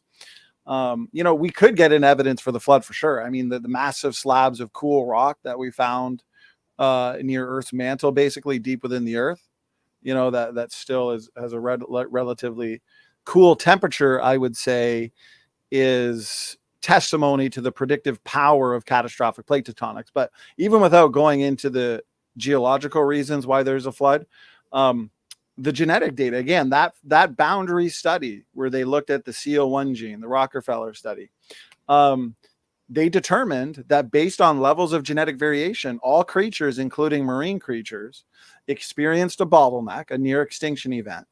And 90% of all species arose at the same time. And that makes sense. Why not 100%? Well, you have your surviving archetypes off of the ark, and then your few water kinds that manage to survive as well. And so from there, just those front-loaded created DNA differences, recombination, gene conversion, mutations after the flood could explain all the varieties we see today. So for example, you have your bear archetype, right? And from there, shuffle up those DNA differences. In a few thousand years, you've got your different species. But it's the genetic data that tells us there was this worldwide bottleneck. Well, to the biblical creationists, that makes sense. The Bible talks about a worldwide flood where there was a universal bottleneck. And you guys may have a different conclusion to that, but I would argue that your conclusion is not consistent with the available evidence that we do have. Doc, go ahead. Take your time. Respond to anything you'd like to. Okay. First, if there was a global flood, what do you think we would expect to see? The geological column. What in the geology would you expect to see? Layers laid down hydrologically, evidence of a hydrological catastrophism. So your question might work with someone like Paleologos, who rejects a literary reading of the scripture? That would be a fair question to ask him. I don't know how he would respond to that, because if I understand his position right, he affirms that the secular interpretation of the geological column as opposed to he is a young Earth creation. He is a young Earth creationist, though. Okay. Well, but regarding the question you asked, the evidence that I would put forth would be the geological column.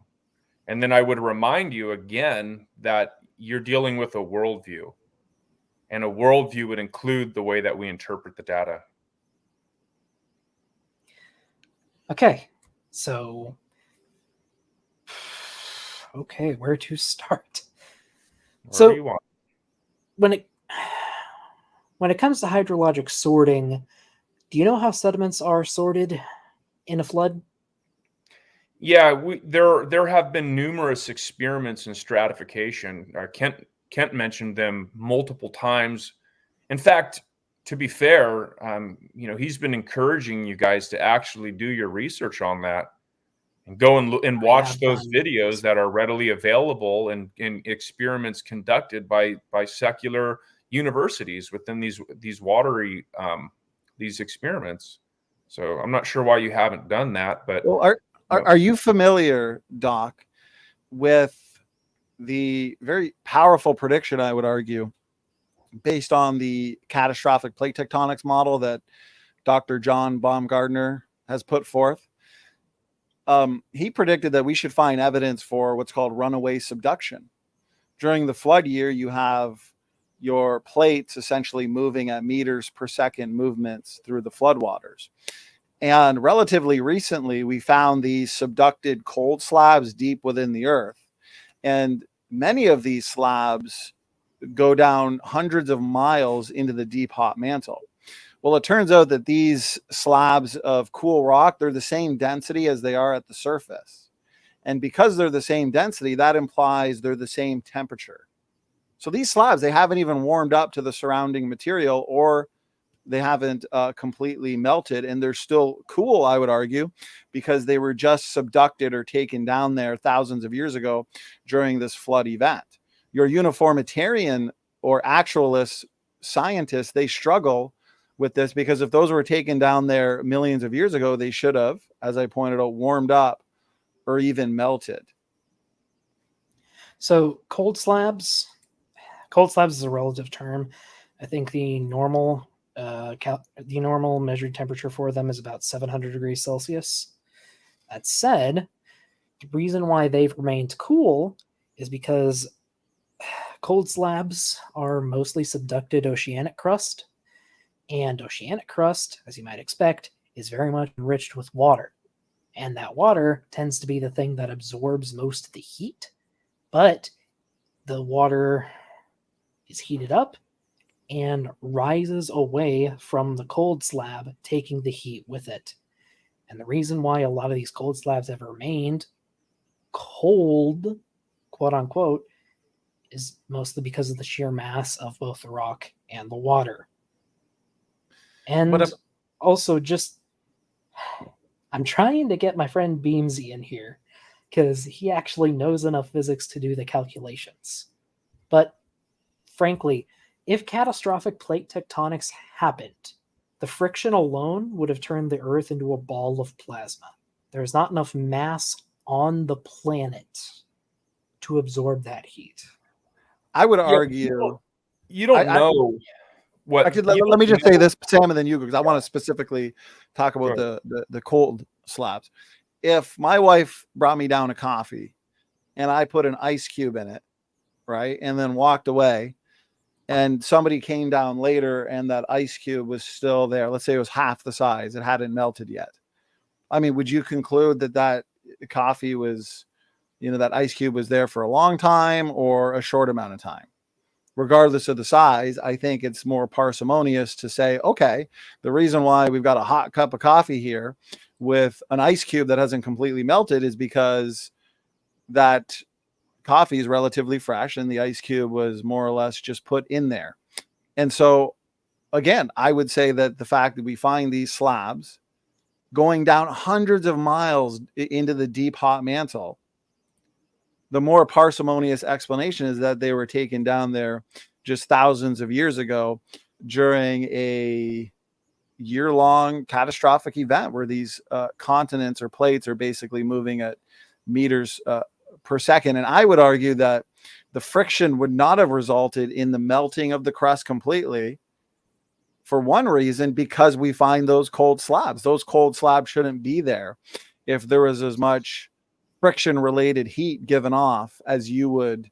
Plus, heat and energy is necessary to get the plates moving in the first place. So I would say that heat from the friction that you're talking about, Doc, that is more of a feature rather than a problem. Put it that way.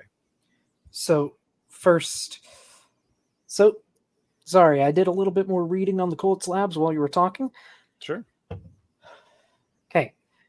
So first, a cold slab isn't the same temperature all the way through.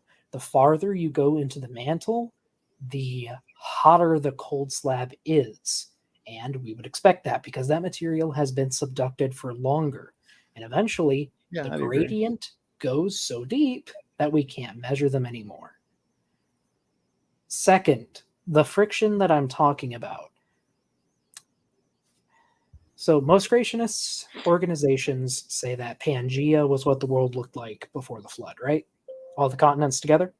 Well, most, I guess, informed creationists would say that Pangea was a temporary supercontinent during the flood that came together and then separated again. And the pre-flood supercontinent was more like Rodinia.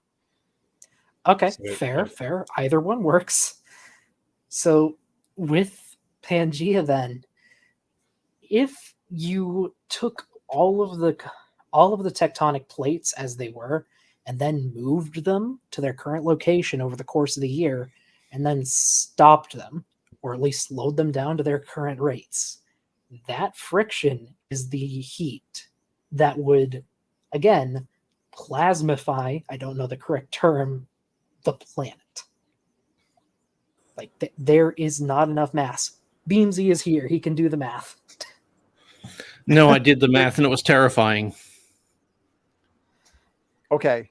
Sam, I know you wanted to respond. I don't want to hog the mic. I could certainly give some more thoughts on that. But Sam, I know you wanted to say something too. Yeah, no, I just point out that, the Bible says that the fountains of the great deep burst forth. And so this water that was underneath the earth came up. And so that means that there was like a liquidy type substrate underneath the layers of the crust. And we know currently there's more water actually under the earth than there is above it. So, all of these, yeah, and ringwellite. Yes, that's not water. Yeah. Well, let me finish my thought, Beamsy. But if you want to say something, be accurate. Well, Beamsy, you can behave like an adult and let me finish my thought, and then we'll give you time to address it. That's how the stream's been going all night. Okay? So don't come in here all hot and bothered. So we don't know what those starting assumptions that you guys are making, or even some creationists are making with all of these numbers. We simply don't know what those conditions were like. So if there was a large liquid body of water underneath the continents, then there would be more of a floating and less of a grinding. You simply don't know. Do you know? Well, the guys with the rate experiment, didn't they say it would be like 24,000 degrees Celsius? Yeah. So again, I mean, we're making assumptions, and those assumptions that we know what the Earth was like at the time. We know what was underneath these continents. What the temperature of the core was, floating on masses of water. So unless you know, if you actually know, that would be something. Or maybe that heat and radiation was actually taken into the core, and the reason why the core is so hot today is for that reason, and therefore it wasn't as hot pre-flood. Does that make sense? Because we don't necessarily know the exact conditions of the pre-flood world and all the various heat sinks that could have taken up or absorbed a lot of that heat, a lot of that radiation. But then there would have been no magnetic field. There wouldn't have been enough heat or anything to keep the ball molten and spinning. And The Earth wouldn't have had a magnetic field before the flood if that was the case, wouldn't it?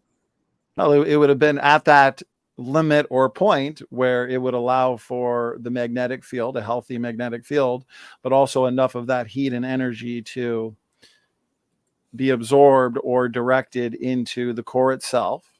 Also used in the first place to get the plates moving, and also utilized to produce all of the coal, oil, and natural gas that we have today.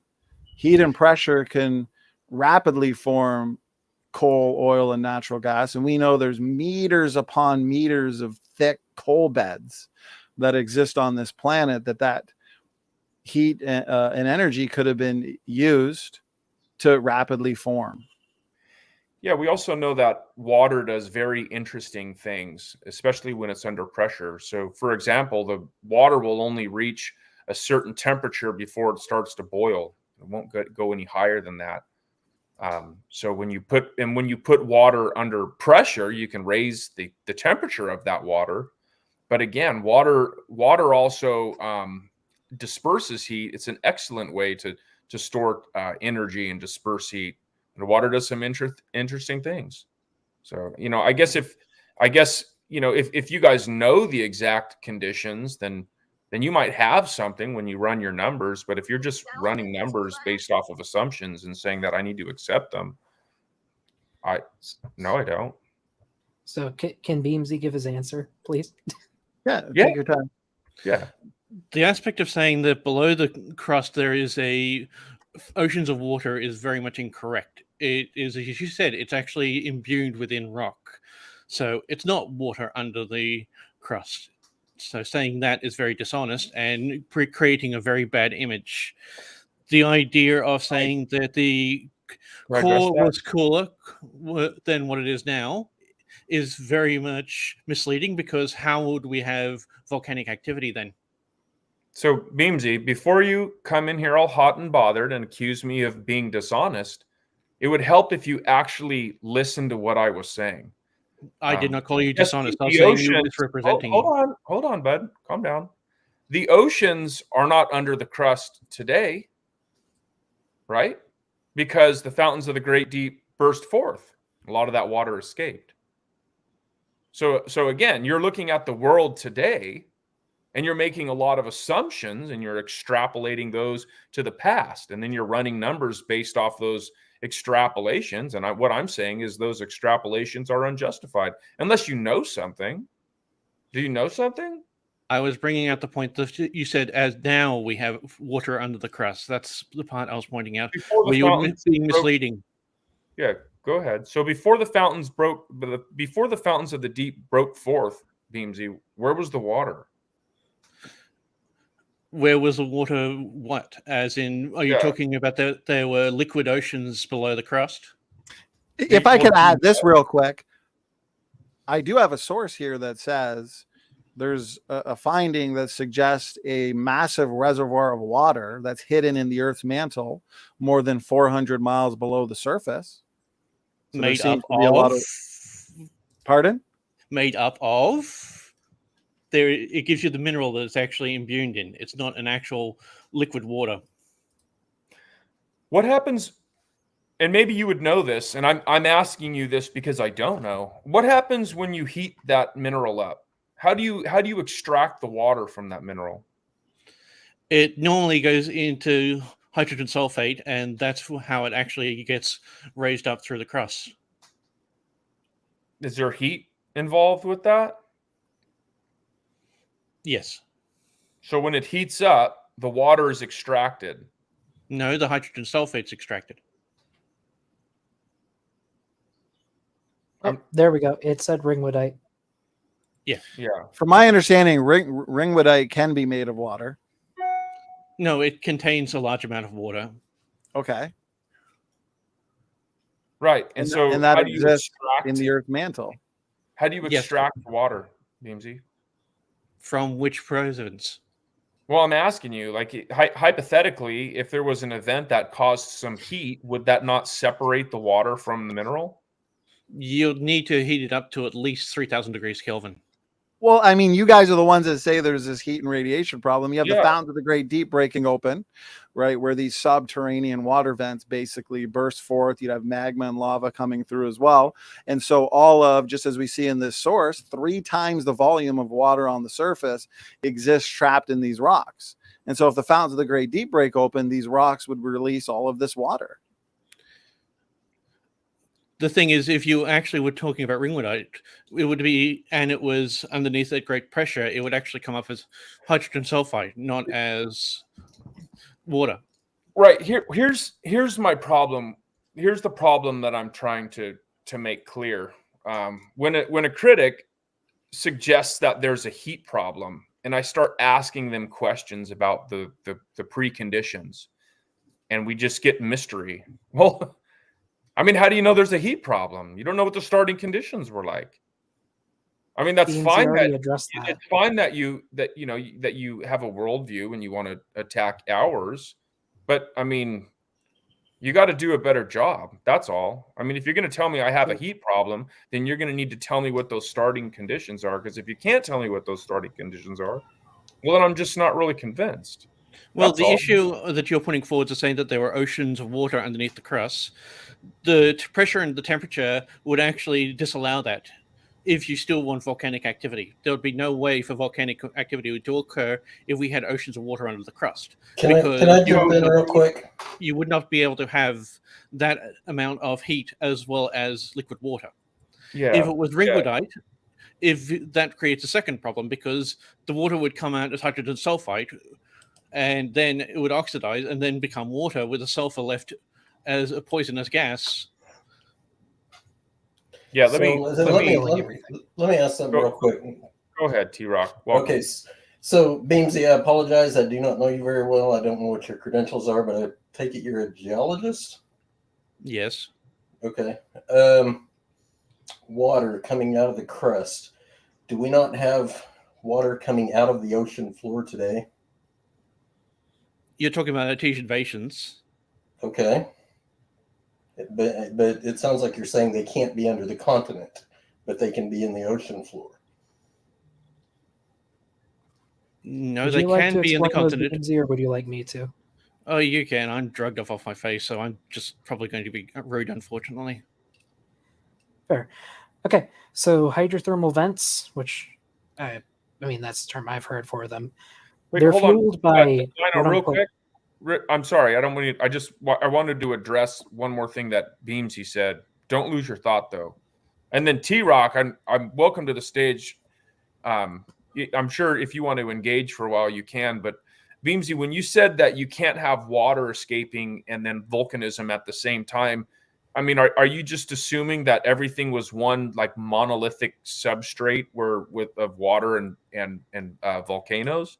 Like the world isn't like that today. Like we have regions that have certain geological activities that other regions don't.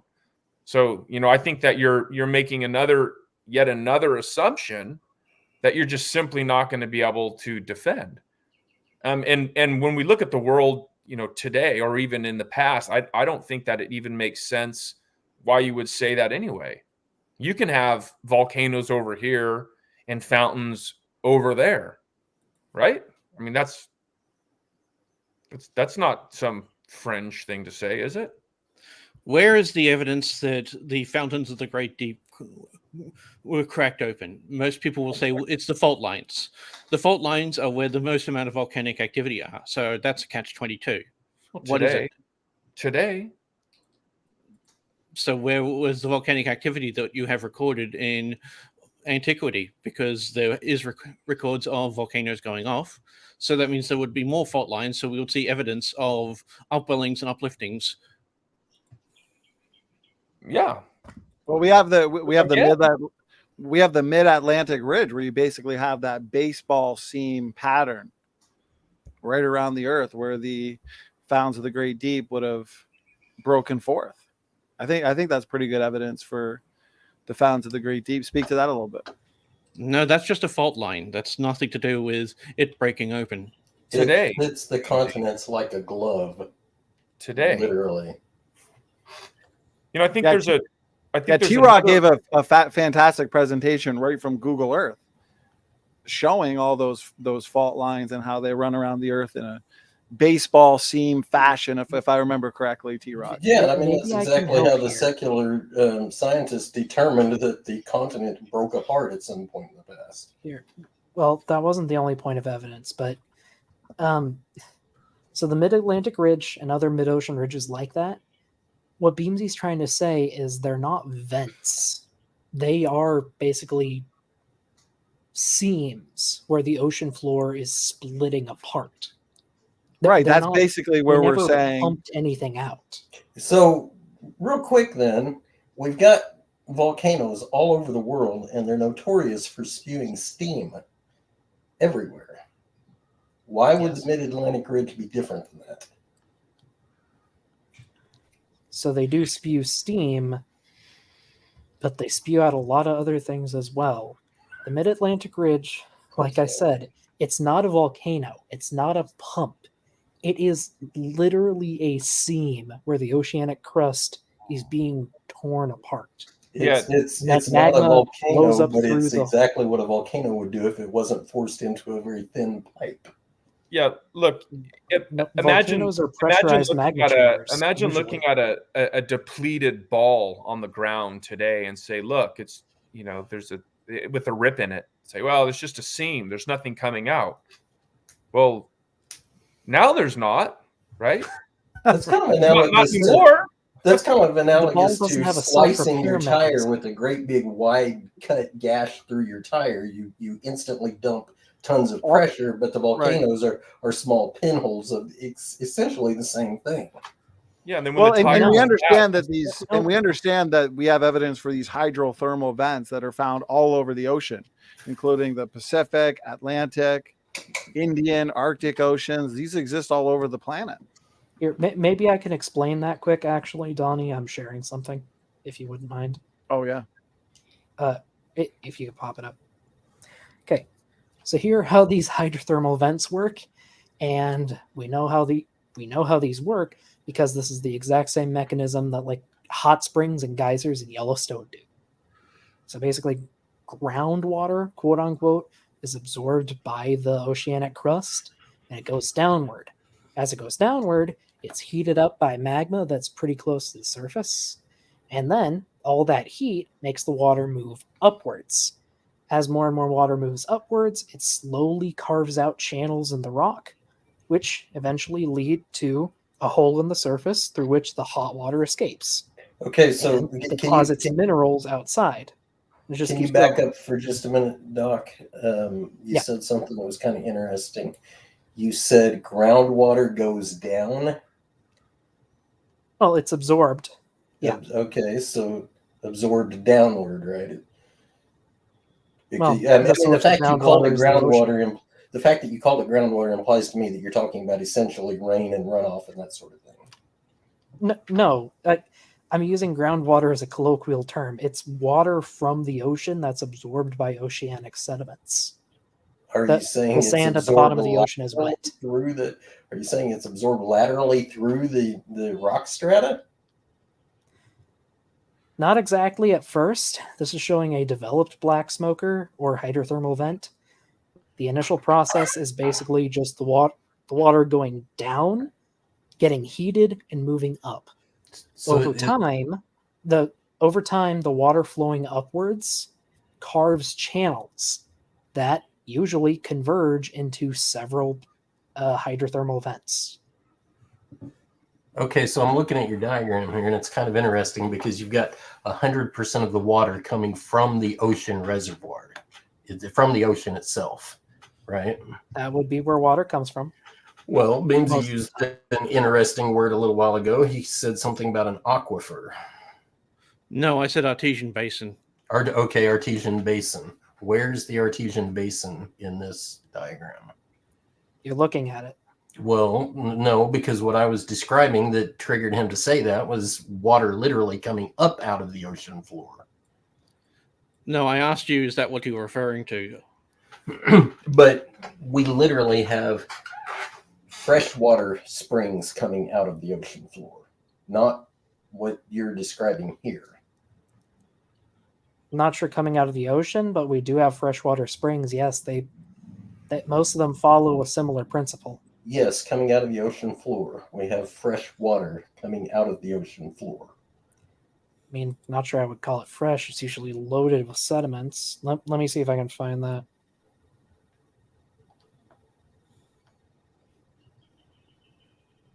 Well, I certainly wouldn't drink it. It's loaded with like hydrogen Okay, sulfide. apparently they can occur, but it's very rare. And Most of these hydrothermal vents are just seawater plus minerals they've collected.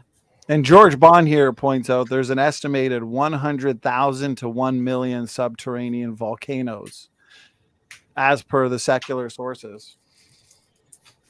I mean, Okay, I wouldn't doubt it. I've got a point that kind of is totally unrelated to this. It was about like 30 minutes ago, but mind if I say that real quick? Jackson, you are one of the stars of tonight's right. show. So Fair you enough. listen, you jump in anytime, my man. All right. Okay.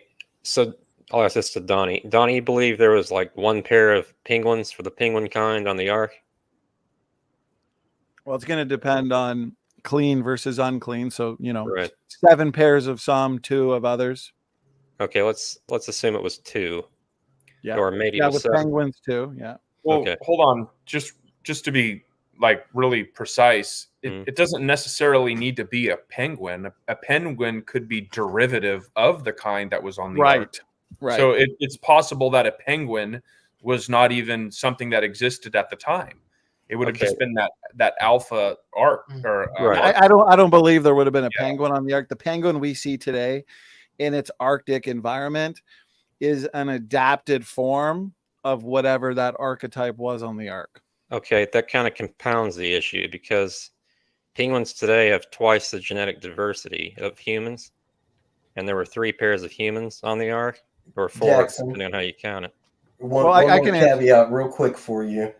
I honestly don't know the answer to whether penguins are clean or not, but for clean animals, there's a real important little caveat that's hardly ever mentioned. You've heard people talk about 7 pairs of clean animals, right?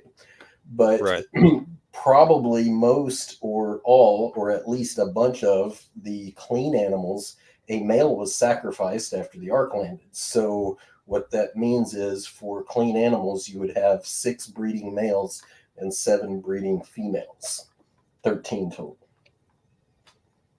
Okay. But now here's the thing. When it comes to diversity, we'd expect animals today, like a penguin, like a chimpanzee, you name it, a wolf, to have more levels of genetic diversity than humans, because we're going back to the creation event, right? God creates 2 people, Adam and Eve.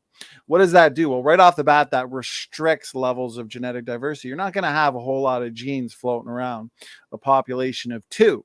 And so today, the levels of genetic variation we see in humans matches that expectation. We have humans with low variation. But when it comes to animals, God didn't just create 2 or 7 or 14. No, he created animals in bulk, in populations, in fully functioning and working ecosystems. Now, yes, we do have a bottleneck at the flood. But remember what I pointed out earlier, Jackson, that bottleneck was a 1-generation bottleneck, followed up by rapid and exponential population growth. And so very little of that original created heterozygosity would have been lost in your animal kinds. And so whatever that archetype was that the penguin descends from, basically, okay, there would have been rapid and exponential population growth where it still would have retained enough diversity to have more than what humans have today. Does that answer your question? I don't see how that makes sense because you're getting all the descendants from 3 pairs. How is that producing more genetic diversity from the 3 pairs? And then you have like what we think maybe there was a global bottleneck of a couple thousand sometime in the past over a longer period. But wouldn't that, it just seems to me there would be more genetic diversity in that. No, because it's going to depend on many things. It's going to depend on even how you define allele. Right? A genetic variant within a specific genetic loci. We have millions of genetic loci in the genome, and so millions of positions in the genome that have diversity. The point is, animals would have had more diversity in the pre-flood world God would logically and therefore likely, tell me if you agree with this, Sam, bring the most heterozygous or healthy animals to represent archetypes on the ark. And so whatever that archetype was that penguins descend from ultimately, that would have right off the bat had more diversity in its genome, even if there's only two, than Noah, his wife, and their three kids and their three wives would have had. And so from there, you have mutations, recombination, you have migration, all of your typical factors that go into speciation. And so today, according to you, I'm just for sake of I didn't look into it, but for sake of argument, say penguins do have 3 times the amount of diversity humans have. That would be expected because its ancestor would have had more variation than the humans that came off the ark. Does that help? Let me jump in real quick on that. There's a really important distinction between the creation model and evolution that is never mentioned by the evolutionists. And that is when you have a really small population, whether you're talking about 1 breeding pair or 3 breeding pairs, it doesn't matter. When you have really small populations like that in an empty world, they divide out very quickly into small subpopulations that become independent of each other very quickly. And so it's super easy to me to understand that a big portion of the genome does mutate very quickly.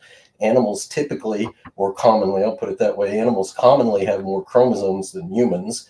And so they have more built-in diversity probably than most humans do because of the number of chromosomes.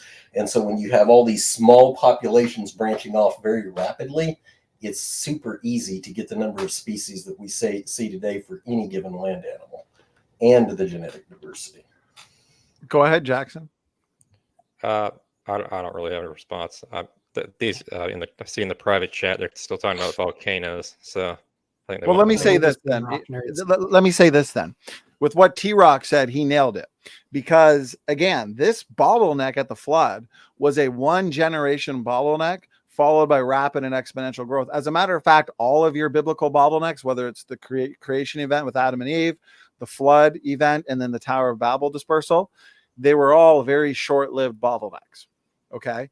And so when you have, as T-Rock said, a rapidly growing population of pick your animal, pick your favorite animal. Okay, let's say the penguin archetype.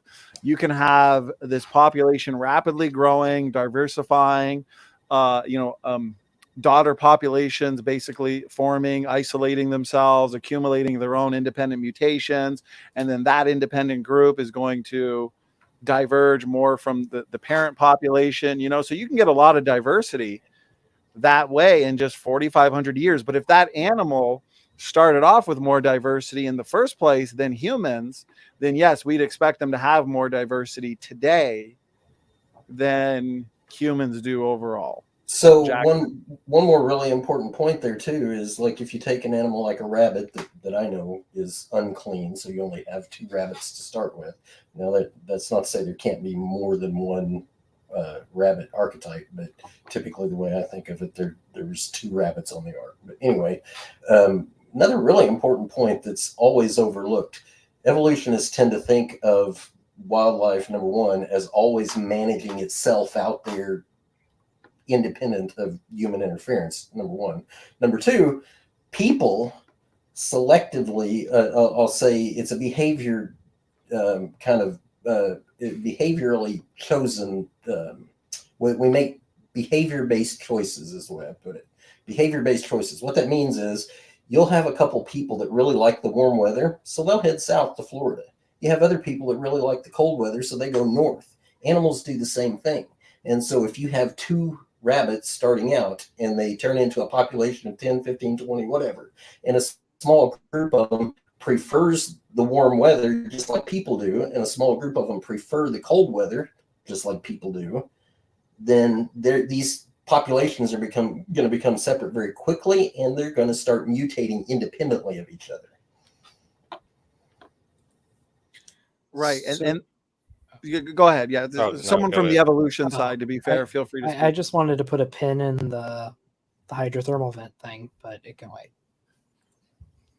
Yeah. I don't really.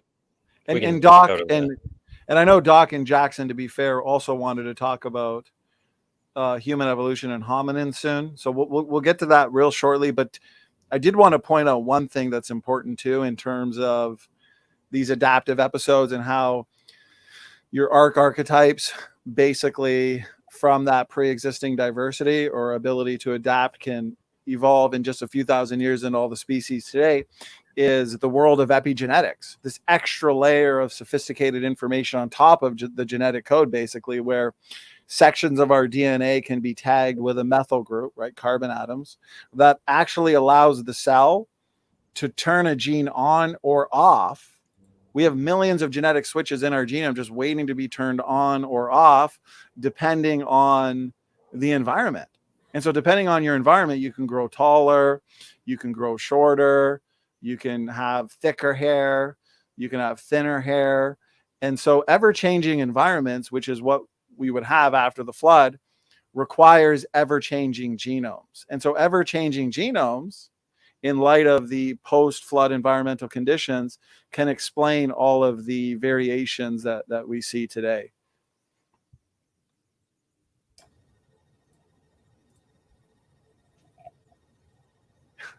Was that for me? Yeah, and I was looking at the chat. Paleologa said, you need to just use the obvious pun and say archetypes, right? Yeah. We need to get Brandon, our design guy, to copyright that somehow. Archetype, but ARK, maybe some cool design, cool logo. There we go. We heard it today. So yeah, Jackson, go ahead. And then T-Rock, for sure, stick around, because I have a feeling we're going to get into a little bit of how the fossil record organizes itself. And T-Rock has an active research program on that. And he's going to be unveiling a lot of that research next month in his own open mic. So T-Rock's going to be the star of the show.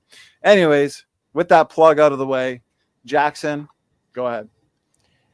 I kind of forgot my train of thought, to be honest with you. I'm getting kind of tired. But we do that to you, I don't think we, we should move to the hominid fossil record. Sorry, really quick before then. Doc, no, say something. Okay, so for the freshwater springs in the ocean, looked it up. Those usually occur near the coast where the freshwater is sourced from an inland aquifer. So that's it. They're basically the same springs you see on land. They just occur in the ocean.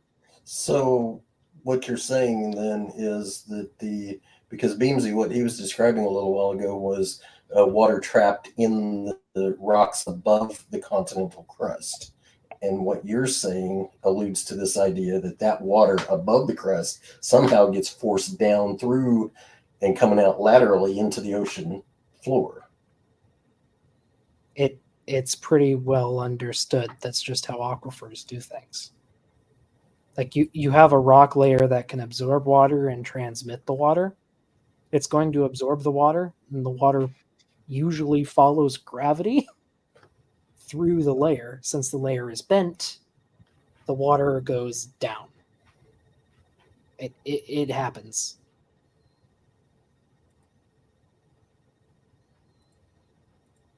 Does that make sense?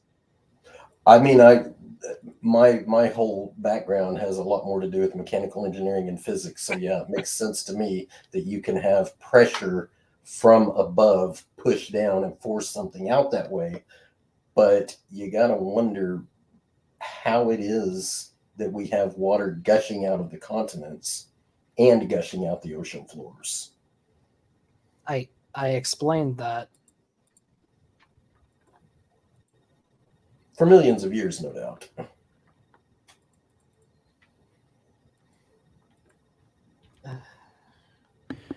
You'll find most of the ones that are coming out on the continents are near mountains that have snow on top of them. Okay. Sure. Unless you live in the Midwest like me. I want to ask one question related to this topic, the heat problem, and then I wanted to move specifically into some of the fossils, because I feel, Jackson, you did spend a lot of time on fossils and transitional fossils and the ordering of the fossils. And I know we all love to discuss hominins, so I wouldn't mind getting into that very shortly. And then T-Rock, we could even get your input on the ordering of the fossils. But in terms of the heat problem, would the evolutionists at least agree that in light of the research being done in the rapid production or formation of oil and coal, that in a lab using the right amount of heat, the right amount of pressure, we can actually form coal specifically in days to weeks? And so if at least portions of this heat produced from the flood could be utilized to rapidly form the massive amounts of coal, the massive amounts of oil and natural gas that we see today, essentially your pre-flood world could have acted as a sort of battery to absorb or utilize a lot of that heat generated at the flood. Because, and here's my main point, I see a lot of old earth creationists, a lot of evolutionists say there's just too much coal, oil, and natural gas for creationists to explain in just 4,500 years. But wait a minute. At the same time, you're pointing out that there's too much heat produced at the flood, heat and energy. So can't that heat and energy be used as a solution for the problem that you say we have with your coal, with your oil, with your natural gas? I'm curious as to your thoughts on that. I'm sorry, Donnie, you said a lot there. Could you maybe boil it down to 1 or 2 points we can take at a time? Okay, so basically in one sentence, can the heat, at least parts of it from the flood, be used to produce coal, oil, and natural gas? Yeah, Donnie, use some of that heat to boil it down a little bit. Well, I think actually Beamsy would have the best answer on this. Beamsy, would the heat, would it do that? And you want to phone enough mass on Earth to absorb the heat? You're going to phone a friend? The first problem would actually be, where would you actually get all the organic material to create the sheer size of the deposits? I mean, the pre-flood world would have been 90% green. We see in the fossil record massive amounts of plant life. We see massive amounts of just creatures in all these different layers, terrestrial creatures that could be utilized as well. So, I mean, tons of plant and organic material in the pre-flood world to be used in combination with the heat and energy to form coal, oil, and natural gas. That's my answer, I guess. So yeah, not only that, I would double down and I would pose that question to the critics, because you're going to have to answer that question also. Where did you get all of that material? And then if you're going to suggest that it existed on the Earth for these vast amounts of time, we're going to ask where all the bioturbation is. So I think those coal beds are a problem for you guys. They're a huge problem. I mean, first, there's bioturbation everywhere. No, it's not actually within, especially, for the Grand Canyon, for example. You can't have distinct sharp boundaries and bioturbation.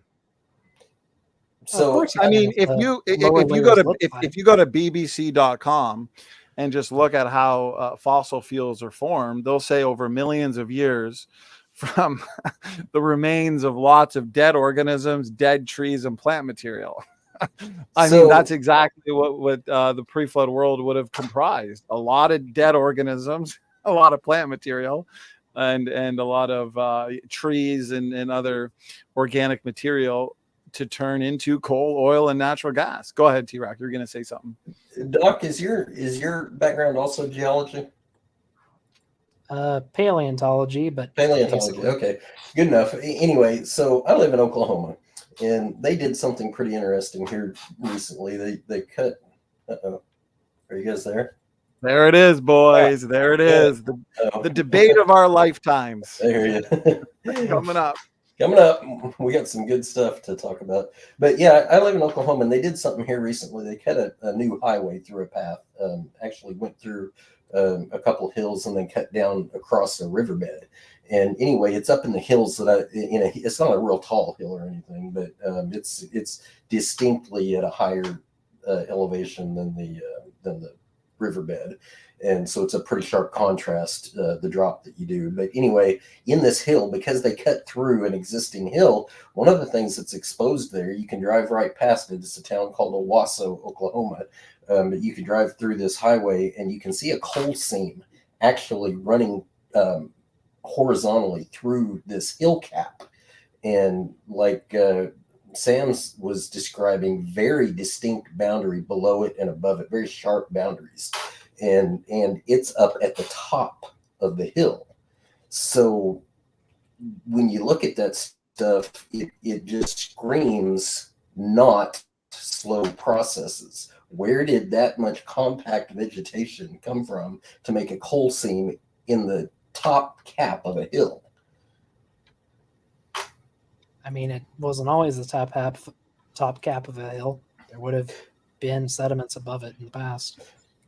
But you guys' process is to slowly deposit that stuff over really long periods of time. And hills don't just sit there in place. They're subject to erosion. So you're basically begging the question, how do you get these really distinct flat boundaries with a really slow process? And like Sam said, no bioturbation at all. Yeah. Well, I mean, the first thing that gives you a flat boundary is going to be gravity. Almost all sediments deposit in flat layers. Gravity if you also hear a gives scratching you noise in the erosion. background, my cat is being a thing. Sorry, what?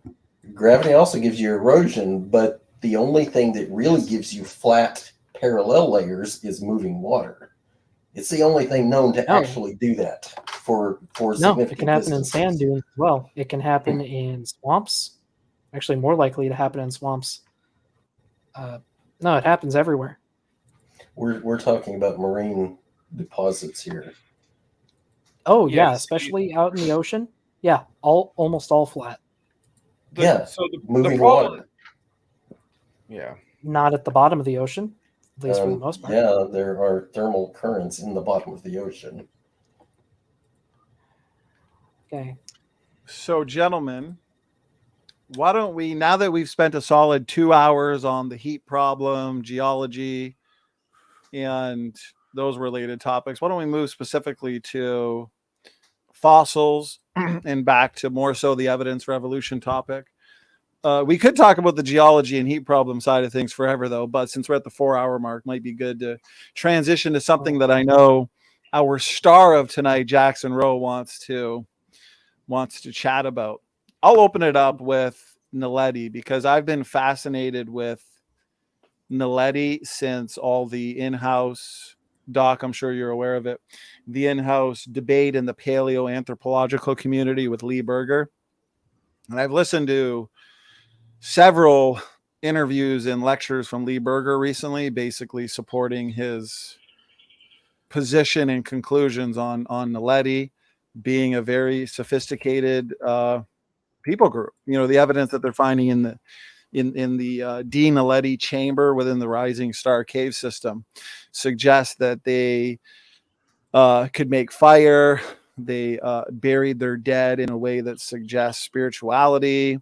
They have evidence for cave art and drawings that when you compare to Neanderthal cave art and drawings are very similar, almost the same, suggesting an intelligent people group. But I've got a presentation here comparing Naledi's hand to a modern human hand, comparing Naledi's foot, as you can see here, to a human foot. And everything about Naledi suggests that it's not transitional or pre-human or primitive in any way. It is a fully human people group. Any thoughts, gentlemen? Yeah, I know Naledi's fairly recent, like what, 200,000 years ago, something like that? Yeah, dates range because the dates aren't the most reliable currently. Even Lee Berger is being criticized because he's making some of his claims without having really reliable carbon dates currently on Naledi. Not carbon dates, but there's a lot of things about the paper. It's honestly not a very good paper. I think it's a pretty strong paper. If I remember correctly, it's a series of papers. He's written a couple, but what's a series of I can't really papers get too much criticizing into the details, but there are a lot of critiques on the paper. Just but it There's also been responses regards to from. Homo Like, I just want to transitional. point this out. I would recommend watching his latest interviews where he does defend his conclusions, his work, and he does point out that it's just a few dissenting opinions in the greater world of paleoanthropology, and he finds the arguments to be rather weak. Again, if you just look up a picture of the cave art or drawings that Naledi is supposed to have done, and there's no evidence of Homo sapiens. Okay, well, I would argue that Homo naledi is Homo sapiens, just a degenerate form. But in paleoanthropological lingo, there's no evidence for Homo sapiens in that cave to be the ones to create the cave art. But yeah, there's a picture of the Naledi cave art next to a Neanderthal cave art. We would all agree that Neanderthal was an intelligent people group. It's the same. It's the same thing. So why is Neanderthal's legit cave art, but Naledi's isn't?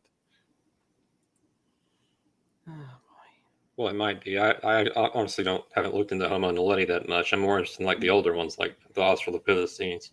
So, Jackson, I got a question for you, real quick.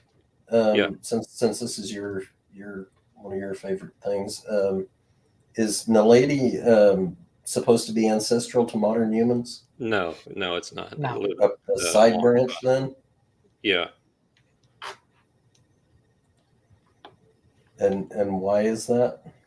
They lived way too recently. That's the main reason.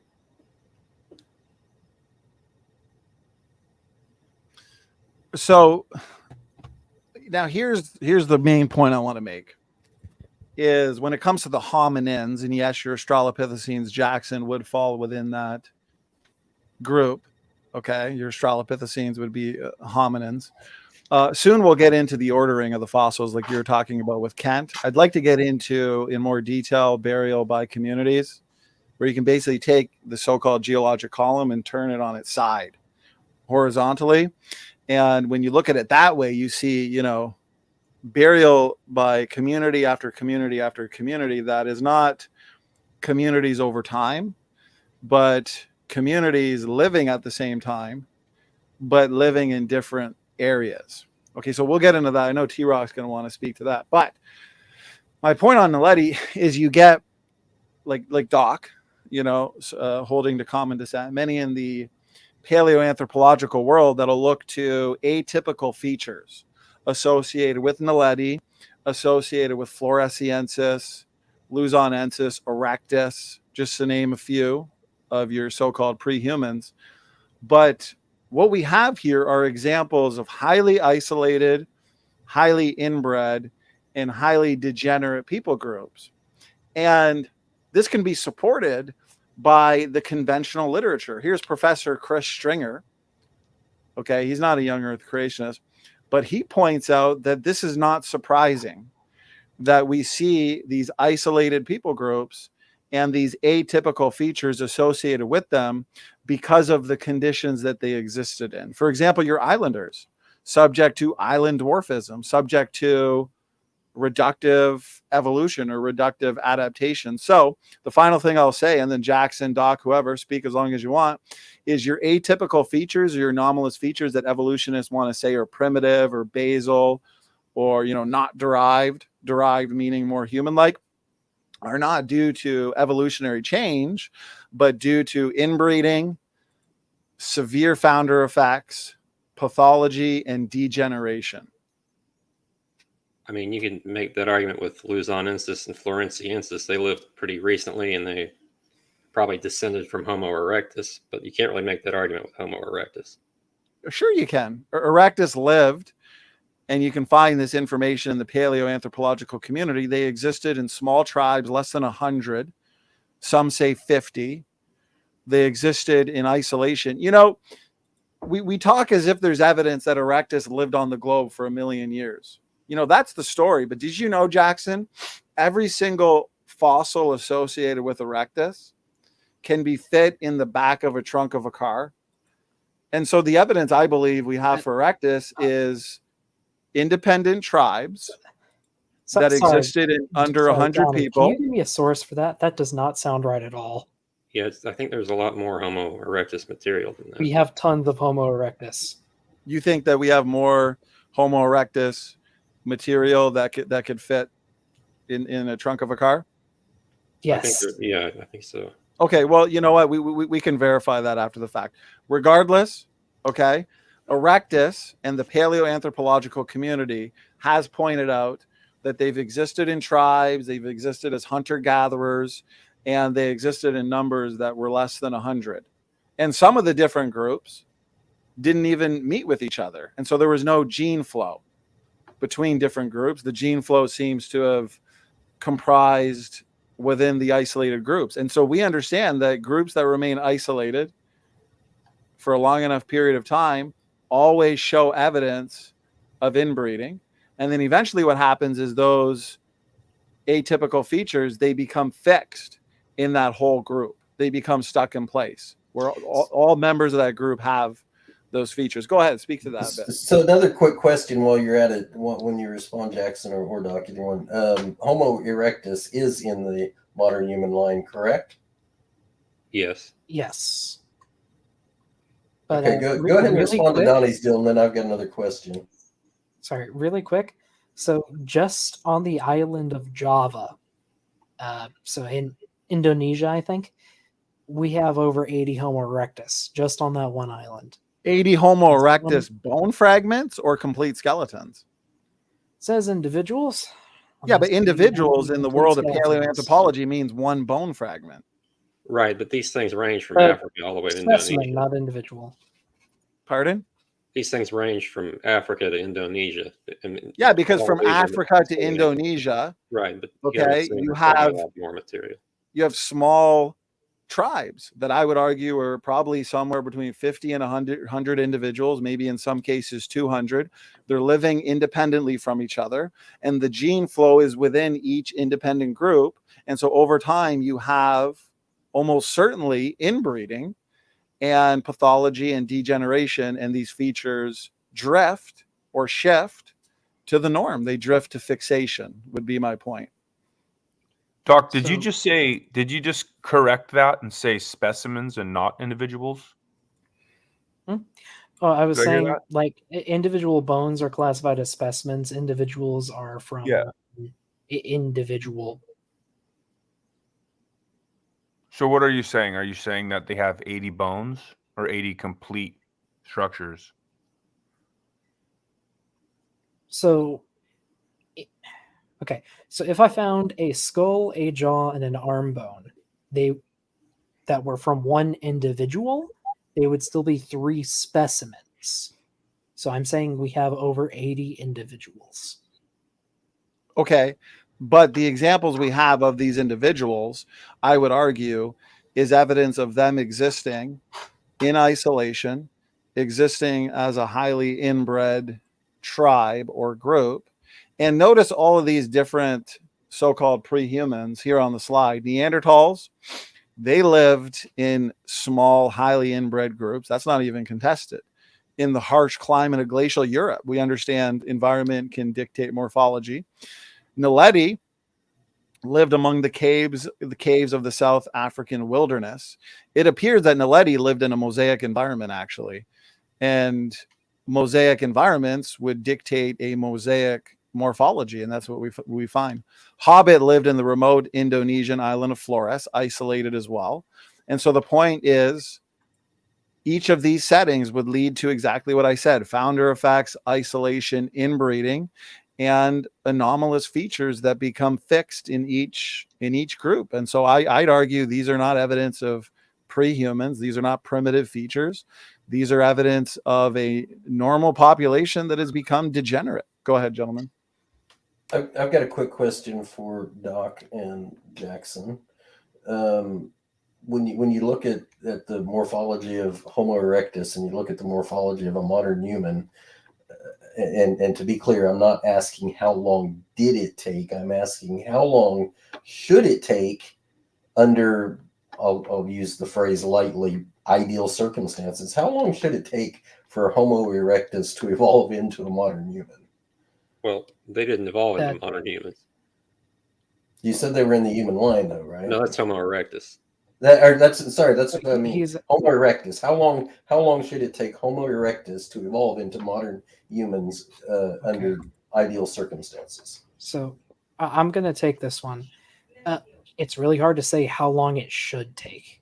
Like that's just really hard to say. We Can you can't give high and low numbers then? or from, let's say, the average Homo erectus to the average Homo sapiens. It could be anywhere from, depending on the selection pressures, anywhere from between 5,000 years to 500,000 years. Like, selection pressure? Evolution isn't usually that easy to predict. Sorry, that is such a weird way to respond to that. Selection pressure? Actually, T-Rock, I want you to respond, brother. I just wanted to really clarify. I think the full skeleton you'd be referring to with erectus, Doc, is Turcanoboy, but the rest are mostly scraps. They're mostly fragments. And so when you just compile all of those scraps and fragments of however many individuals they represent, you can fit those into the back of a large car. But there's not a whole lot associated with erectus, certainly not enough to say that erectus lived on the globe for 1 million plus years. Think about it. If their generation time was 20 to 25 years, like us roughly, okay, but existed for 1 million years, we should find billions of erectus fragments and certainly more than just one full skeleton, Turcanoboy. Anyways, I just wanted to point that out. No, that's not accurate. Fossilization is an incredibly rare process. It's remarkable we have as many specimens. It's a catastrophe most of the time. Right, but it's an argument from silence. You're saying, well, the reason we don't have all this evidence for erectus living on the globe for 1 million years and having all this children and existing in these large populations is because fossilization is very rare. Well, you don't have the evidence then. The evidence suggests that we had erectus type humans with distinct morphology existing in small tribes in different parts of the globe. They were inbred, they were subject to founder effects, and they were pathological. Better support for the biblical creation model, not the deep time evolutionary model. Go ahead. So I want to talk about real quick what Doc said about selection pressure in regards to humans. To me, that is so odd. I can't believe how strange that sounds. Humans decide for themselves. What you would call artificial selection. Intelligent human beings aren't subject to the type of random selection pressure that you bestow on wild animals that are completely outside of human care. That just sounds ridiculous. Sorry, first, you are wrong on that. Dark and light skin, as an example, has re-evolved many times in the history of humankind. It hasn't evolved at all. It exists as a response to the environment, but that just makes my point again, because people decide whether they want to head south and live in the warmer climate or head north. People who like the not south 10,000 years that ago. direction. Like How many? before this century, most humans died within like 50 miles where they were born. Sorry, like the 19th century, most humans died within 50 miles where they were born. Have you not been reading any? It says history. That's yes, I have. That's why I say that. The Egyptians were well known for traveling the globe and trading across the globe. The Babylonians. How much did a commoner? The Romans did how much did a commoner move? What difference does it make? How many people do you have to go? How many people do you have to subtract the majority of the population is and move commoners to a different place? You only have to have 2 people that can start a new population, move out of any given locality. Sorry, I wasn't aware that 2 was the majority of a population of what was ancient Egypt, up to like 100,000 at its peak? Yeah, did you know that historically every country has invaded another country? I mean, there's always just been like an invasion of one country to another.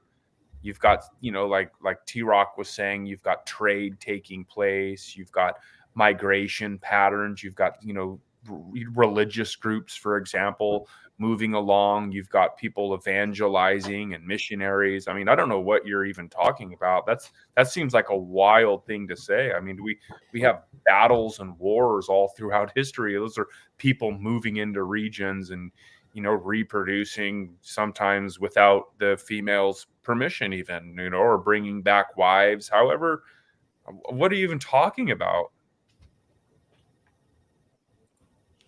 So I mean, one what are you even talking about? one of the finer points there, though, that I think the evolutionists always miss is, and it's the reason I asked the question about how long should it take for Homo erectus to evolve into modern human. One of the reasons is because mutations or adaptations, or however you want to think about it, actually get fixed very quickly in small populations. And if populations are dividing into splitting apart constantly because there's so much space on the planet, then you can get populations all over the place with mutations or adaptations, whatever, fixed very quickly in each one of those little small subpopulations. So you don't need tens of thousands of years, and selective pressure among humans who are deciding where they want to live, to me, is like it's just a nonsensical idea. And Doc, to be fair, you're going to get to respond. Jackson, I know you want to respond. Peter, coming in at the 9th inning, the 4-hour mark. Good to have you, brother. How are you tonight? A little bit about yourself. Doing good. Great to have you. Sounds like you've had some fun tonight in the live chat. So it's great to have you here in the open mic. And so introduce yourself and just jump right into the conversation. We're in the 9th inning, and so it's kind of just a free-for-all. Yeah, I'm just Peter. I have a small YouTube channel, and I'm studying biology. And you're taking a class that you started yesterday on human evolution? Today, yes. Yep. So that's kind of right up my alley, so that'll be fun. Right. Always a fun topic, so very cool. Okay, well, let's continue. Peter, was there anything that jumped out at you in terms of the I was discussion interested in your discussion of the Naledi burials, but if you want to move on to other topics, that's fine too.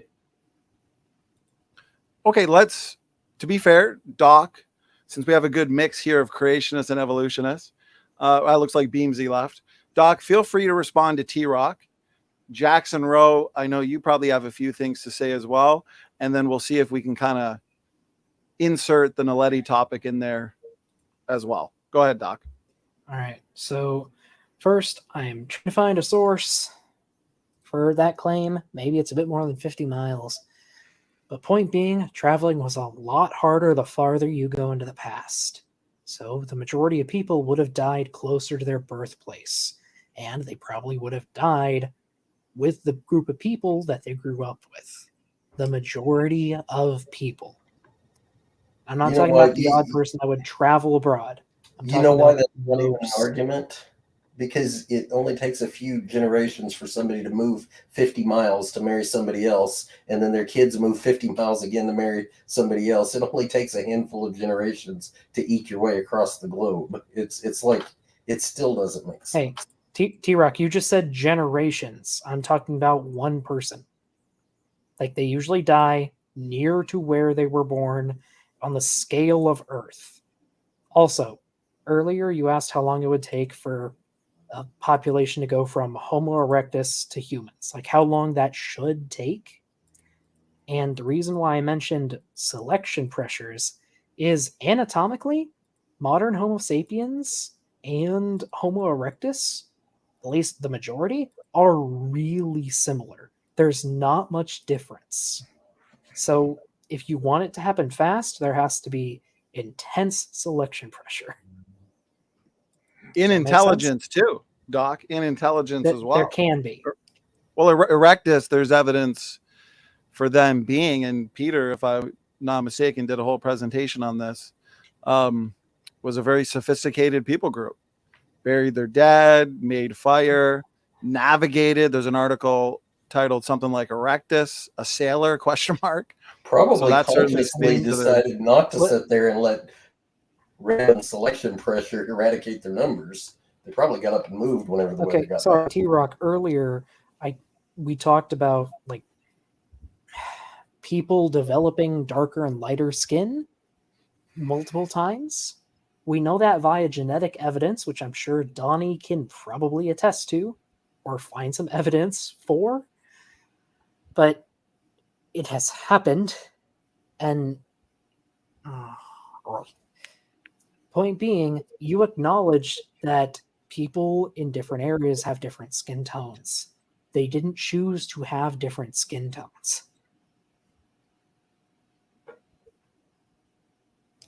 No, what people do is choose which side of the planet they want to live on based on what they can tolerate as far as environmental conditions. That's pretty modern. That's a not pretty modern at thing. all. We just got done describing how people all over the planet have always moved around. They've always moved. It's not like the statistic that you cited a while ago is just that. It's a statistic. You can come up with numbers and say, okay, the average person, fine. The average person, if you want to say it that way, if you really feel like you have good evidence, they lived and died within a 50, were born and died within a 50-mile range. Fine, but that's an average. What percentage of the population needs to get up and move, 200 miles or 2,000 miles in order to basically subtract out a gene pool and restart it somewhere else? It literally takes one generation.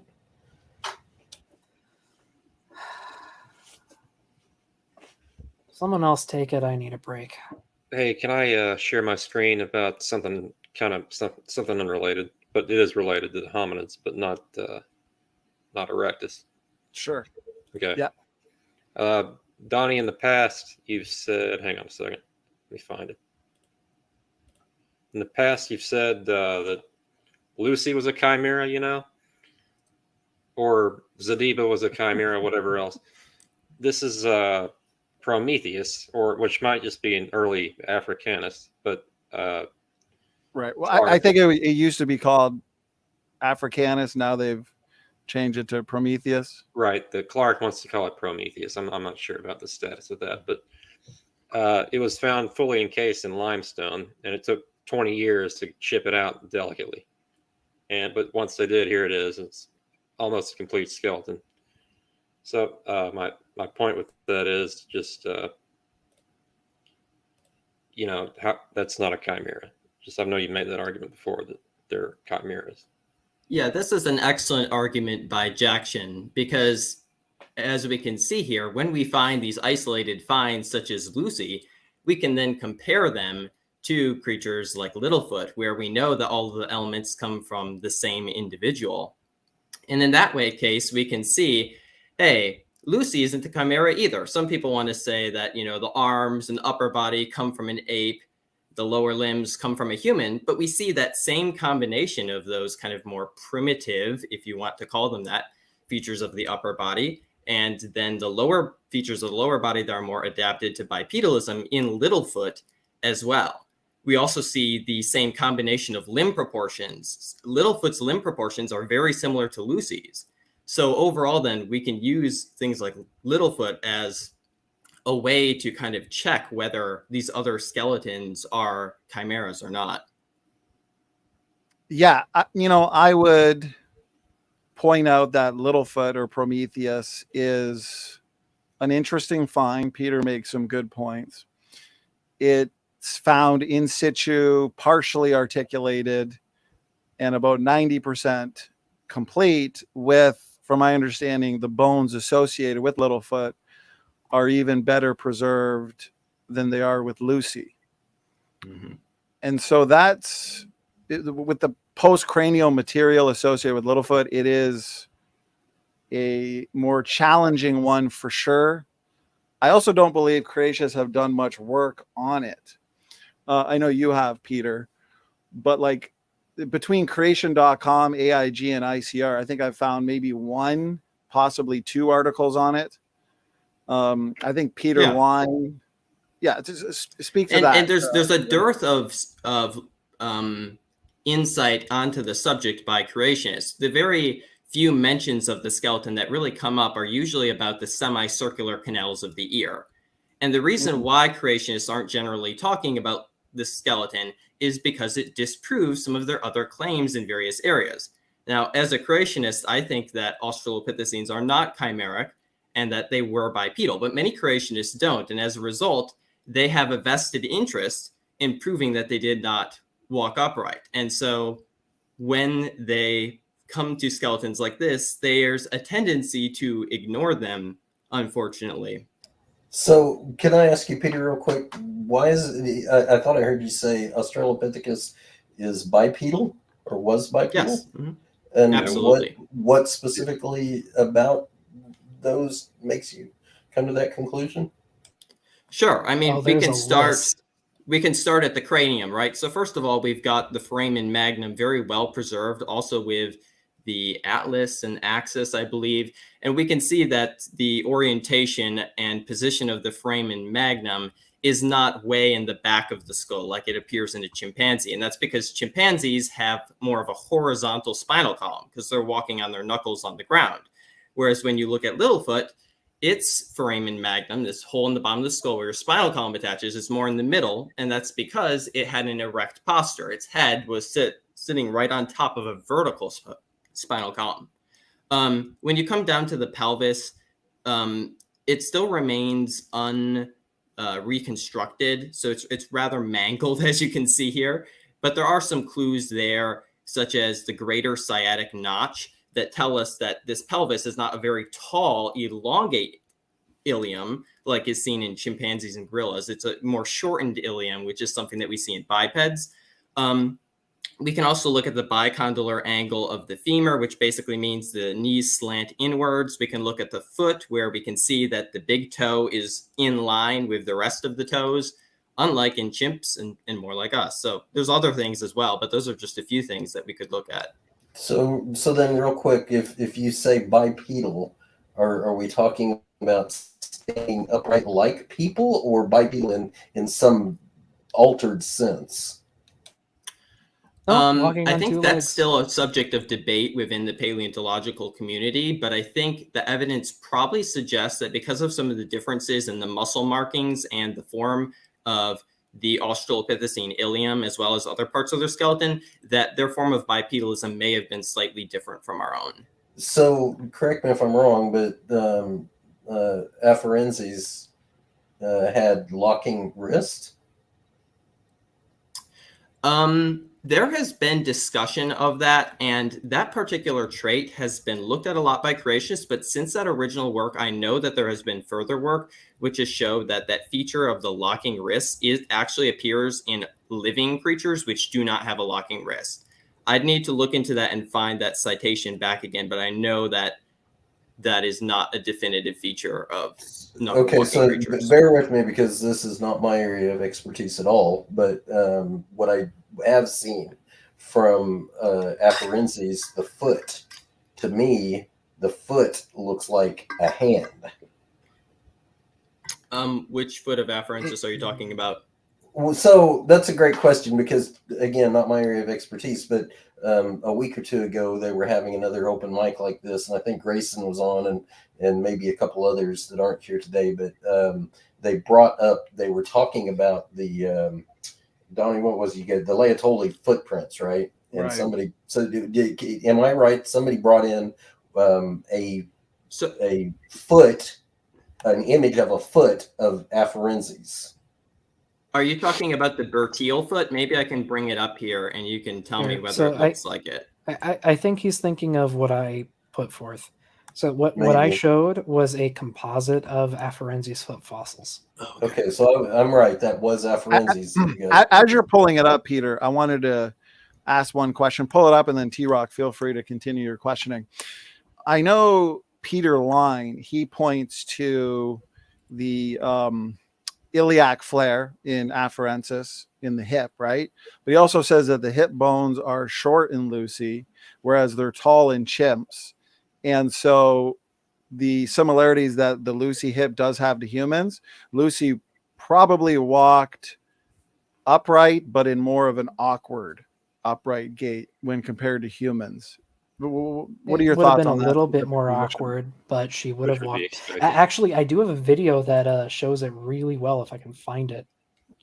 I think the thing which may have affected that more might have been the height of the torso. I know there's been some discussion of the torso height and how that plays into the mechanics of bipedal locomotion, but I'd have to look into that again. I do have this screen thing pulled up here, though, so you can see. So would you be completely against that position that says, okay, they may have walked upright, but it would have been a habitual awkward type of upright walking? I think that there's a lot of evidence that they were adapted to bipedal locomotion, and I would tend to think that if they are adapted to this in certain ways, I know certain people have made arguments that they were even more efficient than us. So I tend to lean away from that position, although it's possible, right? Because we see the Australopithecines are adapted both to life in the trees and life on the ground at the same time. So that could possibly be. Actually, T-Rock, before you do it, because before I forget, we were chatting a little bit about Floresiensis hobbit and whether hobbit is, pre-human or ape or human. But from my understanding, Lucy's limb proportions are very similar or nearly identical to hobbits. But I think we would both agree that hobbit is fully human. Would that lend credence at all to portions of Lucy being human and therefore falling into the chimeric category, or no? So are you arguing that? Can you rephrase that a little? I'm not sure I caught that all. I guess because a lot of the post-cranial material or content associated with Lucy, like its limb proportions being very similar to hobbit, its pelvis being quite similar to hobbit as well, even in terms of a bit of an iliac flare. Do you think that those data points, and I don't have a full-blown position on this, I'm just kind of digging through the details and figuring it out myself, but would you say that lends any credence to the chimeric argument of Lucy? Because there are a lot of similarities to hobbit, but hobbit is a human. Well, only if you're going to argue that Lucy's upper limbs then come from apes as well. But I think first of all, a lot more research has to go into Homo floresiensis because it is bizarre. There are all sorts of traits from it that on an evolutionary tree are very primitive, like parts of its wrist bones that it shares with like chimps and gorillas. As its limb proportions, as you brought up, in pelvic structure, it seems to be one of the most Australopithecine-like. So I think really the position of Homo floresiensis needs to be reevaluated and reconsidered, and I don't think we should be too dogmatic yet. I'm leaning towards it probably being human, but we definitely need to do more research there. If one would argue that most of Lucy minus maybe a bone fragment or two is human and hobbit is also human, would you still consider that a chimeric argument, or basically an argument that's saying Lucy is basically human with a couple non-human ape bones mixed in? No, I mean, there are much bigger differences between Lucy and Homo floresiensis, but really the bigger argument that needs to be had over whether Lucy is a chimera is whether or not those who are supporting that argument can actually meet any of the criteria, because there's a clear number of criteria which, if you could prove with any certainty, the entire paleontological community would accept that Lucy is a chimera. For example, they did that in the case of that Theropithecus thoracic vertebrae that was found in the skeleton. They showed that it was preservationally different from the rest of the elements. They also showed that it was a different size than the rest of the elements, so it didn't really belong in the same body size. So there you go. There's one sort of criteria that you could fulfill. If any part of Lucy was too small to belong in the same body. There's other things such as, whether there's different pieces that have different levels of bone maturation. And I've come up with a whole list of other criteria, and none of them have been met. And I would really need to see any of those met before I would seriously consider the idea that Lucy's a chimera. So, so in light of that, I want to say this and then I'll be quiet for a little bit because I'm just curious. So in light of that, and I appreciate your response and points there, Peter, in terms of baromenological discontinuities, then, would you look to some of the dissimilarities then in, let's say, Australopithecus afarensis in the hip, or I know we've spoken about the tubercles, basically those holes, small holes in the sacrum. Would you look to differences in Lucy that are enough in terms of being discontinuities when compared to humans to make them not related at all to humans, like the evolutionists would say? Yes, I think that the Australopithecines as a group, that being Australopithecus, Afarensis, Africanus, Anamensis, maybe excluding Sediba, are discontinuous with humans. But I think we have to be careful here not to focus on single individual characters. I think we need to look at a broad suite of characters, which is what my research has done, to delineate between groups. Okay, so you're looking at a lot of the skull and also the postcranial material. You're looking at a whole suite of characteristics to. Yeah, at the International Conference on Creationism, which happened several weeks ago, I just presented my latest research in which Dr. Wood and I documented, I think, something like 300 different characters of the postcranium and in a variety of different species, and then redid kind of some baraminological work and found very similar results. Okay, I think that's interesting, because it would more or less fall in line with like Peter Line's position, for example, where he would even point out that Australopithecus afarensis, although apish, but sometimes that doesn't work because taxonomy, right? Taxonomists would call the great apes non-human great apes. They'd call us human great apes. But nonetheless, he would not even categorize them as apes altogether, in the sense that monkeys are not categorized as apes. They're their own category. Do you have a position on that? Do you think that that's a good argument, a good position to have, not so good? So is he saying that the Australopithecines are not apes?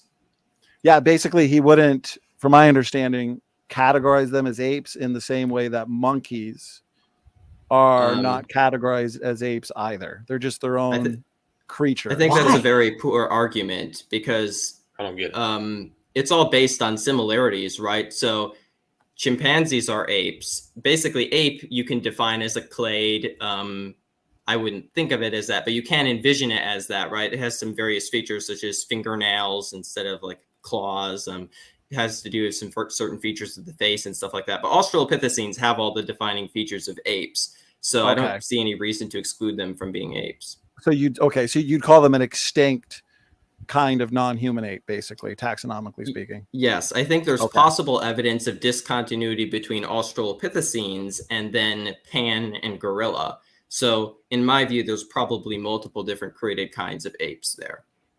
With Australopithecines being one or a few, or would you put them all into the Afarensis and Africanus are probably related. The Paranthropines may form their own kind. Okay. All right. No, I appreciate those clarifying answers. Peter, you do have your screen shared. Can I mention this foot a second? Yeah. So going back to whether or not Australopithecines had feet similar to ours, this is the Berthiel foot. And this is one of the feet that usually gets pointed to in defense of the argument that Australopithecines had this divergent toe. However, this is an isolated find, first of all. So I think we have to be careful there from attributing it to a particular species. And secondly, we know that it is more contemporaneous in time, I believe, with other species as well. It overlaps with Afarensis, but it also, I think, could possibly come from other Australopithecine species like Anamensis. So I think since we already have feet from other Australopithecines like Afarensis, and we know that those feet do not have the divergent big toe, and this one does, that it would be wise to consider this, at the very least, not the same species as Afarensis or Africanus. Now, T-Rock, feel free to unmute, because I know this was a response to your question. As you're doing that, I would ask the question about the Laetoli footprints. Would you attribute those, or are you to a species of Australopithecus, or are you skeptical on that? I would attribute them to an Australopithecine.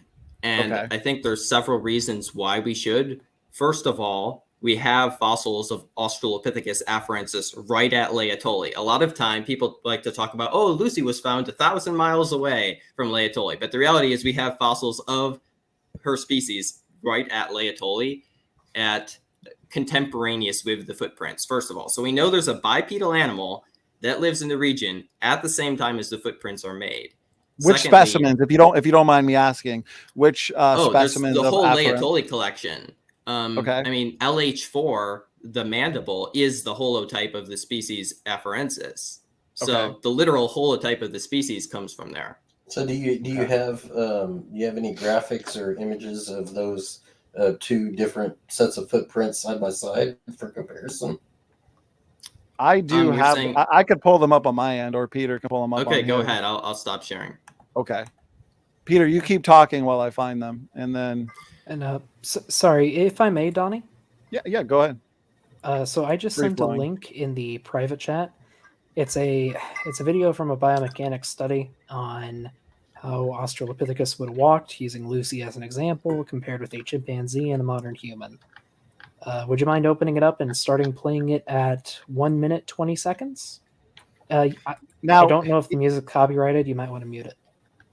Okay, because that's what I was. Because we've had a good 4.5 hour open mic debate. I'd hate to risk in the final half an hour of it some kind of copyright or. Yeah, okay, you can mute it. Okay, and you're saying that would avoid any copyright? Yeah. Are you able to? Because I've got so many things open on my end, and I'm also monitoring the live. Did you want to pull it up from your end maybe and play it, or are you on your phone? I can. Okay, No, so I'm I on my guess computer. Let's dig into this a little bit, and then in terms of the video, for now, Doc, maybe resort to more so explaining what's in the video and what it's saying, or if you had an image associated with it that you could screen share. It really is something that you need to watch, but like I said, I played this on a stream of mine. Absolutely no issues. Okay. Did you want to pull it up on your end, and maybe we'll play it right after this? Because I'm sharing. Okay. Oh, you're sharing now? Okay. So firstly, let's stick with the Laetoli, and then of course, Doc, you get involved too. Here's my curious question. What do you believe, Peter, early human feet morphology was like? Well, let's say you were to say that maybe the early post-flood humans were more of the erectus morphology, or an unknown morphology maybe that we haven't discovered. I'm not sure.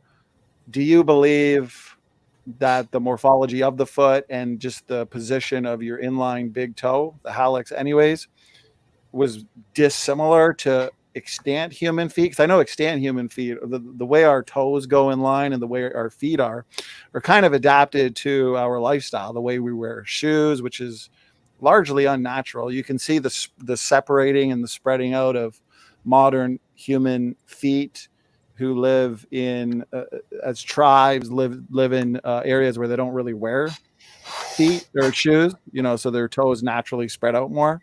If you could speak to that a little bit, what do you think the early human morphology was like in terms of the foot, basically? Well, that's a very difficult question to answer. And that's because let's think about the various species we have. Okay, Homo rudolfensis. I think that's probably one of the very earliest species of human to appear in the fossil record. UR501 may be the very earliest human fossil we've found so far. We basically do not have any foot fossils that we can attribute to them. Okay, Homo habilis. Usually a lot of paleontologists would attribute the OH8 specimen to Homo habilis, and there may be some issues with that. More recent studies have suggested that it could in fact come from Paranthropus instead, because there's some similarities, I believe, between the talus of that foot and a talus that's believed to come from Paranthropus. So we don't have a lot from Homo habilis either. When we look at the Dmanisi fossil assemblage, we only really have a few toe bones there either.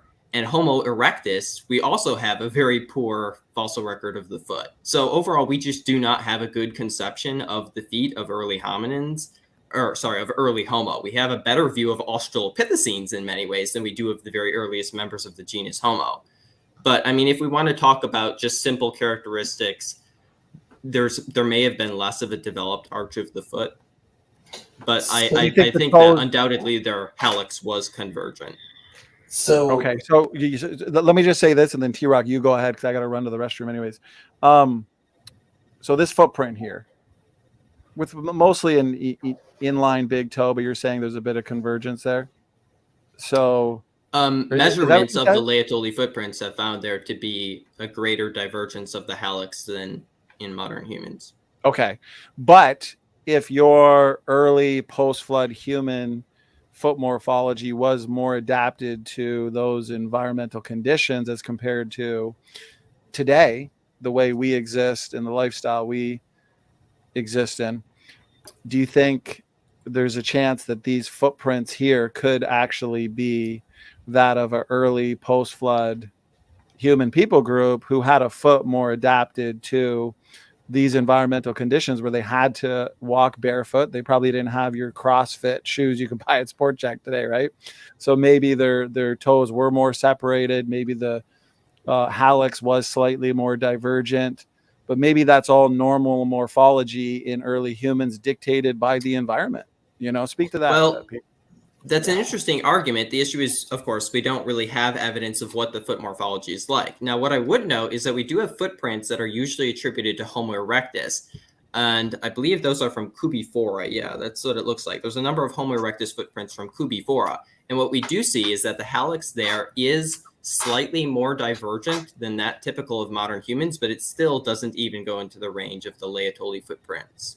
So one of the problems I think and so you got to bear with me because this kind of goes back to a whole bunch of past conversations. I've heard people talk about the morphology of, whether you're talking about erectus or pre-modern humans or whatever. Personally, I find that to be a really strange way to think about it, because I think there is no such thing as a morphology for erectus. And let me clarify what I really mean by that. It sounds to me every time I hear people talk like that, like they're completely ignoring individualism. And so if I'm looking at this Laetoli photo here, print site G, I personally know somebody whose footprint would look nothing like that, but my footprint does kind of look like that. And so when you ignore individualism, we exist contemporaneously in the same population, and yet we've got radically different looking feet. Yeah. I mean, you're right that it's certainly important that we take into account the diversity of modern human foot variation.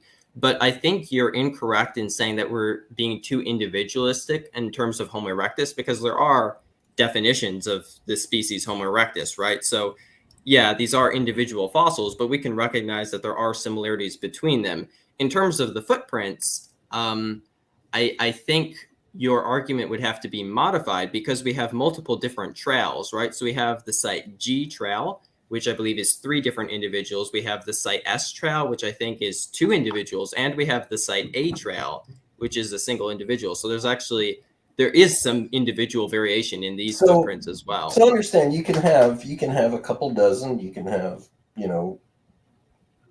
60, 80, 100, some odd different localities where you see what you call Homo erectus. And that's a fair point, except now it looks to me like that kind of ignores the other thing that we see in our modern populations, and that is the family trait. And by family, I mean literally mother, father, brother, sister, aunt, uncle. So when you get populations that kind of drift off and start expanding their own family numbers in the common sense of the word family, you can end up with hundreds or even thousands of people that are a family that all have very similar traits, and yet contemporaneous families that coexist with them can have completely different morphology at the same time, but they're still 100% the same species, 100% contemporaneous.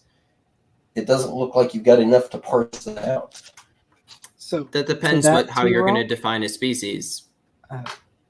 Sorry if I may to that, T-Rock. And that's a fair point too, because and I know we've talked about this in chat before, but from my perspective, there is only one species of human. There only ever has been. So what we're looking at, to me, with Erectus and other obviously human, Neanderthal, whoever it is, they're just human, period. There are no species of human. So my conception of the data is more similar to what you might think of a different created kind, right? So if we think about felids, there's an ancestral pair of felids aboard the Ark, and they diversify afterwards, right? And I have much the same conception of the human race, that these original humans diversified afterwards into multiple different forms. But how are you defining species when you're arguing that humans Well, don't belong to multiple species? so specifically, and I take it you adhere to the roughly 6,000 year biblical time frame, and so you also adhere to 3 mating couples from the Ark, human, right?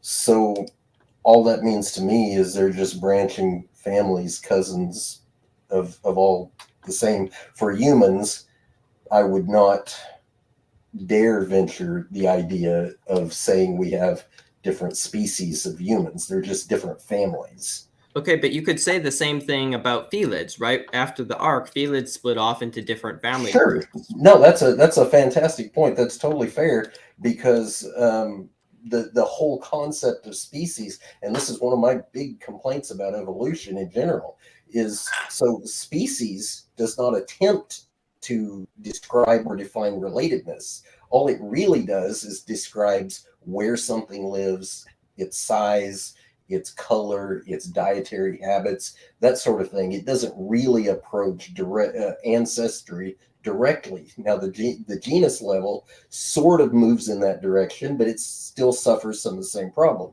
You have to go up a notch. So to me, the idea of assigning species names, it's fair game. It's not, I don't have a problem with it conceptually. It's just that all you're really doing at that point is dividing out the big ones from the little ones and where they live. Well, I think it's a little more than that, because, of course, we come into play with this whole idea of reproduction when we're defining species as well. But you're right, of course, that species aren't real groups, right? The real groups that really exist here are the created kinds. And then in the larger pattern of life, groupings of created kinds, polybrahminic groups. So you're right that species are arbitrary, but of course it is also helpful to split things up arbitrarily. Sure. You're right. What about, actually, if I can ask this question, T-Rock, and then go ahead, brother. Good talk. What about the Demonaceae collection, Peter, where you've got, correct me if I'm wrong, the morphology of Heidelbergensis, Erectus, and Neanderthalensis in the same pit of bones? So it sounds like they coexisted, intermingled, probably interbred. Would you, therefore, since we find them all in the same pit of bones, have them as the same species, or would you still separate them as different species of Homo? What exactly are you talking about here? Are you talking about Dmanisi or the pit of bones? Because the pit of bones is Cima de los Huesos, and that's in Spain, and Dmanisi is in Georgia. Okay, maybe I mixed those up. Aren't so the Dmanisi skulls, right? Isn't there a vast range of variation? Homo georgicus. Yes, exactly. Here's skull 5 here. Okay, very cool. So are you talking about the Dmanisi ones or from the pit of bones? The pit of bones is where we have the various morphologies of human, right? Heidelbergensis, Erectus, and Neanderthalensis. That argument has been made, yes. Okay, so for sake of argument, if it's legit, would you lump all those variations into the same Homo species, or would you still split them up, basically? Well, first of all, I'm not convinced that those are actually all different species preserved there. Okay. But let's assume that you're correct, that those are each different species. Well, I think that Homo erectus was probably contemporaneous with these other human species anyway, because we've got to fit all of human origins within a very short amount of time, right? Hundreds of years following the flood. because by the time of Abraham, we know that the predominant human morphology is essentially modern. So I don't really see how them coexisting necessarily means they can't be different species, in the same way that I would say that species from other organisms could coexist and yet be different species from other created kinds. What about interbreeding, all three groups? You probably just say the same thing. A lot of the felids, you have them as different species, but they can also interbreed. That's correct. And that's where we come into whether we're going to use the biological or the morphological definition. I would also note that there's disagreement over whether Neanderthals could actually always produce fertile hybrids with Homo sapiens, right? That's something that's been contested because of various lines of genetic evidence. So it's possible that there may have been reproductive differences between Neanderthals and modern humans. And if that's the case, there would probably be even greater reproductive barriers between Homo sapiens and some of the other more distantly related Homo species. Also, interbreeding like that should show like signs of interbreeding with another species in the ancient genomes, which I think we've seen some evidence for, like in Southeast Asia, but not in Spain or Europe, to my knowledge. I mean, we basically see Neanderthals and Homo sapiens there. Denisovans as well. Yeah. Denisovans is basically a genome without a full body, basically. I mean, I've heard some even say Denisovan DNA could be close to Erectus. So even if you didn't have like a full Denisovan sequence, you could still tell, looking at ancient DNA, if there was influx from a different species. You might not know what that species is, but you could still tell that there is something there. Right. And I believe we do have evidence of a third ghost population that interbred with Homo sapiens that is unknown who exactly it comes from. Okay, so therefore, in light of your responses, in the same way, if I'm understanding correctly, in the same way we as creationists would split up your canids or your felids into different species, even though they can all interbreed for the most part, you would do the same with your Homo genus, where you have Neanderthalensis, Erectus, Heidelbergensis, Naledi, Floresiensis, my guess, all human, but different species of human. Well, first of all, I need to contest that first point, right? We don't know if they could all interbreed yet. Okay, yeah. But secondly, when we're approaching the fossil record, we do utilize the morphological definition of a species most of the time, right? Yeah. Because most of the time we do not have genomes. Right. So I'm not sure why we wouldn't use the morphological definition in this situation where we don't have the genomes. I think that's where it becomes difficult, because today, and I like to point this out, there oftentimes exists more variation within the same species than across species. And so in the fossil record, it can be difficult to determine relationship in the sense, what is the result of convergent evolution, or what is the result of true homology, where these creatures are related. And so I think go ahead, Peter. I saw you were going to say something. In this case, though, there is almost certainly more variation across the genus Homo than there is within living Homo sapiens. So one of the things that you guys have talked about multiple times now is this idea of interbreeding or incapable of interbreeding among humans. I personally find that really strange, and the reason is because and somebody like Grayson might be able to kind of clarify this point, but as I understand it, when you're talking about animals, one of the reasons that they quote unquote speciate and a new population emerges that can't interbreed with what you know to be the ancestral population is from a chromosome reversal. And so basically, once a chromosome reverses, it doesn't align properly whenever it goes to mate. So you end up with this incompatibility for mating all of a sudden. They can certainly, copulate or whatever, but they just can't have offspring. Among humans, that is practically unheard of simply because we tend to have one life partner And if you had this same exact thing happen to you, you had a chromosome reversal, you marry somebody, you're incompatible with them, and so you say, okay, you're an infertile couple, but you never get a chance to move that genetic characteristic into the population somewhere else, because they're not going to go mate up with somebody that has that exact same condition that they could. That's an interesting point. What I would bring up is the possibility of chromosome fusion on human chromosome 2, right? It's possible that Adam and Eve may have had those chromosomes actually separated, and that those throughout the course of human history did actually fuse together. So that could play a role. But of course, within the case of Neanderthals and Denisovans, I'm quite certain know that they had the same fusion pattern as we do. I mean, Yeah, they not definitely only have 40 that, not only that, but many modern humans are monogamous, T-Rock. That's not true for all cultures. We're not sure if that's always been true for humans. No, I mean, as a person who's studied the Bible a lot. And even in our modern day, a lot of monogamous people are not faithful. Affairs are very common. No, that's a fair point. And for somebody who's spent a lot of time reading the Bible, I mean, I can certainly attest to the idea that what you call monogamous, actually polygamy, what we would generically call polygamy, is very common in the Bible. But there's a major caveat to it, and that is that most of the examples of polygamy in the Bible are one man with multiple wives, but not the modern version of polygamy, where the woman has, 6 or 8 different husbands throughout the course of her life. It's a very different thing. So that opportunity it's still the same basic problem.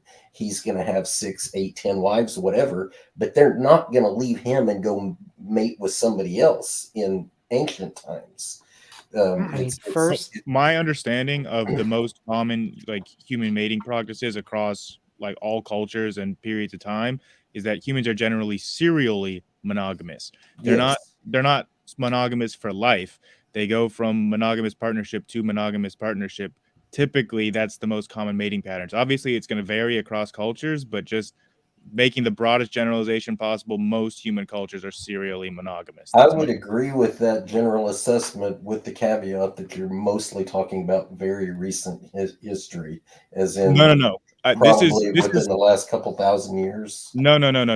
This is looking across hunter-gatherer tribes. To me, the concept of hunter-gatherer tribes is kind of like a Smurf. It's not really the societal organizations that we categorize as hunter-gatherers. Would you I'm just curious. Would you place, probably a better question for Peter, if hypothetically there was a chromosome 2 fusion, and so Adam and Eve would have had 48 chromosomes, your great apes, whatever those original created kinds look like, would have had 48. Do you believe the Australopithecines? There may be no way to know this, but what is your thoughts on how many chromosomes a creature like Afarensis had? Would you place it with 48 chromosomes? No idea. Okay. I have really absolutely no idea. Prediction. Do you think it would be odd to have, and this is a genuine question, do you think it would be odd to have immediately after creation, you basically have humans with 48 chromosomes, but then also our the creature most similar to us at that time, some kind of great ape, also with 48 chromosomes? Do you think that's odd or no, not a problem at all? I mean, if anything, I feel like that makes the most sense, right? Okay. Whatever is most similar to us is most similar to us in terms of karyotype as well. Mm. Yeah, I mean, the creature that has the most in terms of similarity, in terms of morphology, anatomy, physiology, is the chimpanzee, the bonobo, the gorilla orangutan. So, if worst case scenario, there was a legit fusion, and so humans had 48 chromosomes at some time, the creature most similar to us also having 48 chromosomes, probably not a big deal. I mean, from my understanding, I think the tobacco plant has 46 chromosomes or 48. That's very dissimilar. So the number of chromosomes may not be a huge point on either side. Yeah, I don't really think so. I think staking out, saying that human chromosome fusion did not happen in that case, as if that somehow granting that gives ground to the evolutionists, isn't really Okay. a good Yeah, idea. Well, that's good to know.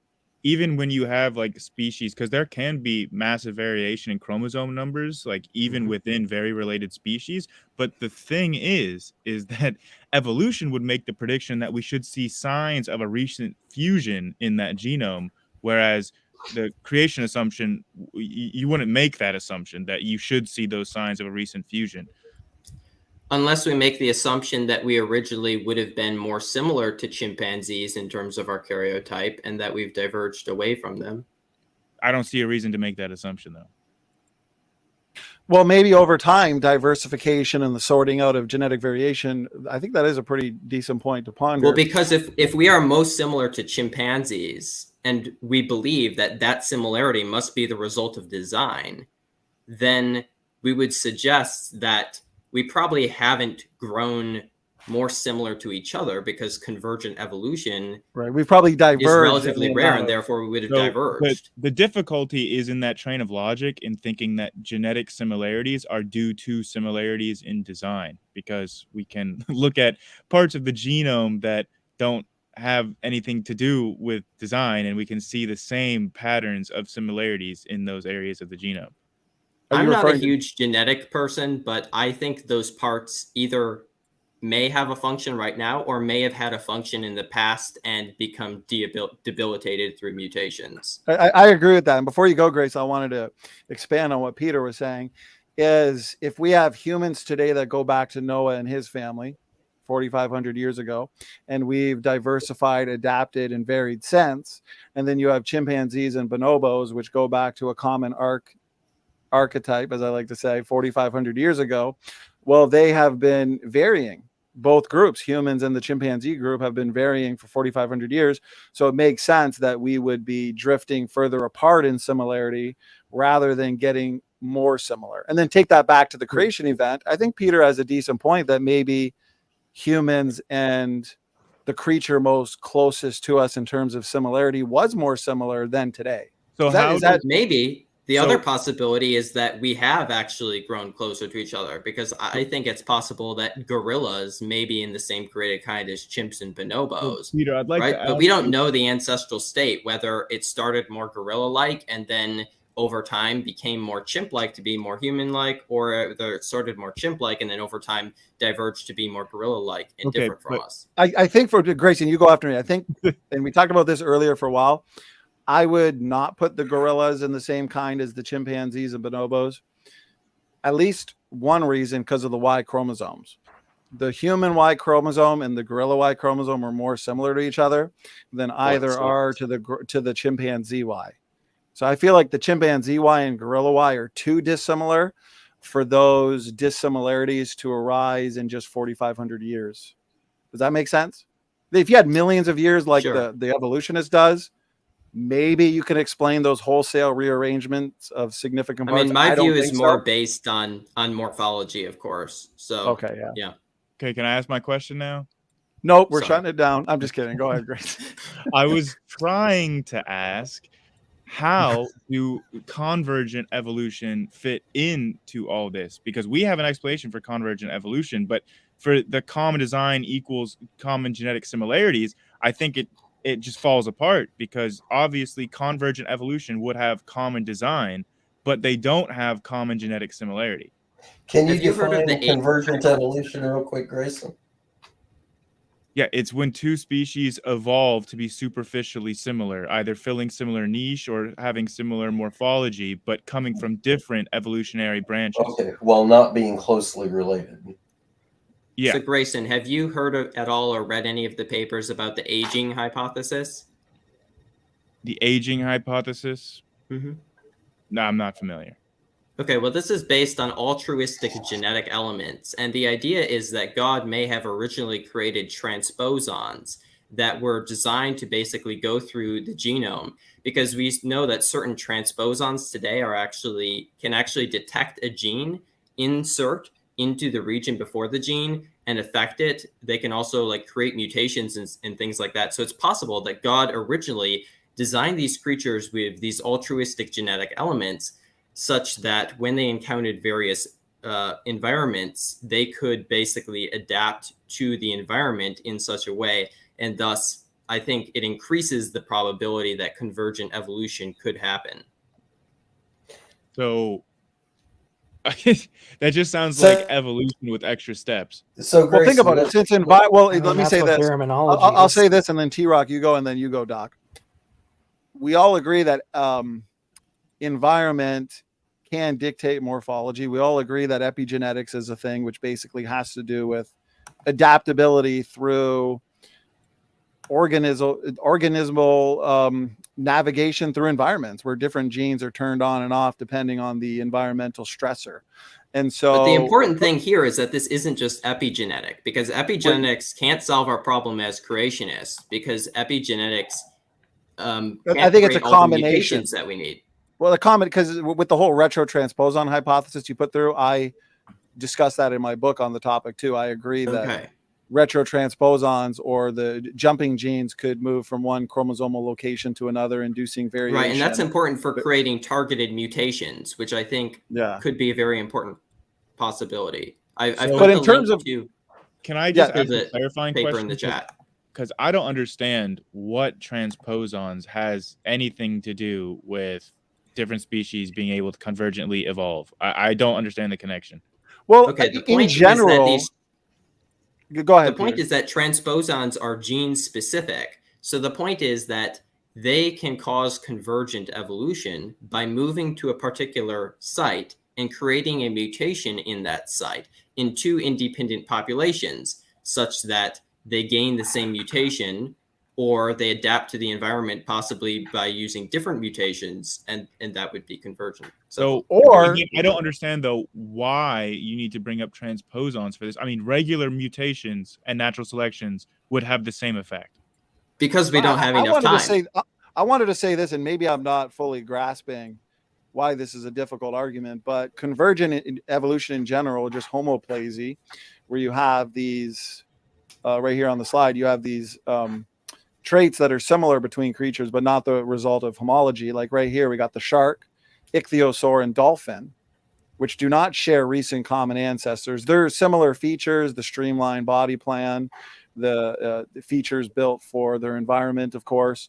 They're not due to homology, the evolutionists would say. They evolved independently, but through convergent evolution.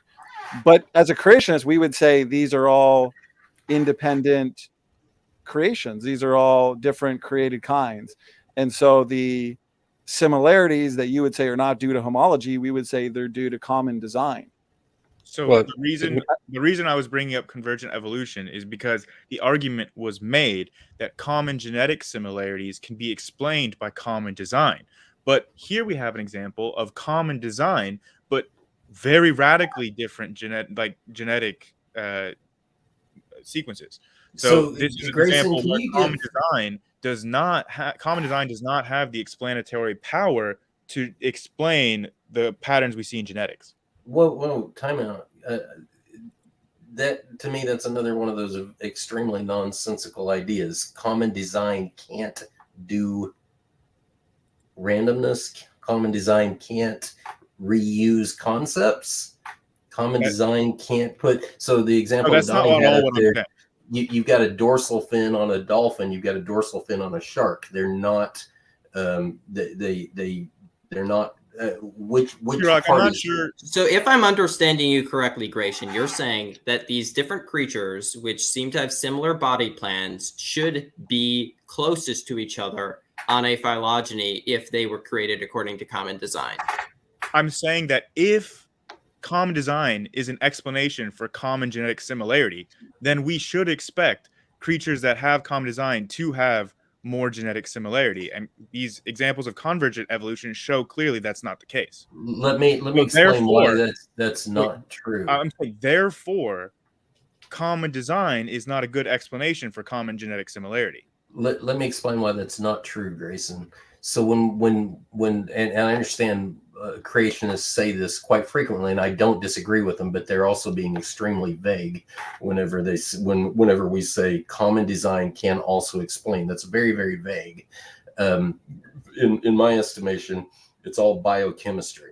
So the reason we share so much similarity in DNA across the planet is because we all have the same food source.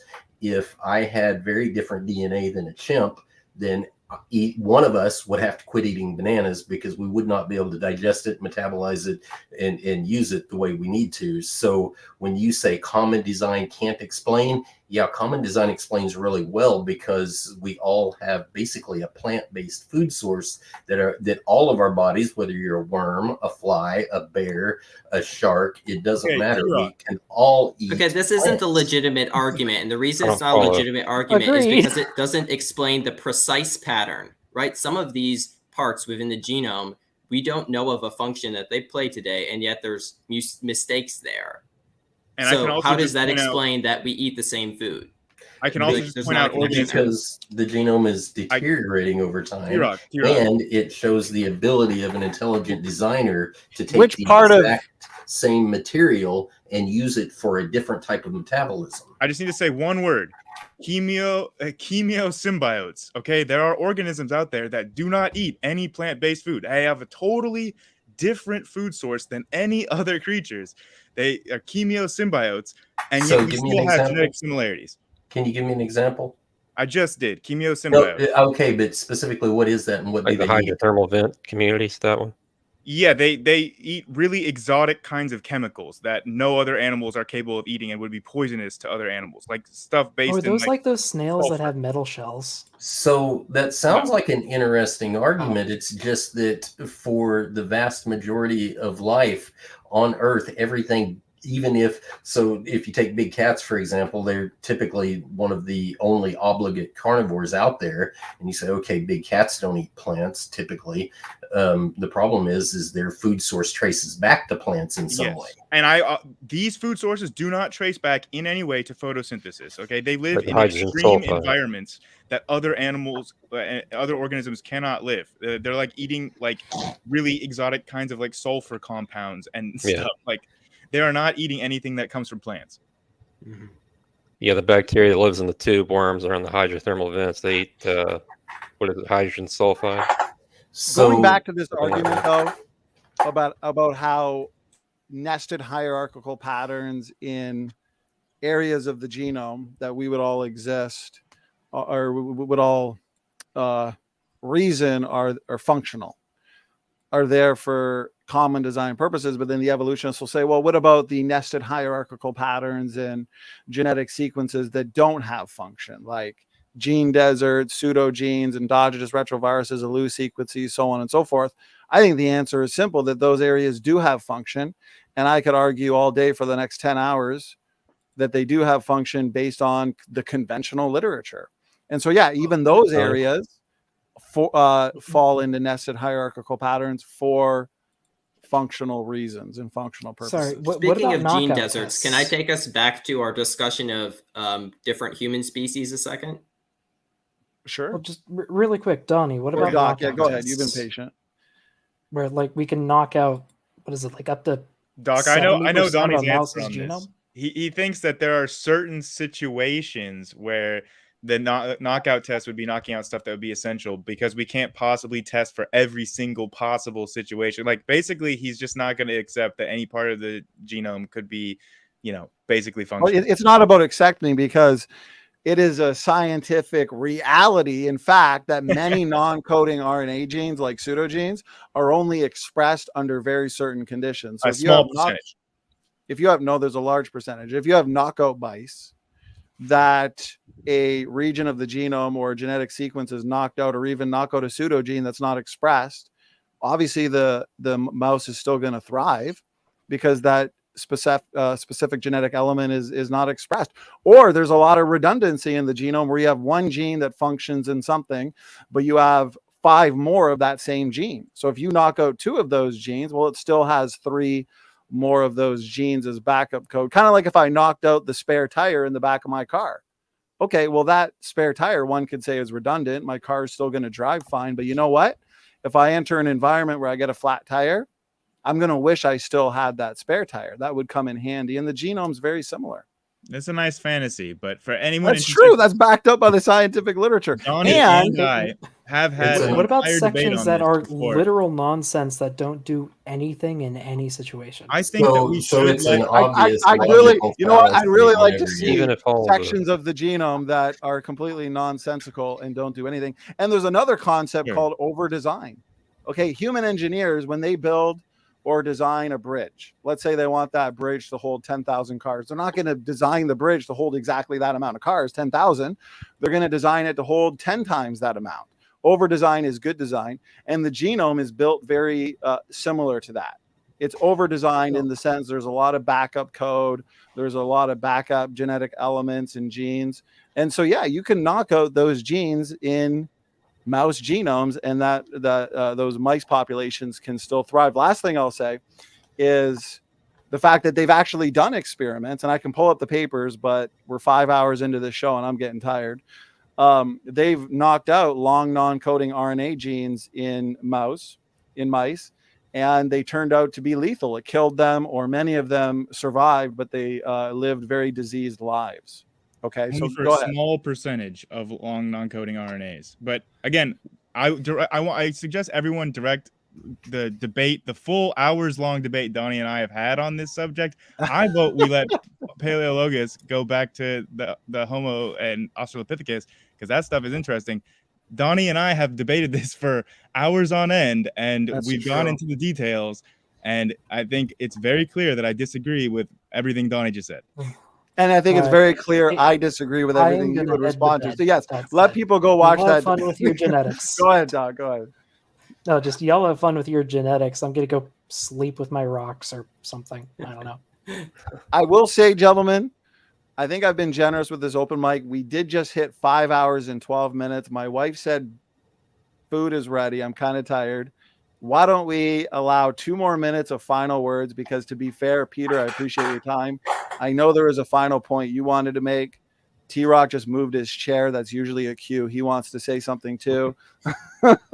And Grayson, you've always got something to say. So guys, go ahead. I'll say something too. 2 more minutes, final words. And Jackson, you're still here. Jackson has stuck it out with me for 5.5 hours. Good job. Yeah. Gentlemen, go ahead.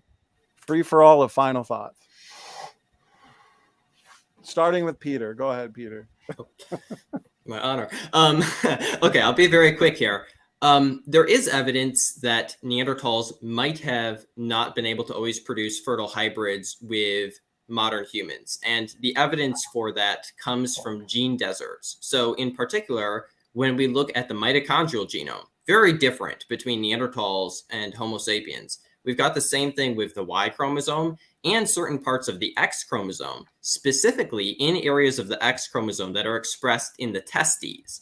And so there is evidence then that there is either strong selection against that, or possibly that there were only specific mating combinations that would actually work, such that male Neanderthals would have had to mate with female Homo sapiens, and only their female children would have been fertile.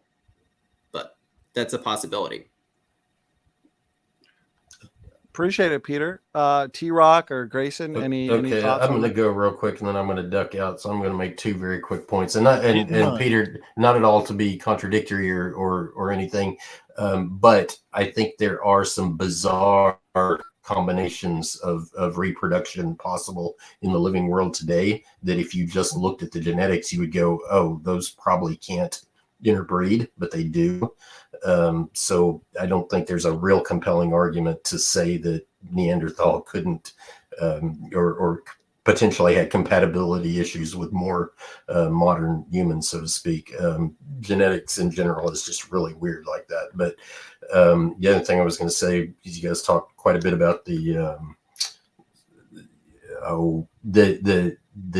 dysfunctionality of certain regions of the genome. To me, it's a very obvious logical fallacy to say we couldn't find a function for it, therefore it does nothing. to me, that's a very obvious logical fallacy. All it tells me is you just haven't spanned the scope of necessary investigation yet. Okay, if I can go next and respond to a little bit of that. It's not just that we're not finding the function. It's that the actual like letter that each of these positions of the genome could be is like 25% chance for each of the 4.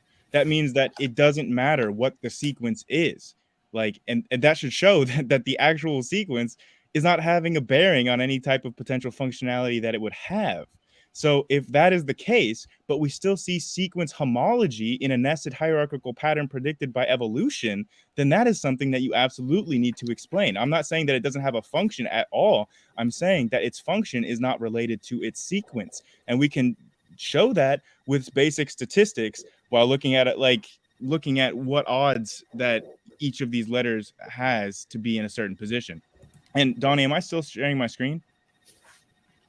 Because T-Rock, before you dip, this is something I want to explain. The whole reason I joined was because, I mean, Donnie knows that I get heated when talking about the Laetoli footprints. And you were saying that this could just be a very strange individual or whatever, and we can't compare it to enough people. This graph that I'm showing right here, you see that dotted red line, that's the Laetoli measurements here of a certain measurement of like an actual like depth measurement ratio. And you can see here on the left, that's like 10,000 randomly chosen modern humans. So you can see that there's absolutely no overlap. This is not just a strange individual, or at least if it is, the chances of that happening, especially compared to a random sampling of 10,000 people, is astronomically small, to the point of being like such laughably small. And then here above that, here's a comparison that we can actually see, not just looking at 2 different photographs and saying, yeah, those look kind of alike. But when you actually see like the actual kind of footprints and the depth measurement, you can see the differences between a modern human foot and the Laetoli footprints. They're not just anatomically modern human. This is a biomechanical study. You're all familiar with it, at least Donnie is. I've showed it to him before. So I'm just shocked that we still are hearing from the Laetoli footprints and people are still trying to say that they're modern humans.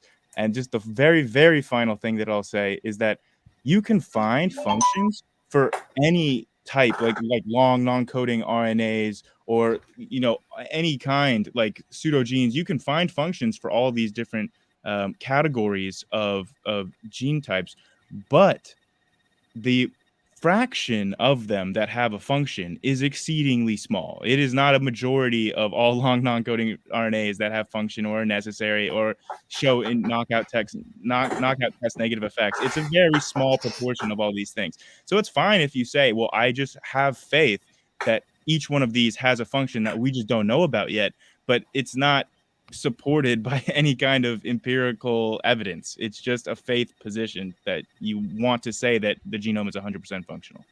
Well, you might be able to find function in long non-coding RNAs, but can you find function, Grayson, in mayonnaise? Yes. Cheesy, I know. Peter, what are your thoughts on what Grayson said on the layout? I'm sure you're dying to comment on it. So what are your thoughts on? You're familiar with this study. Yeah, I mean, there's robust statistical evidence to support the idea that the Laetoli footprints are distinct not only from the variations seen in modern human footprints, even among habitually bare-shod people, but also among the various fossil samples of human footprints. Okay. And that's exactly what I wanted to point out as well when you were saying, could this be like just people that are habitually barefoot or like, you know, people that never wear shoes? And that's why I also wanted to make that point, that they did compare it to people that seldom ever wear shoes. Or, like I was saying, a possible hypothesis is that the modern human foot is an adapted morphology from a foot that had a morphology early post-flood similar to the Laetoli footprints. Just throwing out a possibility, maybe something to consider. So you know what, Grayson, I was going to respond to a couple other things Grayson said, but let's give everyone else the last word instead of me. T-Rock, what were you going to say? I would like to see Grayson's picture again that was up there, and I think if I saw that right, the one to the left is modern human, so to speak. The one in the middle is Laetoli, right? Yeah, true. Okay, so here's the problem I have with every ounce of that discussion that I've heard so far. And by that, I mean, even going back to some of the previous discussions on this, on the open mic deal on this very topic, it's always caveated by this modifier, modern human. And so the problem is that doesn't mean it's not human. It means it's not. It's not, though. It has been compared to the Homo erectus footprints. Okay, fair enough. But again, Grayson probably wasn't here whenever I was making my point about individualism earlier. But That's what I was responding to. Huh? I was responding to your point about individualism. That's why I was showing this. Like, Sure, no, I understand that, but I know enough about statistics to know that that's not really. And I know whenever you do something like this in the modern world, if you go to academic sources, they're going to tell you something like 1,000 samples gives you a certain confidence interval that's typically very high, right? So north of 95% confidence interval. So if you get 10,000, that pushes you well above the 99%. I understand that. I understand. I'm not a statistician, but I do understand the basic mechanics behind statistics. And I see that 10,000 random sample thing. What I was commenting to Peter earlier is I know individuals whose footprints look absolutely nothing like either one of those, the Laetoli or the modern human. And yet they're modern human because they're alive today on the planet with us. So yeah, go find 10,000 people and they don't quite look the same. But the other point I was making in all that was that how long do you think, if there was a family of these individuals that made the Laetoli footprints, how long do you think it would take? Well, two really important points. One is they coexisted with other populations.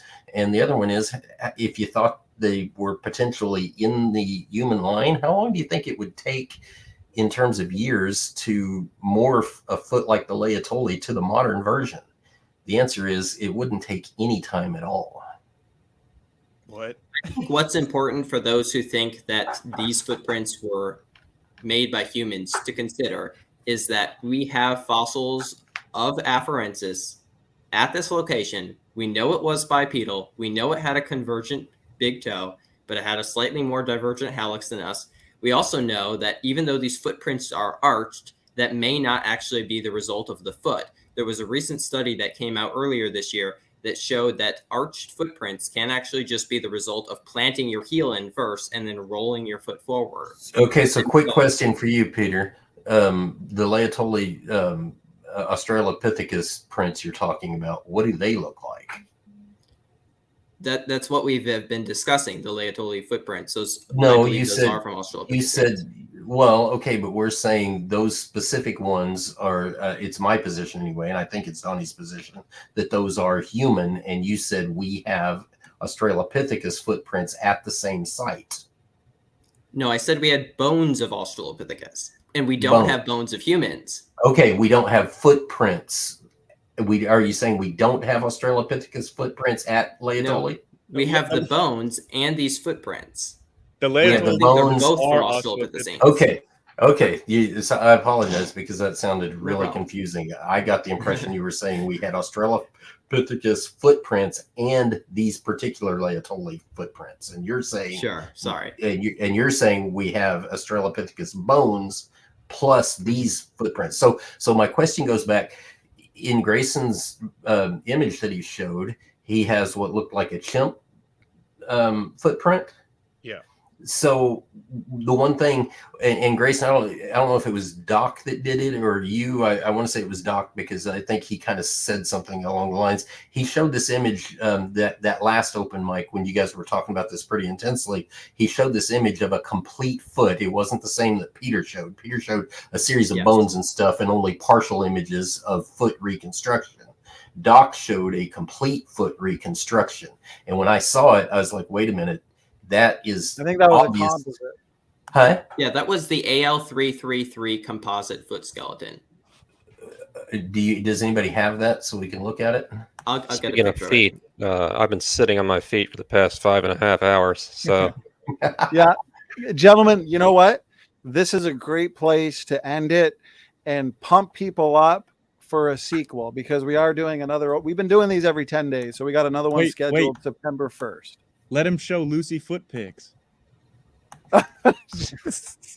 We can look over the foot pics at our Oppenheimer movie night, Grayson. Nice. All right, there we go. Okay, yeah, there you go. The one on the right. Mm-hmm. Or the one in the upper left. The one thing that's curious to me, I'll ask this final question, then we're going to wrap it up. From my understanding, whoever made the Laetoli footprints, correct me if I'm wrong, Peter, would have like a size 9 or 10, fairly large foot. But depends which footprints you're talking about. So because I said earlier, there's 3 different trails and there's 3, 4, 5, at least 6 different individuals, if not more. So it depends which ones. So the Site A footprints are very small. They're only 6.5 inches long. So pretty tiny. And they are the most different. Let me point out my argument here real quick. This one called Associated Australopithecus afarensis, second and third metatarsals, AL333-133. I'll tell you very plainly, that looks like propaganda to me because all 5 toes are more or less running parallel, very close in orientation. But there's this big, huge gap behind the what you might call the great toe or the thumb. And what that tells me is that there is a huge degree of lateral flexibility there. And look, I don't care about this skeleton reconstruction because we have better foot fossils and we know they all come from a single individual. So we've got the Dakika skeleton and we've got Littlefoot, and we both know they had a convergent hallux. So that's whether fine. this My one did or point not is kind of irrelevant. that particular foot structure almost certainly did not make the Laetoli footprints, because when chimps walk, they take that toe and flex it out for balance. They don't keep them in line several steps in a row. Mm-hmm. But Australopithecus did not have chimp feet. But they had a convergent big toe. You literally just showed a picture where they have this huge gap behind the toe so that it can flex to the side, but somebody decided to put it in forward orientation to make it look more human. That's what it looks. It just totally looks like propaganda. Dude. Show them the Dakika child foot. Yeah, show them the Dakika child foot. You could see that they're not diverging all that crazy like you're saying. Yeah, I mean, in the Dakika foot, what's interesting is that the whole thing is articulated, right? So it's even preserved exactly how it was in life. And what we can see there when we look at the curvet of the medial cuneiform bone is that the curvature of that facet is intermediate between humans and apes, meaning that its flexibility of the hallux was not quite human-like, but it wasn't as flexible as a chimp either. Okay, how big was it in comparison to Australopithecus? This is Australopithecus. This is an Australopithecus. Oh, the Kika child is what you call it? Yeah. Yes. And it is Australopithecus. Yes, yeah, this is a juvenile female Australopithecus afarensis. Okay. All right, gentlemen, Dakika gets the last word. So good job to everybody. This has been a fantastic night.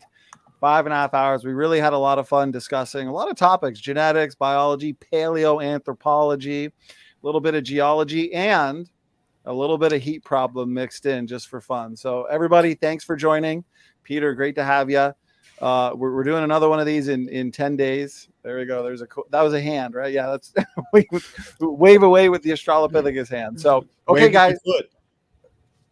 Grayson, make sure you're joining next time. Actually, Grayson, you got a debate coming up with CJ on Exodus. So, okay, everybody. Right. God bless. Thank you. Good night, everybody. Guys, later.